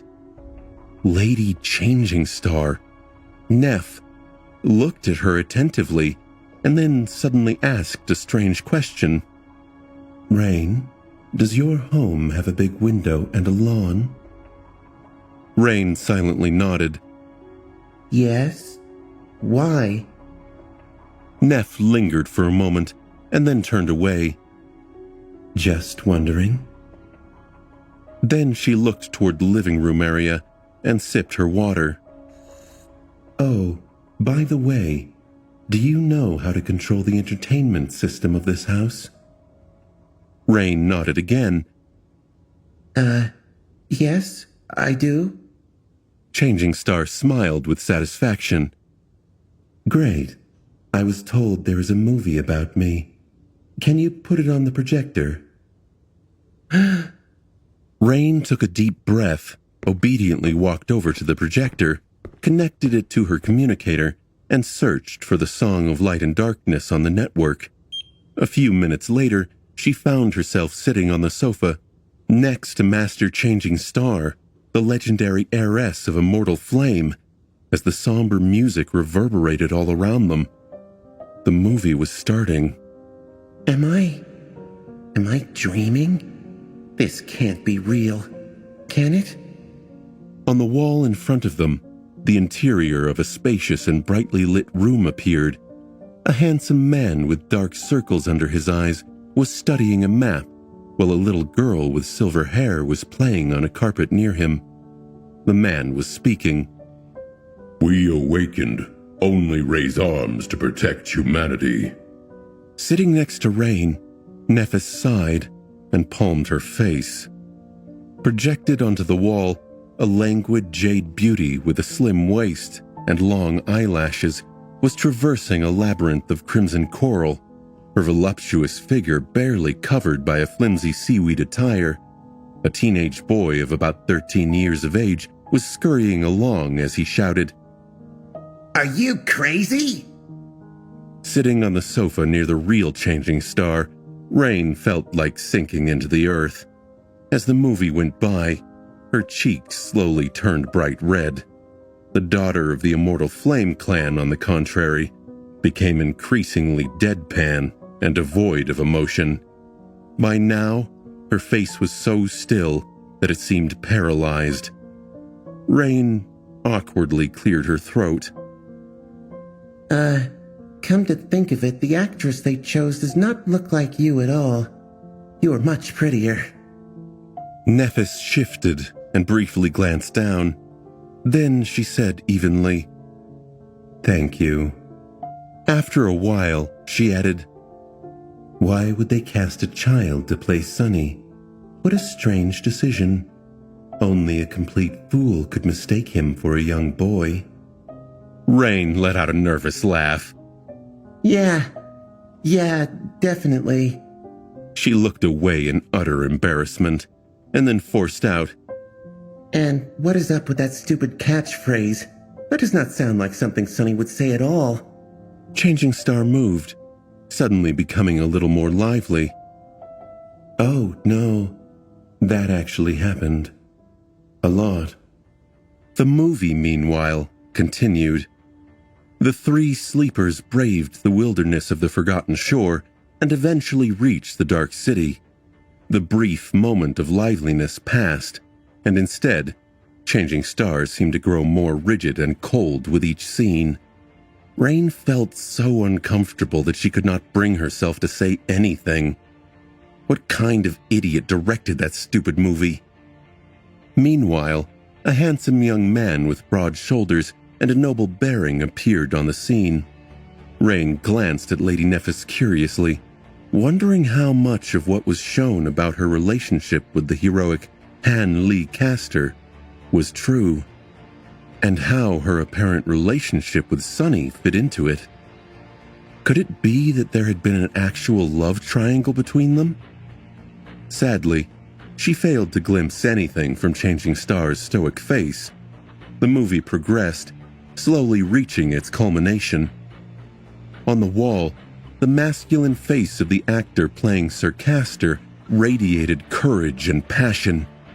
Holding the grief-stricken Jade Beauty by the hand, he looked her in the eyes and said with passion, Should I fall, do not cry for me, my lady.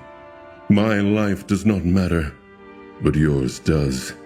Immortal flame must never be extinguished. As long as it burns, humanity still has hope. The dreamers of the Dark City have hope. As long as you live, I can face 1,000 deaths with a triumphant smile. Rain shifted uncomfortably. Is it me or is it getting hot in here? Not a single muscle moved on Changing Star's face. She looked at the projection with a deadpan expression. The projection, however, suddenly stuttered. Rain frowned. Huh? The next moment, she thought that she smelled smoke. Turning around, the teenage girl noticed a thin stream of it rising from inside Sonny's expensive projector. That's strange. Rain opened her mouth to say something, but before she could, the projector suddenly exploded.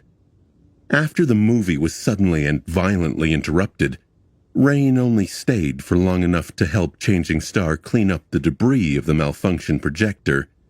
Then she found an excuse, grabbed her backpack, and hurriedly left. Who knew what was going to explode next?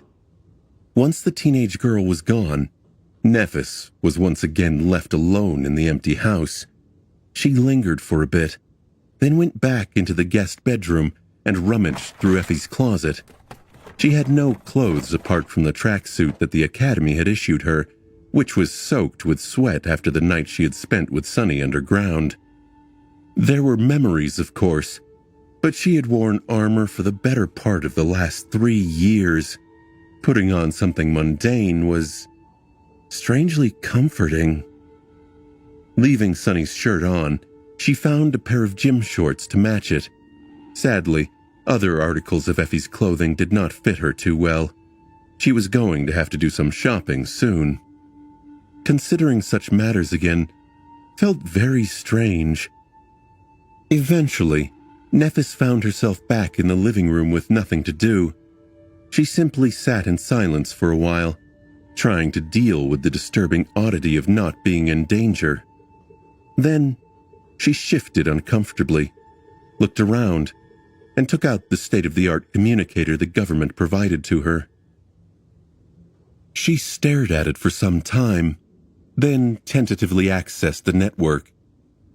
After a while, Neff found herself senselessly scrolling through popular clips. A few minutes later, one video caught her attention. A demonic figure in black armor and a fearsome mask stood in a small clearing in the middle of a thick forest, the long blade of an Odachi resting on his shoulder. The swordsman's white hair moved slightly in the wind. Something about him seemed odd. Suddenly, 12 figures appeared from behind the trees surrounding the demonic swordsman. One of the ambushers spoke. Sorry, mongrel. No hard feelings, right? Nephis shook her head slightly and sighed. 12 against 1. The man in black armor, meanwhile, remained silent for a moment and then said calmly, None whatsoever. Already knowing how the fight would end, Neff moved her finger to scroll on, but then stopped. Something very unexpected was happening on the screen of her communicator. Instead of being instantly overwhelmed, the warrior dodged several attacks and dove through a stream of scorching fire, his black armor reflecting the crimson flames like scales of an infernal monster. His gauntlet collided against the head of one of the three enemies, instantly breaking the skull. White sparks slowly ignited in the depths of Neff's eyes. Interesting. She lingered, watching the brutal slaughter with a hint of excitement. After spending years fighting against overwhelming odds, Nephis couldn't help but root for the lonesome swordsman. A few seconds later, she was fully engrossed in the video. Remarkable.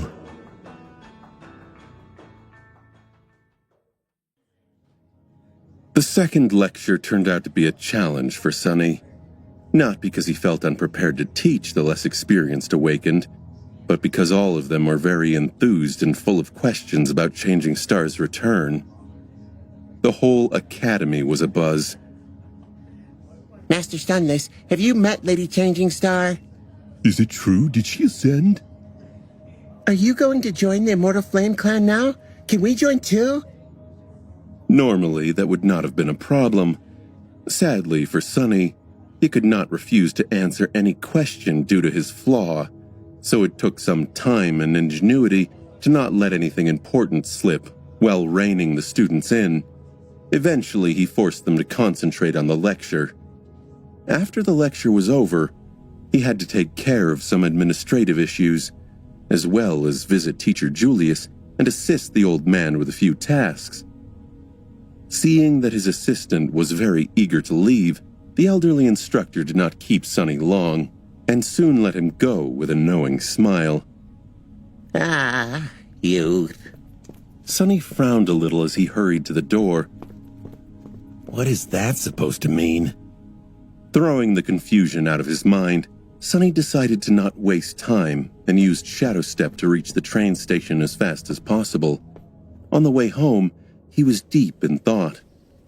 After the night of experimenting and exploring their bond, he was very curious what else Nephis and him could do.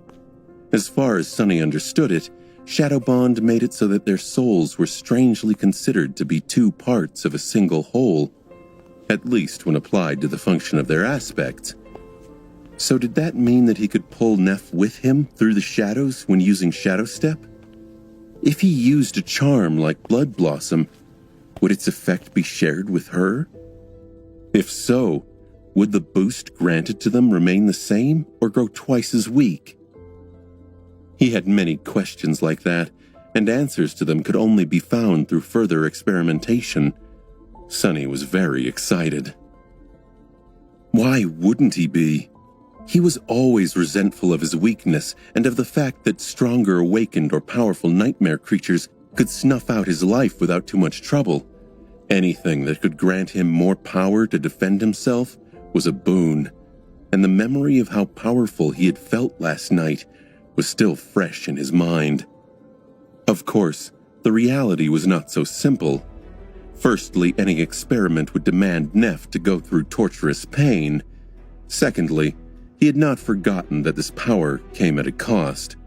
The cost was his freedom. Nephis seemed to be reluctant to use the shadow bond to compel him to do her bidding, but he could not be completely sure of her intentions, not until they talked openly about it. It was just that he didn't want to have that talk yet. Talking openly about anything was the last thing he usually wanted to do. Later. I'll do it later. Neff was barely out of the nightmare. Sonny himself had not been in the best of shapes after ascending for a while. It was better to give her some time to balance herself. Soon, he was nearing his house. The security system automatically scanned his biometrics and unlocked the door. Opening it, Sonny walked inside and took off his shoes. Then he looked around and noticed Neff sitting on a tall stool near the kitchen counter, staring at her communicator with strange intensity. Her eyes were burning, and it seemed as if she had spent a lot of time without moving. She seemed to be so engrossed with what was happening on the screen that she did not even pay attention to his return. Clenching her fist, Neff suddenly spoke. Come on, you can do it. She is good, but you are better. He blinked a couple of times, unaccustomed to hearing such enthusiasm in Changing Star's voice. She was usually far more reserved. And what did she mean? What was he supposed to do? Who was he better than? She must be talking to herself. But what the hell is she watching?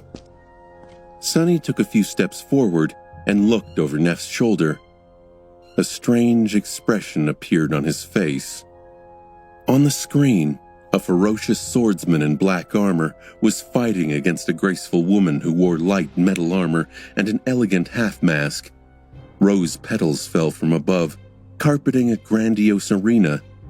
A dark Odichi and a slender Estoc clashed against each other, filling the air with the clangor of steel. Wait, isn't that my duel against Queen Bee? That was a memorable fight. He had barely won that one. Sonny blinked a couple of times, remained silent for a few moments, and then coughed. Hey, I'm back. Nephis froze. She paused the video, hesitated, then slowly turned and looked at him with a startled expression. Oh, hey. Sonny stared at her for a couple of seconds, then asked with a little smile, What are you watching?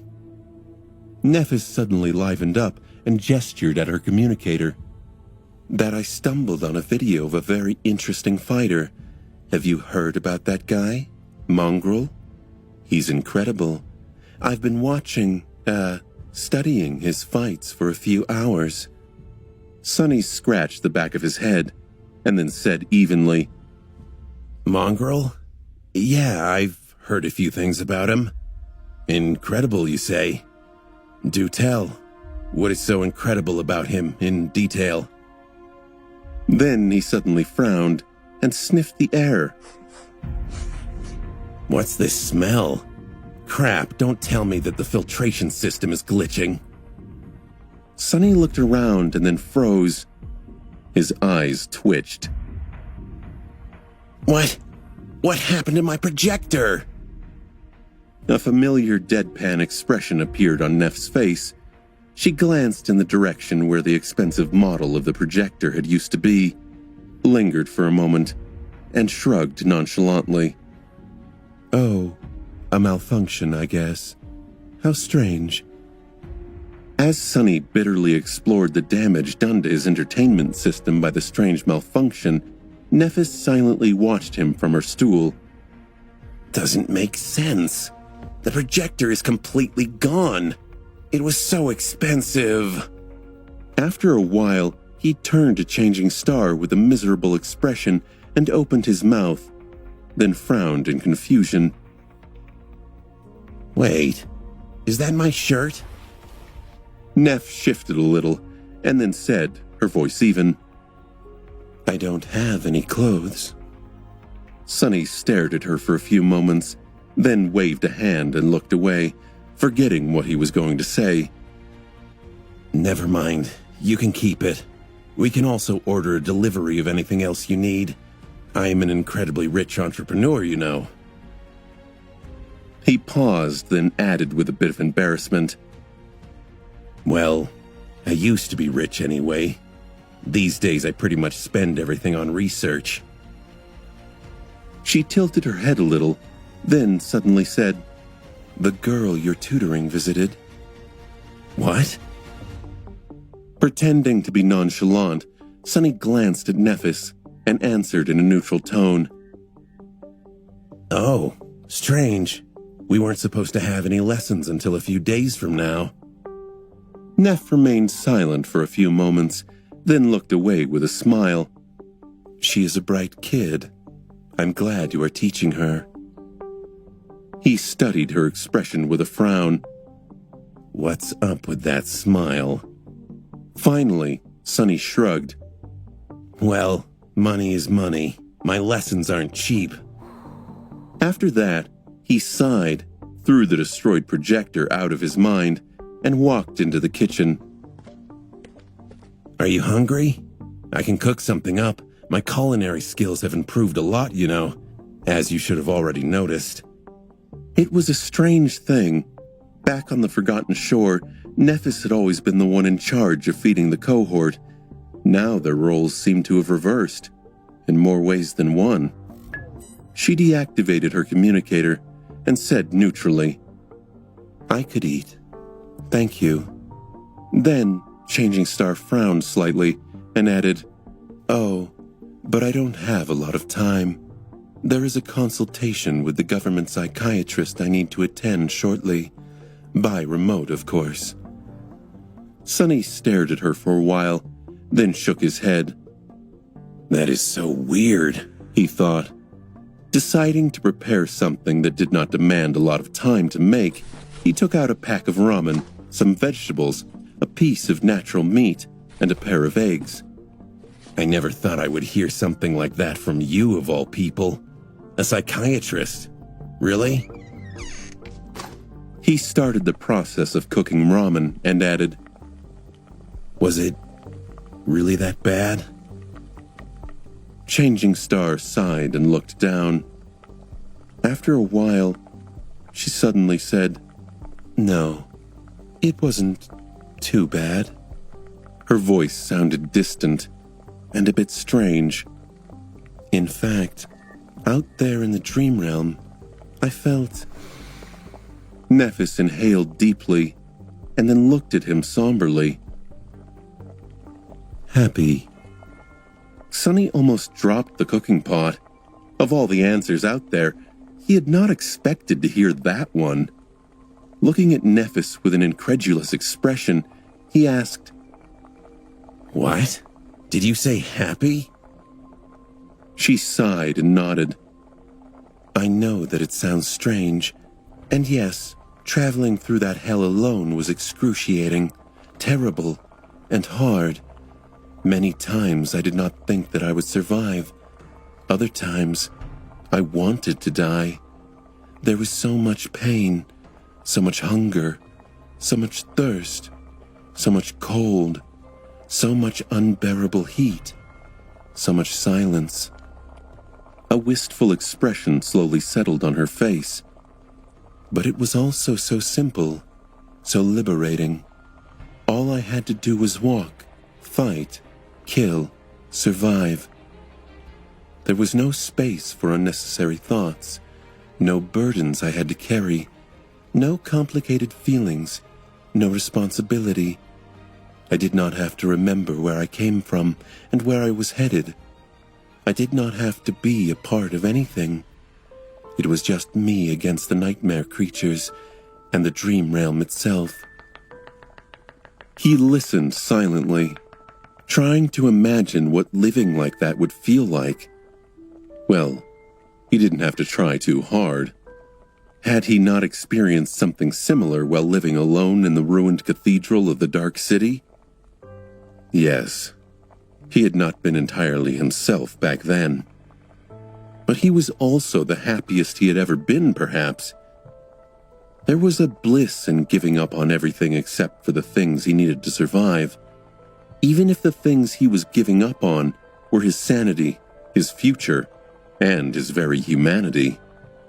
Granted, his isolation had only lasted for several months instead of years, and the environment had not been as dire. What would have happened to him if he had not abandoned the cathedral to join Changing Star's ill-fated crusade? She looked down and added evenly, I have never felt truly connected to the rest of humanity. I was always a bit of a stranger, I guess.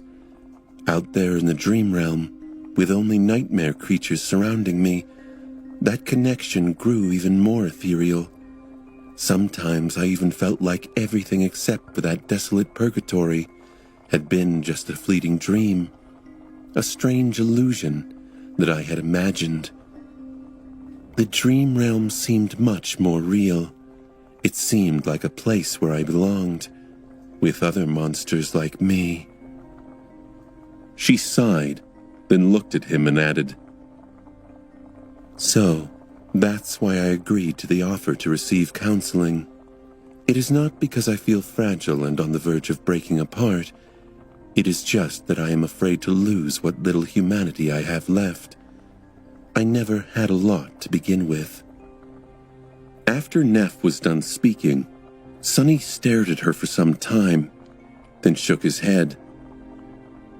I don't think I've ever heard Neff speak so much. Placing the ramen in the boiling water, he glanced at her with a frown.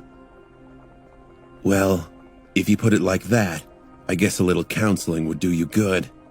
However, I can tell you right now and without a shadow of a doubt that you are not a nightmare creature. You're human through and through. Believe me, I would know. A pale smile appeared on Changing Star's face. Thank you for saying that.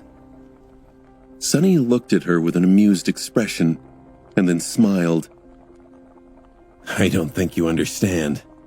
I'm not saying this because I consider you a human, or because I feel like you are a human, or because I believe that you are a human. It's just a fact. He pointed to his eye. I have special eyes, remember? From that attribute of mine. I have seen what people look like, and what nightmare creatures look like, inside.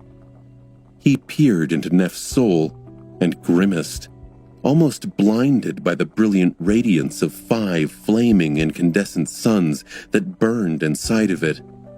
There was no sign of the vile darkness that dwelt in the souls of the corrupted abominations.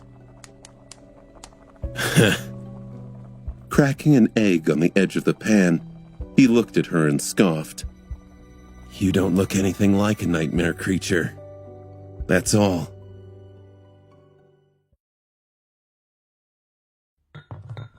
Soon, 2 bowls of delicious steaming ramen were on the table in front of them. Sonny had never invited anyone to taste his ramen, but he was quite pleased with the result. His past of only eating synth paste seemed so distant that he did not even want to remember it. Both dug in and finished their portions in record time. Sonny drank the last of the fragrant broth and let out a delighted sigh. Neffis acted more reserved, but he could feel that she was very satisfied too. Putting the bowl away, Changing Star smiled slightly and looked at him. A hesitant expression appeared on her face.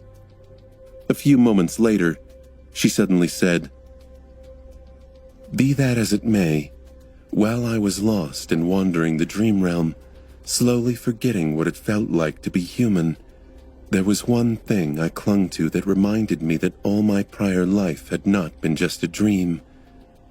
Do you know what it was? Sonny thought for a bit, then shrugged. I don't know. A memory? Your sword, Dreamblade. She lingered for a few moments, then slowly shook her head. No, it was you. Sonny froze and stared at her with surprise. Huh? Neffis smiled slightly. Your runes. Although I could not know what was happening to you, Cassia, and the others, I could still feel connected to you through the runes. I could see that you were still out there, alive and doing incredible things. The new memories you received told me a little about what kind of enemies you fought. The speed at which your aspect legacy progressed told me how hard you were working to sharpen your battle skills. As long as I saw the runes, I knew that I had not imagined the past and did not feel as alone. She shifted and then added, "When I was bored, I liked to imagine what exactly happened to give you a sudden influx of fragments, what the nightmare creature that gifted you a memory looked like, how you defeated it, things like that. Oh, and I was bored often. While my journey was often full of hardship and dread, it could also be terribly monotonous sometimes. So that was pretty much the only way I could entertain myself." Changing Star looked at him, lingered for a moment, and then said, "I know it was not really something that you did consciously. Still, I wanted to say thank you. You helped me a lot, Sonny. You made it easier for me to keep going. I won't forget that." He stared at her, suddenly uncomfortable. Then he looked away in embarrassment and cleared his throat. Are you sure you have not received counseling already? I mean, that doesn't sound like you. Very, enlightened. Anyway, you're welcome, I guess." Nephis smiled and did not respond.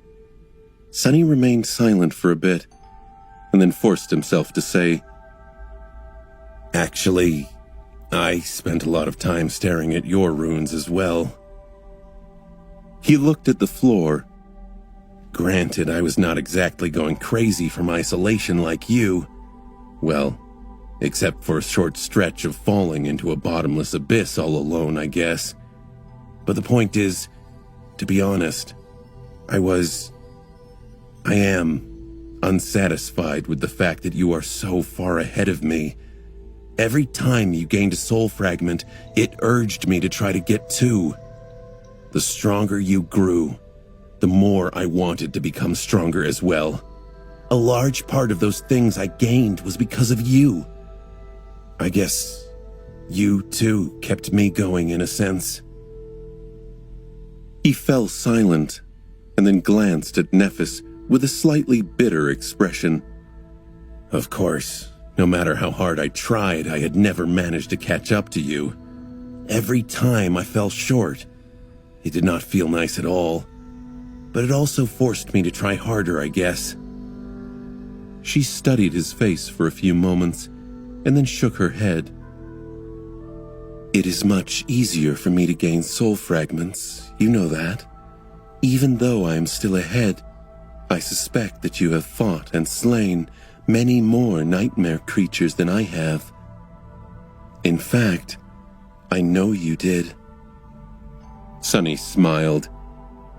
"Who cares? It's not a competition where you get rewarded for the effort.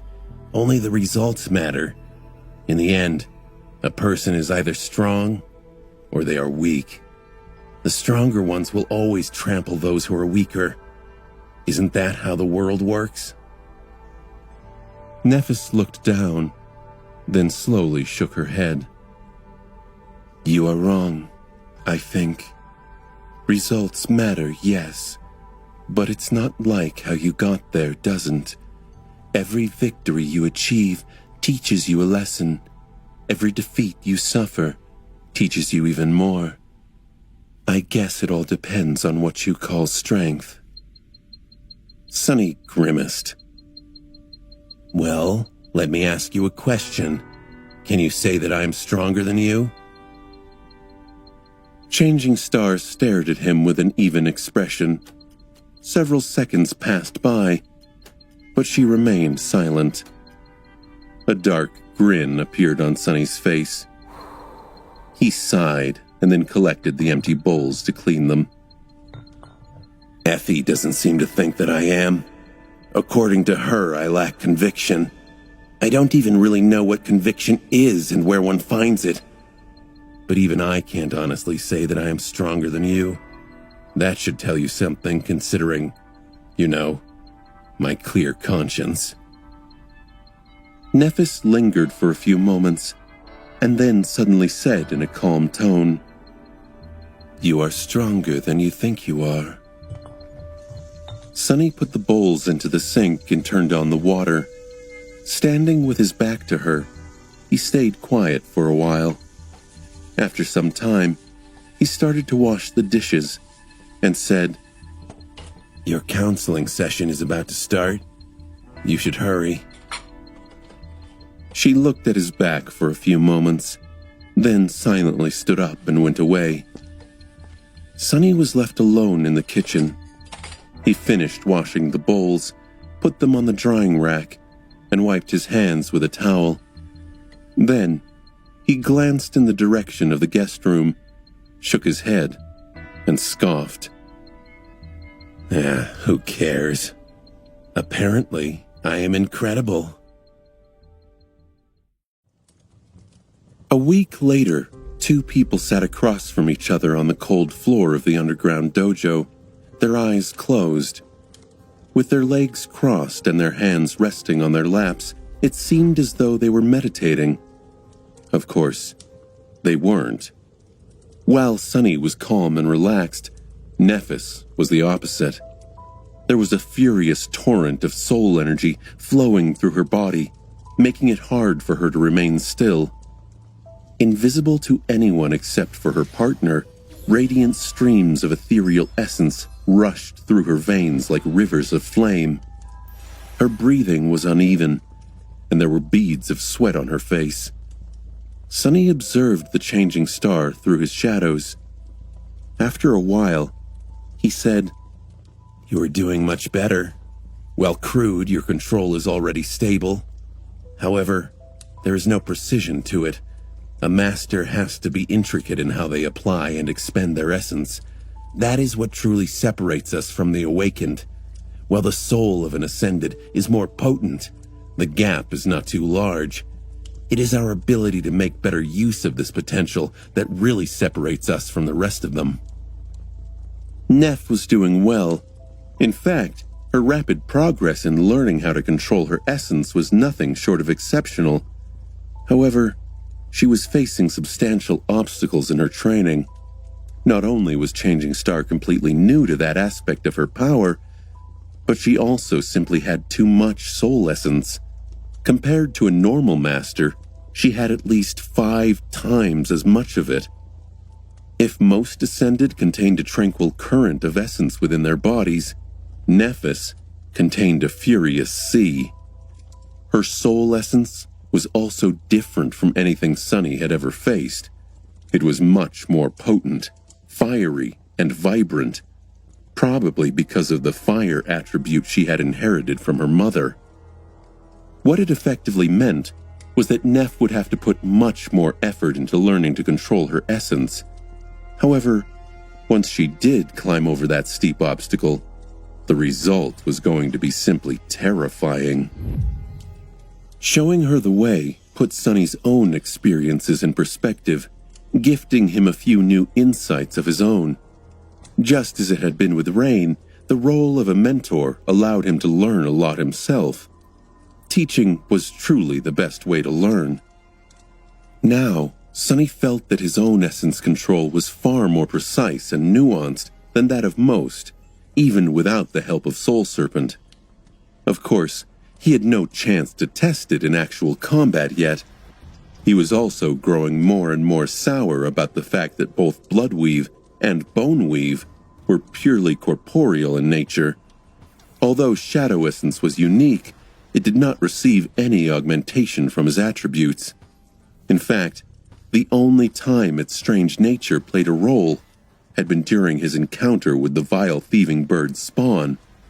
Even though that single instance had saved his life, Sonny really wished for more. Maybe I am not utilizing its full potential, he thought. If there was a way to do so, however, He had no idea how. Maybe if Weaver's lineage had not devoured the shadow gods, Sunny would have been in a different situation. As it stood, though, I wonder if there is a soul weave. Nephis sighed and opened her eyes. The turbulent flow of soul essence in her body settled, returning to a calmer cycle. She rested for a moment, and then rose to her feet. Sunny did the same, commanding the four shadows to wrap themselves around his body. Are you ready? She nodded, and then exploded in motion, attacking him with her fists. Empowered by the shadows, Sunny easily dodged, deflected, and blocked the torrent of devastating punches and kicks. This was the second part of their training. Nephis not only had to learn how to control soul essence, but also how to use it in battle. She headed to retrain herself from the ground up to account for all the new possibilities that the Ascension granted her. This was not an easy task, considering that the difference went much deeper than simple physical ability and explosive might. At their high level, combat became much more tactical. Soul essence was a precious resource that could achieve a lot, but was also easily wasted. A master had to be strategic in how they unleashed their powers. Their physical performance, aspect, and memories could all benefit from vast amounts of essence. However, they could also quickly deplete it. The same statement held true for Awakened, but to a much lesser degree, since masters had much greater powers at their disposal and thus could exert much greater volumes of soul essence. It was a constant and complicated dance that required a lot of skill, foresight, and cunning to be performed to the best result. Sunny himself still had a lot to learn. Serving as a bona fide punching bag for Nephis was not the most efficient way of learning, but it had its own merits. By dedicating himself to nothing but withstanding a constant barrage of attacks and rationing his essence in the most efficient way, Sunny was teaching himself how to prepare for long battles of attrition. At least she had mastered essence control enough to not ruin the dojo.